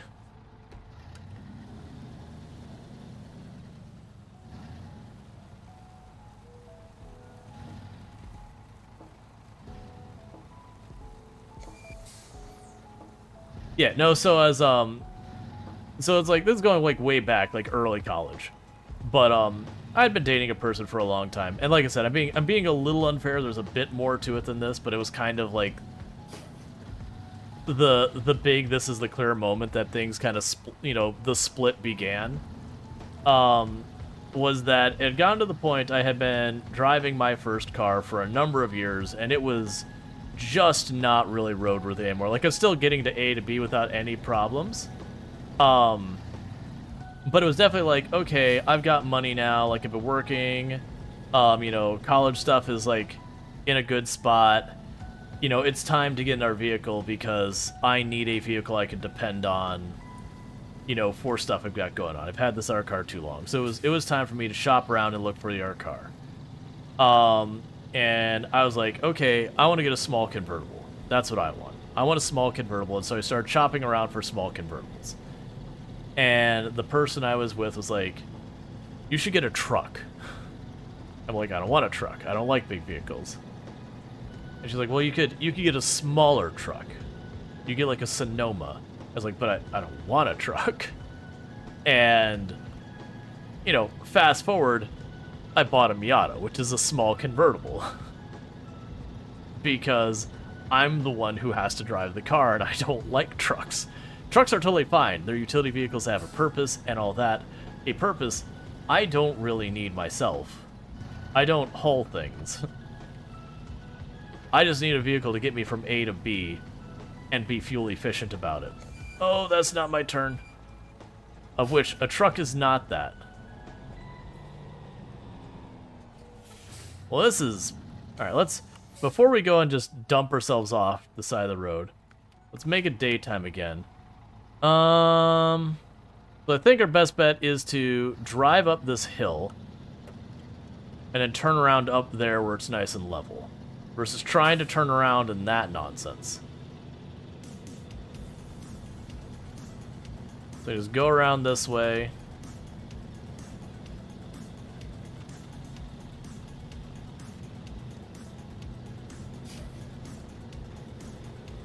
But yeah, so for me, it was like one of these things that it was kind of the fact that I, like, you know, she had something she clearly wanted me to do, and I was absolutely like, yeah, that's just like, unfortunately, that's like really not what I want to do. And the fact that I just did what I wanted to do anyways was definitely like the beginning of the end of that. Which to be fair, like, it's a thing that nowadays looking back as like, oh yeah, you know, I don't think either of us would have been happy there. And she's not a bad person or anything. But, we just want very different things. But yeah, I was like, no. I don't want a truck. I don't want all my friends calling me out to haul their stuff. I don't want this big gas guzzler I gotta drive around everywhere. Because this is also going back to, like, 2005 or something like that. You know, there really weren't that many fuel-efficient trucks. You know, we got better ones nowadays, but like everyone wanted to make the next bigger truck, Can you do a somewhat shameless sad plug? I mean, I have no context to what you're plugging, so it's kind of hard for me to really know which way to go with that. I mean, I don't necessarily have a problem with you making a plug. Another streamer? Well, I mean, I figured that. Like, is it, oh, if it's, Longclaw is going to, I'm assuming it's Longclaw. For those who don't know, Longclaw is a friend of the channel. But very unfortunately, they are in South Korea, and Twitch is ending its operations in South Korea entirely. So, you know, South Korean streamers they're basically just not going to be able to stream here anymore. So very, very definitely, yeah, I'm down to plug Longclaw. So, they're trying to move over to YouTube, and I'm hoping that works out for them. But yeah, you'll have to send the link to one of the mods to actually put it up. But yeah, I'm down for plugging Longclaw. Yeah, we'll want to get their YouTube and get that up there.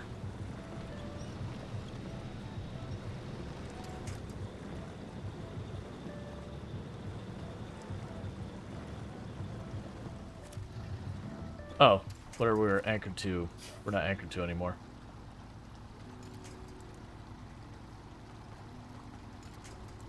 That's a little bit of a dicey hookup, but that might work for us. Why do you... Yeah, that's what I was worried it was going to do. It's just going to twist the trailer, not move it forward.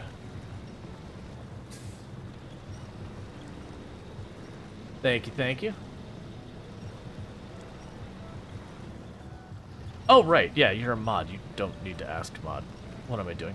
I'm used to people asking about the link always being someone else and had to be like, oh yeah, you need to send it to one of the mods. Right, you are a mod. But yeah, no, Longclaw's a friend of the channel. But yeah, so unfortunately, Twitch is shutting down in South Korea. It's, and it's not some, like, villainous thing that Twitch is doing or anything like that. I know I've heard people be like, oh, greedy Twitch and all that. Very genuinely, South Korea has a weird situation with their ISPs. That their ISPs are charging a lot to operate any type of streaming service there. And what that's done is it's made it extremely cost prohibitive for streaming services to operate in South Korea to a point a lot of places, I don't know which ones, but a lot of like the Netflix kind of places don't operate there either because it's just not something they can make, you know, they can keep over the fees. It's been a thing that's been a hot issue to my understanding in South Korea.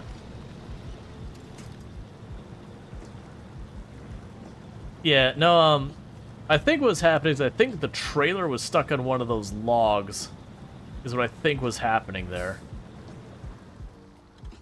And so I need to just get the trailer kind of sideways to get past the log. That tree's not going to hold up anything.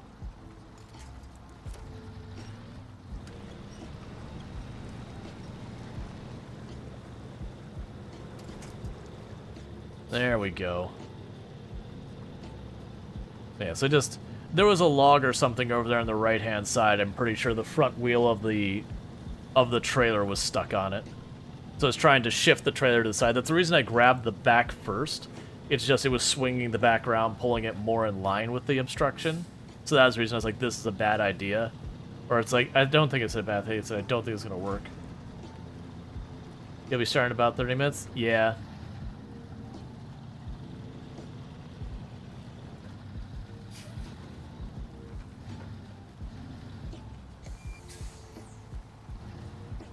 If he's still alive when we wrap, we'll go over there today.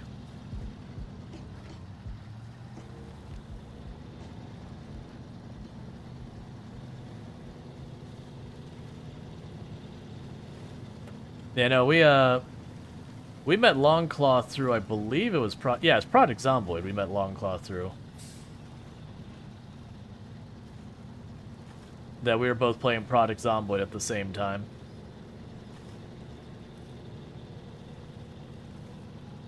But he's had a bunch of fun redeems, like he'll read things in German and he'll read things in Korean as well as another thing. I think you rated you on Project Zomboid? Yeah, I don't remember who rated who. Like that's one of the things that happens forever and ever is, you know, Chinese. Yeah, you'll have people raid back and forth, and then like years later, it's like, do you remember who rated who first? Like, one of us rated the other. It's not a matter of trying to like deny credit. Ooh, look it, glitchy lighting effects. The textures for my tires are flickering in and out of existence. Is that coming? Well, it's not doing it now. Yeah, okay. It's actually good because some of those things don't show up on stream. That like I'll see them and you won't. But yeah, it's trying to decide whether the tracks exist or not. I don't think this will go nearly as smoothly as the last time we did this.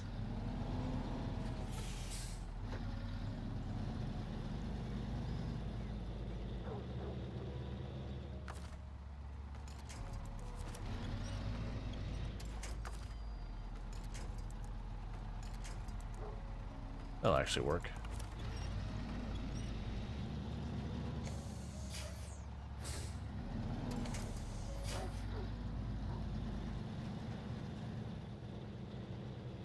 That's what I was exactly worried about. Alright, but this might work because I might be able to just pull the trailer forward using the winch.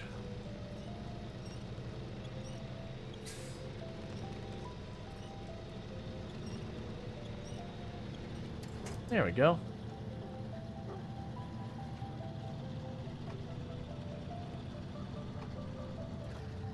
Alright, let's set our markers for going back.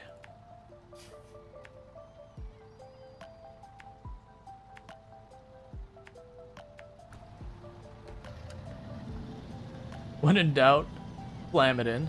Yeah, absolutely. Any of the shapes can go through the round hole if you hit it hard enough.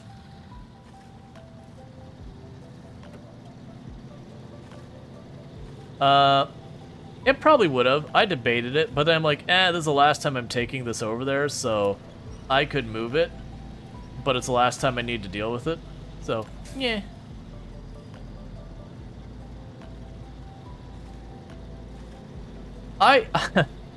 Very genuinely, I think it would be a fun thing to just have a setup for like a scene or whatever. To have that little plastic toy where it has like the different. Well, I mean they made wood ones in the past too, but like have the little thing where it has the lid with the little shapes that you're supposed to put the correct shape blocks through, the thing for teaching children shapes, and then just have like the round hole with like the corners clearly broken out where they just shoved the other piece through. Just like leave that in like a doctor's office or something.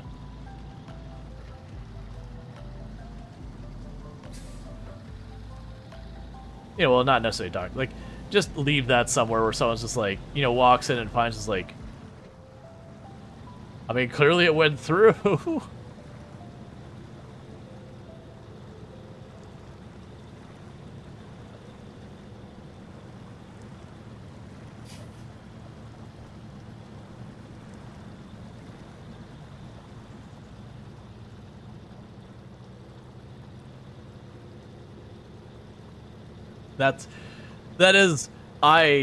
It's very much a meme video.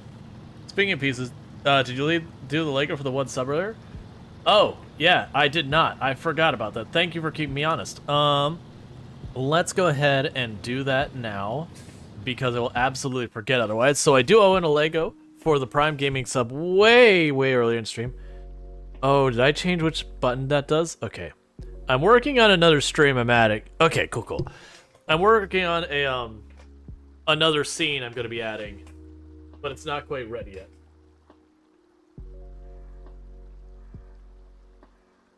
Oh yeah, and you can see I've got new wires added into my situation. So the good news is that light is like, oh man, that light's busted. I've only had it like a couple days. Or not a couple days.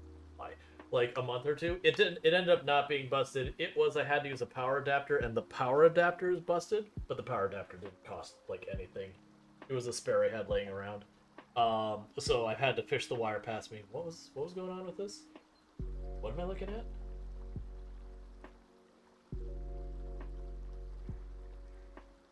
Oh, this thing's gonna attach, isn't it? Okay, are you gonna attach? What am I even looking at right now? I'm so confused. Okay.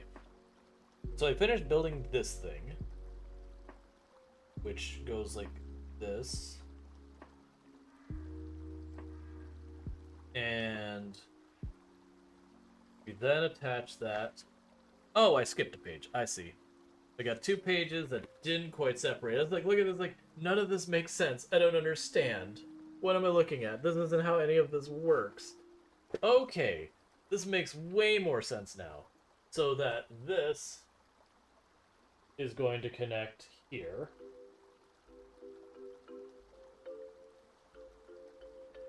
Is that right?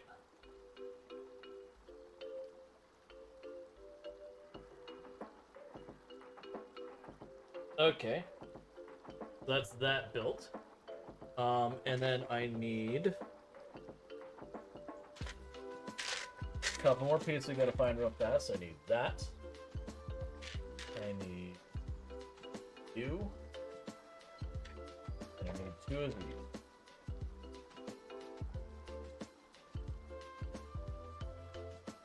And then our brand new piece is right there. Cool. I was a step, like a whole page ahead. I'm like, I don't understand. None of this looks right. And I was so confused.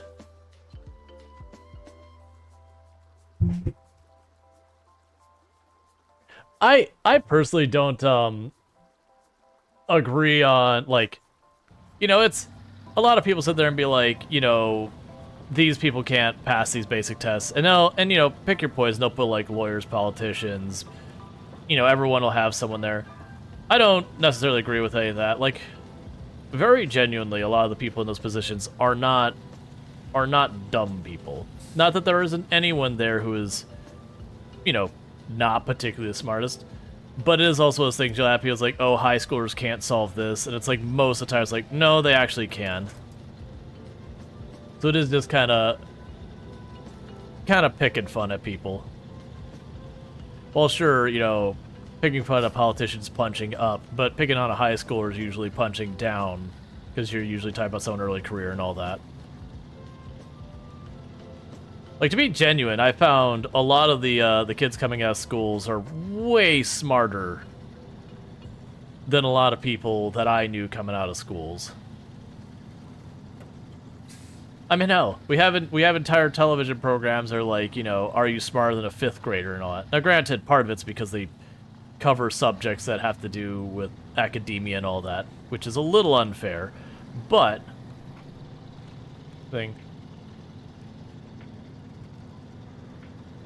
yeah, no, I get the broad attempts of humor. It's the broad attempts of humor when there's a victim, is the way I will phrase it. Like, if humor requires there to be a victim, you know, there's better ways to make jokes. You're gonna learn to play poker with friends? Well, I hope you have a good time and you win more hands than you lose. Or if you're playing with money involved, I hope you well, I mean, it's friends' money, so I guess that could be mixed. But, you know, that ultimately is a productive and fun experience.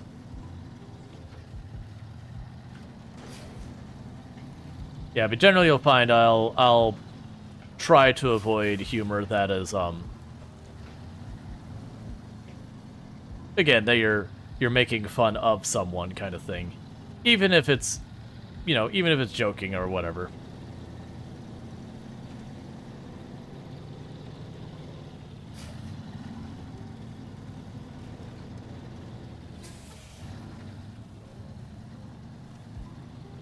Yeah, the way I usually will work with it, if the subject matter of the joke isn't laughing with you, then you're picking on them.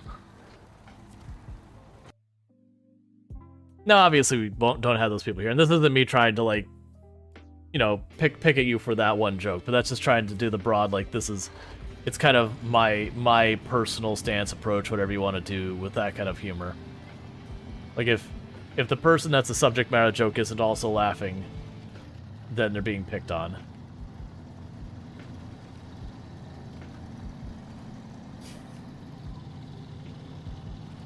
But I'm also the kind of person who does not like pranks and stuff like that either. Like, you can have fun little pranks, but they never stay fun and little, which is always the problem. You know, it might start as something, like, perfectly innocent, like a water balloon. And the next thing you know, someone's, like, you know, really, really damaging someone's car or something. Because each prank has to one-up the other one until you're no longer in good fun.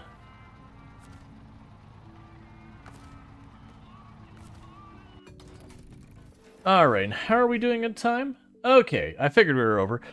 With that said, then unanimously just popped into your head and you read the reaction video. Tried to keep it agnostic-ish in identity. Yeah, no, I gotcha. Like I said, if it was something that's like a direct problem, I would have said something and all that. Like so far as like said, hey, don't and all that. Cool. And I just got verification that the person who won the Timberborn shirt got sorted.